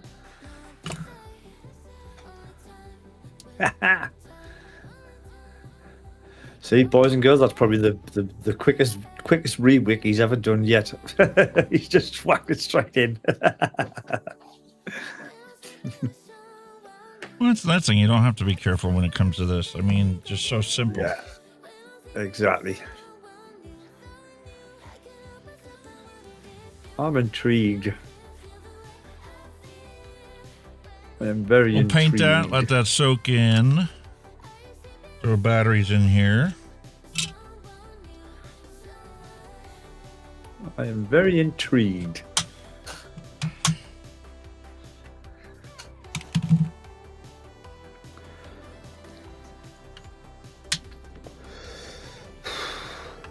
Damn.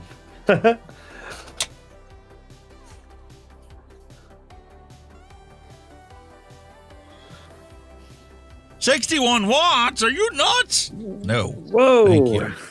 That came in rather high. Yeah, where we got? 0.36. Do 40 watts. Love this Bushido flip top dripper.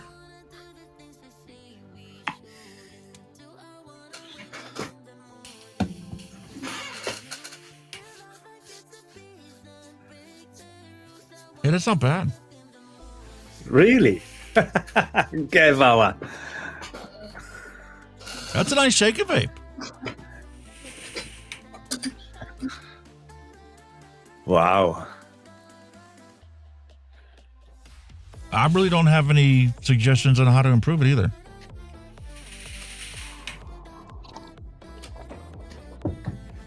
The thing that comes up with is if you want to, where was the tweak? Optional adjustments, more candy punch, add 0.25% of sweetener if you want more candy. If you don't want it as citrusy, reduce the orange by 1%. Or if you want not getting more a whole lot of orange to body, begin with. Yeah, or if you want more body, add 0.5% of peach or guava. I like that idea.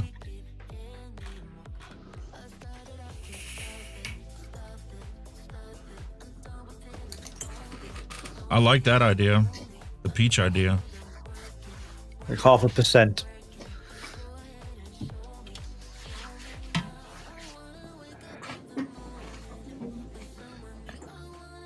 I am pleasantly surprised by that. And if it's come out if it's a half decent vape.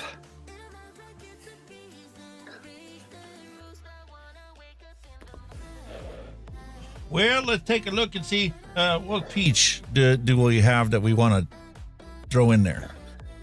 I don't think it gives you a brand as such. It's just giving you a suggestion. No. I'm just trying to look at the list that I have here that is going to, especially when we're only putting 0.5% in. I think I'm going to go with Flavor Arts White Peach.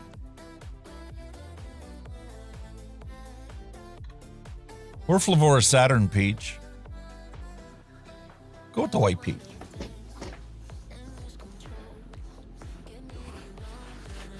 Blanca.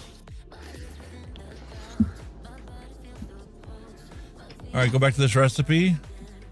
Edit this. 0.5%.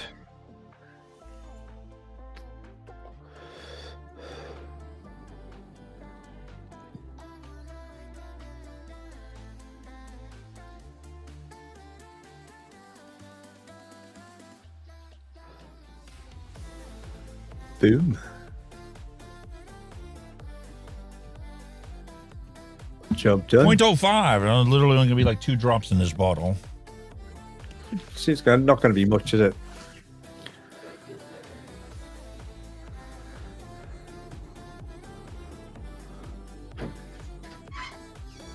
Boom. Oh, hey. Hi, daughter.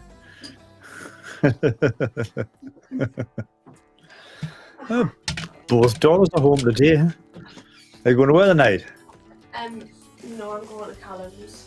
All right. I'm getting the half-10, so I'm just finishing wrapping their presents and taking them over. Okie dokie. Everybody's wrapping prezzies.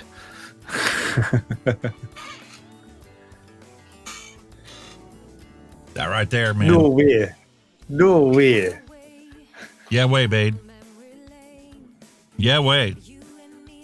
Really? That right there just rounded it out perfectly. THR Wildlife, hello and welcome. You're not late. Poppycock. I can't believe that's working. That's bloody fantastic, mate. Wow.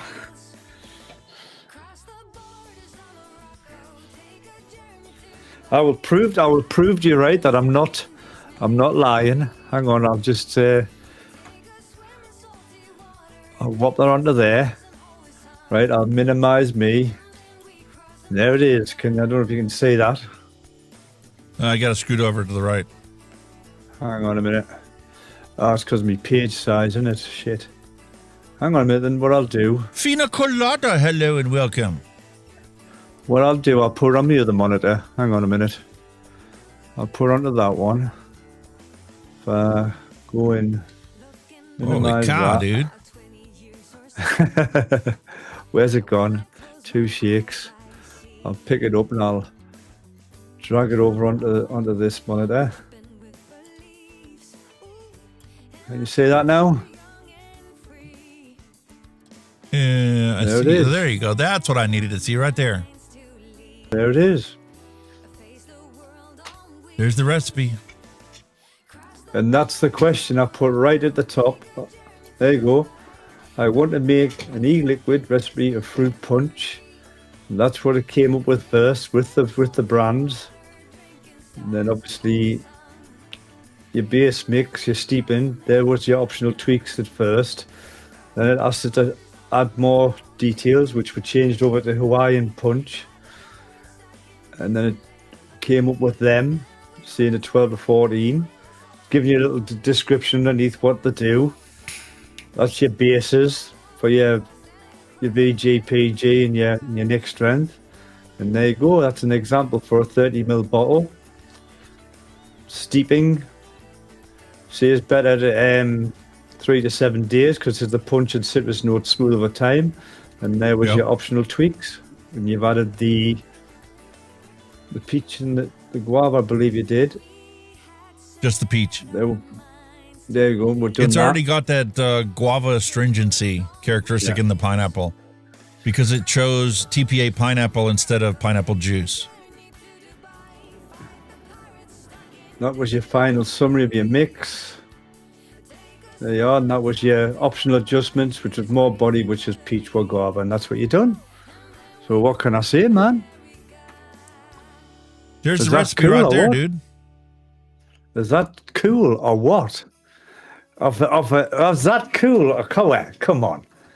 I'm absolutely blown away by that. Like, I didn't think that would work.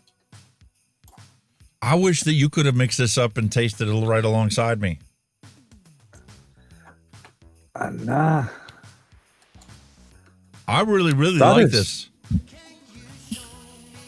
You're not, no kidding. You're not shitting. That is an okay vape. That's a really good vape. Off the That's a shake really as good well. recipe. Off the shake. Wow. I wonder what it'd be like after, like I say, a couple of days. After a couple of days, I think maybe the orange would balance out the pineapple. Right now, the dominant flavor in this when you do the inhale.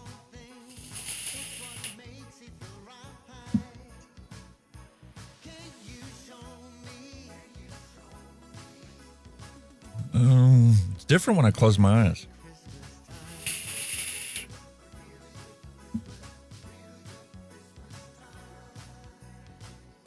Off the inhale, it is a beautiful, sweet, juicy Hawaiian punch. And that peach really adds a body to that was missing from it before. It, like, there was a hole in this recipe, and the peach completely filled it in, and it only took 0.5% to do that. Wow. I'm quite It's impressed. a blending of pineapple and fruit punch, and the juiciness is there because of the peach. And I think if I would substitute out the TPA pineapple juice or TPA pineapple, I don't think it would taste as good as it does like this with the peach. Yeah. I'm quite astounded by that. I'm quite blown away by that. I thought it would, to be honest, I thought it would have come out shit. But I'll tell you what shit is Wonder Flavors Hawaiian Punch as a single flavor test. Yeah. I do not get a pleasant Hawaiian punch out of it. Even when you push Really? the super sweet to like 2%, it is not something you can shake and vape and agree that it's a Hawaiian punch. It's Hawaiian That's good. Punch-esque. Sugarloaf That's giving me an pineapple. idea. Well, a Happy Hippie's right. Sugarloaf pineapple would be a nice one to put in here to substitute Yeah. out for TPA.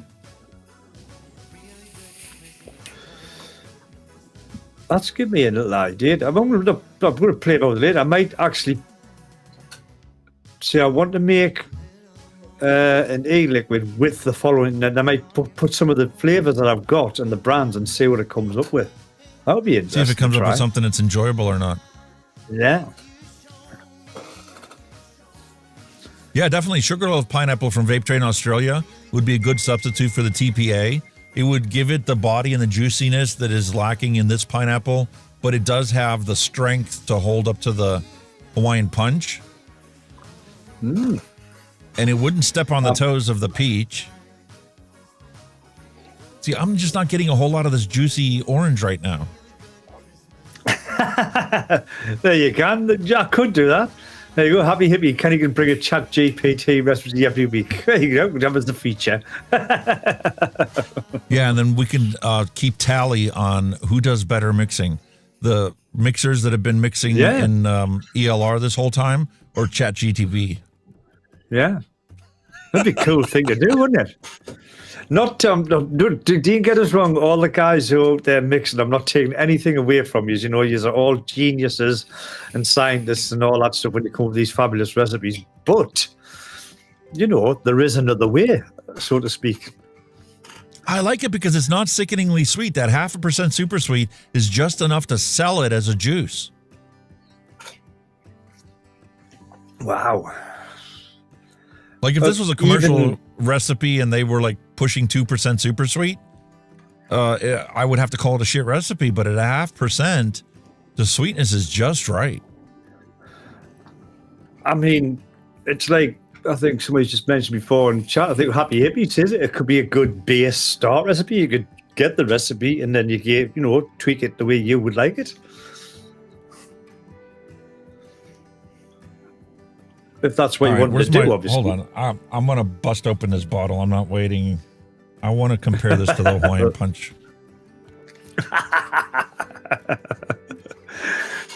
I don't think it'll match yours, surely. No. No, mine is much more wet, a wetter mouthfeel, juicier. The pineapple and the apple juice that's in there, and the cranberry adds a little sour note. It's just so much more complex than this ChatGTP fruit punch. Well, it's obviously using less ingredients as well. I mean, yours a lot less ingredients. Yeah. But for something that's got, what, 1, 2, 3, 4, 5, 6 ingredients, it hasn't turned out too bad. That ChatGTP fruit punch is a solid B rating. If I was a teacher and this was a flavor class and that was an assignment they turned in, that's a solid B. 85% easy. Wow. My Hawaiian Punch for me is like a 95, 98. It's a straight A. Come on, stop. It's just stop being not so an crude. A+. It's a straight A. In order for me to make my Hawaiian Punch a A+, I would need to get mango and add it into the recipe. Or no, papaya. Papaya is what's missing in it. But the Wonder Flavors Hawaiian Punch has enough of that mango-esque characteristic. It doesn't need extra. Because it's not competing with as many other ingredients. It's like you said, maybe as a single flavor, it's not much cob, but obviously in a recipe, brings it out a bit. But wow. Sad Boy Butter Cookie is a really great lemon cookie. I've seen a lot of people trying to replicate it. Sad Boy's nice. I've had some of their juices. I had it was a Sad Boy pepperminty one, but it tasted like what we call Viscount biscuits, right? Which is basically a shortbread base, peppermint covered in chocolate, like a biscuit, and it replicated the flavor brilliant. But Sad Boy do some good stuff. I've had a few of their stuffs. I'm quite pleasantly surprised by that. ChatGPT making a recipe, eh? I'm bummed. Where's my gingerbread? I didn't make a gingerbread this year for Christmas. Flavors made an awesome gingerbread. He did.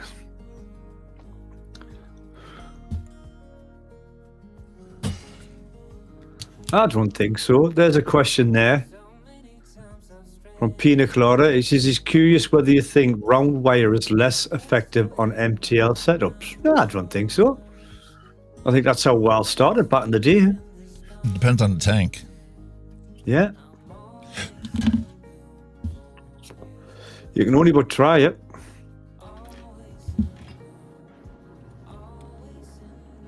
I mean, some of the mouth to lung tanks that are out there just can't give you any real good flavor anyway. You're not making very much vapor. So the advance of using a mouth to lung Clapton coil definitely gives you advantages for flavor production. But the airflow's got to be right in the tank. Otherwise, you're wasting your time on the fancier coil. Definitely. But round wire, especially with some of the older mouth to lung tanks. Round wire works in any tank if you ever play about with it. That's where we started. You know what I mean? It's gonna. And then realistically, with round wire, if you just go down a gauge or go up a gauge, you can have a completely different vaping experience. Yeah, especially from mouth to lung. I mean, it's probably not going to compete with complex coils because that's what they're there for. They're there for a reason, but it would get you going. And this is the advantage of the complex coils.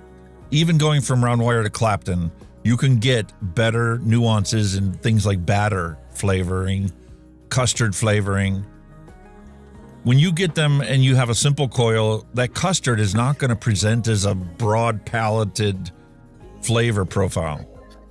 It's just going to be that custardy, nuancy note, that dappy note. Well, the advantage is that, the complex coils, they hold the juice in the coil rather than the round wire. It's relying on the wicking rather than, and there's temperature variations between the crevices between the Clapton coils and the Clapton wrap itself. Yeah. And that Very temperature scientific. variation can give you much better flavor profile, or it can burn it a lot faster and easier too, if the mass is too much. Yeah, you said he's noticed a massive improvement with the bigger fused Clapton, but it's hard to get the micro Clapton without hotspots. Yeah, you've got to fiddle about with them. I see where you're coming from with that. That was one advantage to having, your professional coils made. When you're dealing with mouth to lung, those coils are so tiny and so intricate that, the tension on the Clapton wrap itself makes a difference. Yeah. Dessert flavors from alien coils, definitely. You need everything it. you play about Otherwise, with it. it's a simplistic recipe. Yeah. But yeah, I'm buzzing over that little 10 milli recipe. I'm quite surprised, actually. Very surprised. Very, very surprised. What I'm very surprised about is that fruit punch on the knuckle test tastes like the pineapple I ran out of from flavors for my Hawaiian punch. Really? Like, I have literally tried dozens of different pineapple flavorings, and they all have their advantages or disadvantages. Some of them are more skin flavor than they are juicy pineapple. Some of them are a dry pineapple and have that astringent characteristic to it. Like, I'm tempted to mix this up and just the flavoring compounds, use that as a substitute for the pineapple in my Hawaiian punch recipe. An idea.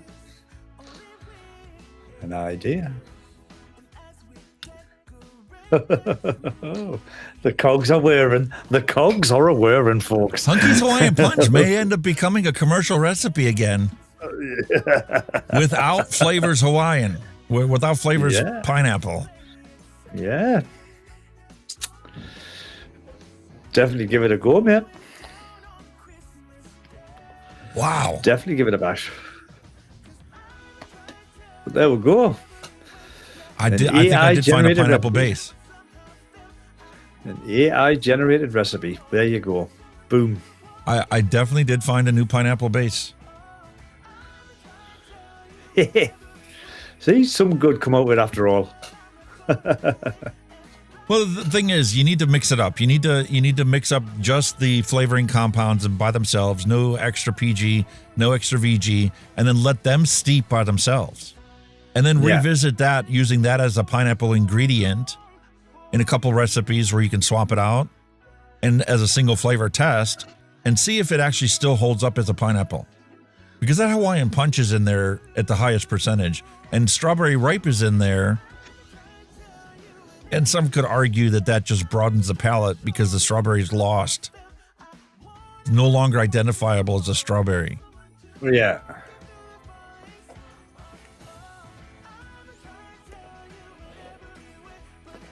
I'm really happy with that.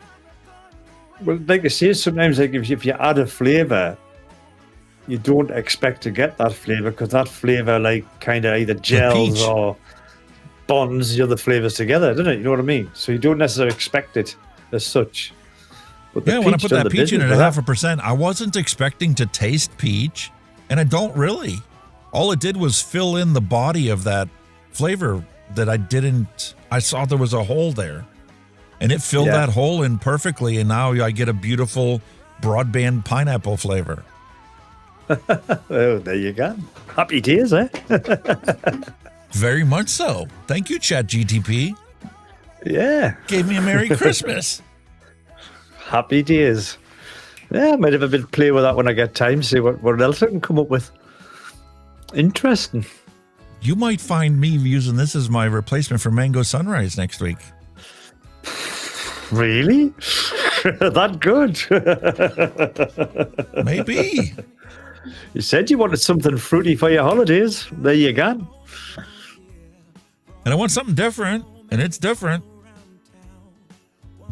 Maybe I'll add the papaya to this recipe. Possibly, yeah. See what it does to it. Happy days. Glad one could help with the assistance of AI. I love it, dude. I really am grateful for you suggesting that. That just made my day. It really did. Wow. Honestly, I didn't think much of it because I thought it'll just come up with blah, blah, blah. But then when it actually come up with brands, I thought, hang on a minute, this has improved a lot since I've last fannied on with it. And yeah, because last time we fannied on with it didn't suggest brands at all. No. I'm like, it ain't going to work. Yeah. I know firsthand if you substitute just one ingredient, how you can totally ruin a recipe. Yeah. There's my Hunky's Hawaiian Punch that I can't make anymore because I no longer have flavors pineapple, and I've never been able to find a substitute for that doesn't alter the recipe. It knocks that balance off. You might have now. I might have now. I just need to figure out what percentage to put this in there. Maintain that existing profile. I guarantee you nobody will ever replicate it. 14 ingredients. Got to take some beating that one.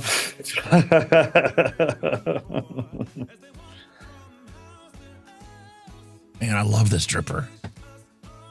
Oh, it's a nice little drip. I still pop back to my little top hat now and then. Like, I just like the top hat. Why has nobody else come up with that? It's class. No messing about. And the checkmark airflow. Look at that. It gurgled a little tiny bit. Yeah, there's man. a little tiny drop right there.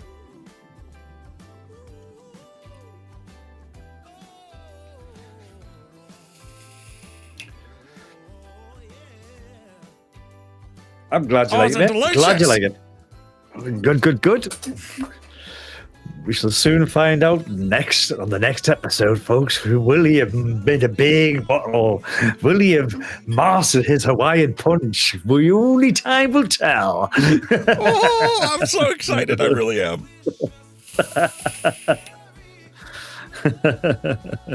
Definitely doing the flavors diary after the first of the year. Yeah. I don't know how you find the time yet, honestly. I really don't. My problem is I let too many other things get me down. Like when Grim Green lost his channel, I lost all motivation to upload anything to YouTube anymore. I get that. Definitely. And now that I think we championed on, he got it back. I just want to crank him out. I just want to put him out there. I think, I think they've been after him for a while, to be honest with you. You know what I mean? Because he is a big advocate over in your part of the land. He makes his voice heard. He's done loads of stuff. So I think it was a matter of time before they try and get at him again. You know what I mean? Nick is the cultural icon for vaping right now.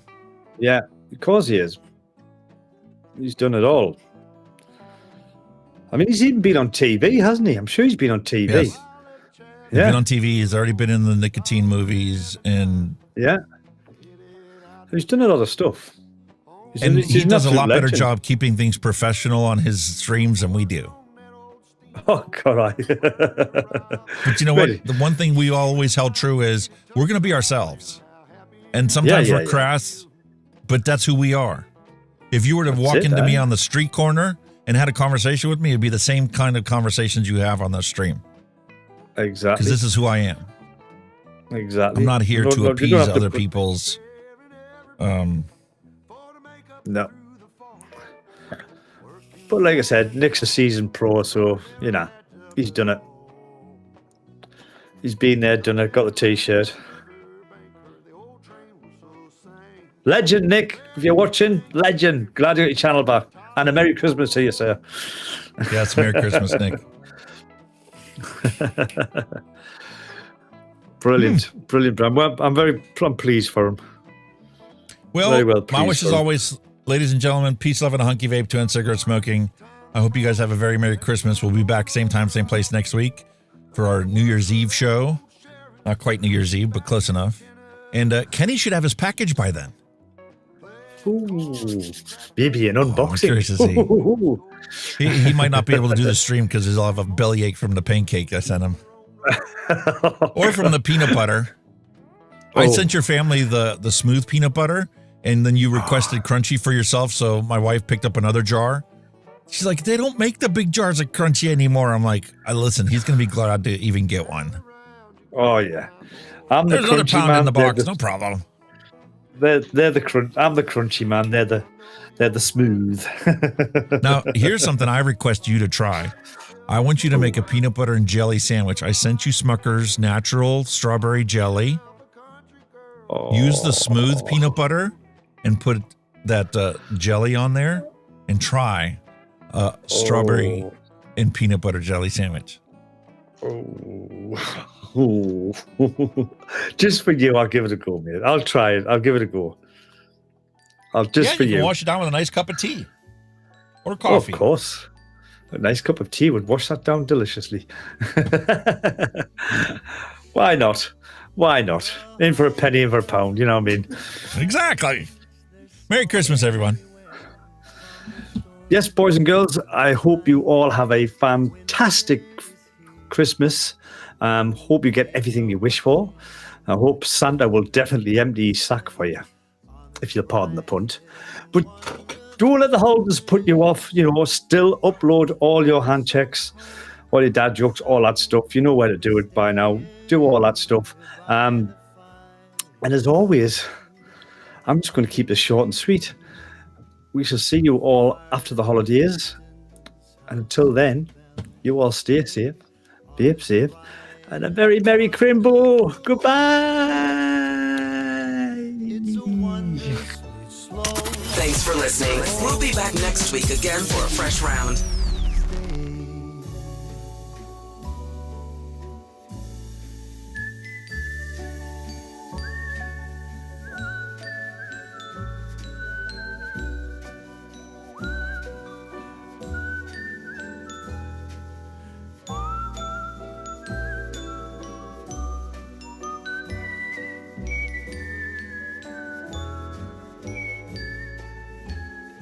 When the sun gets low, you're still by my side in the afterglow and warmth from the fire.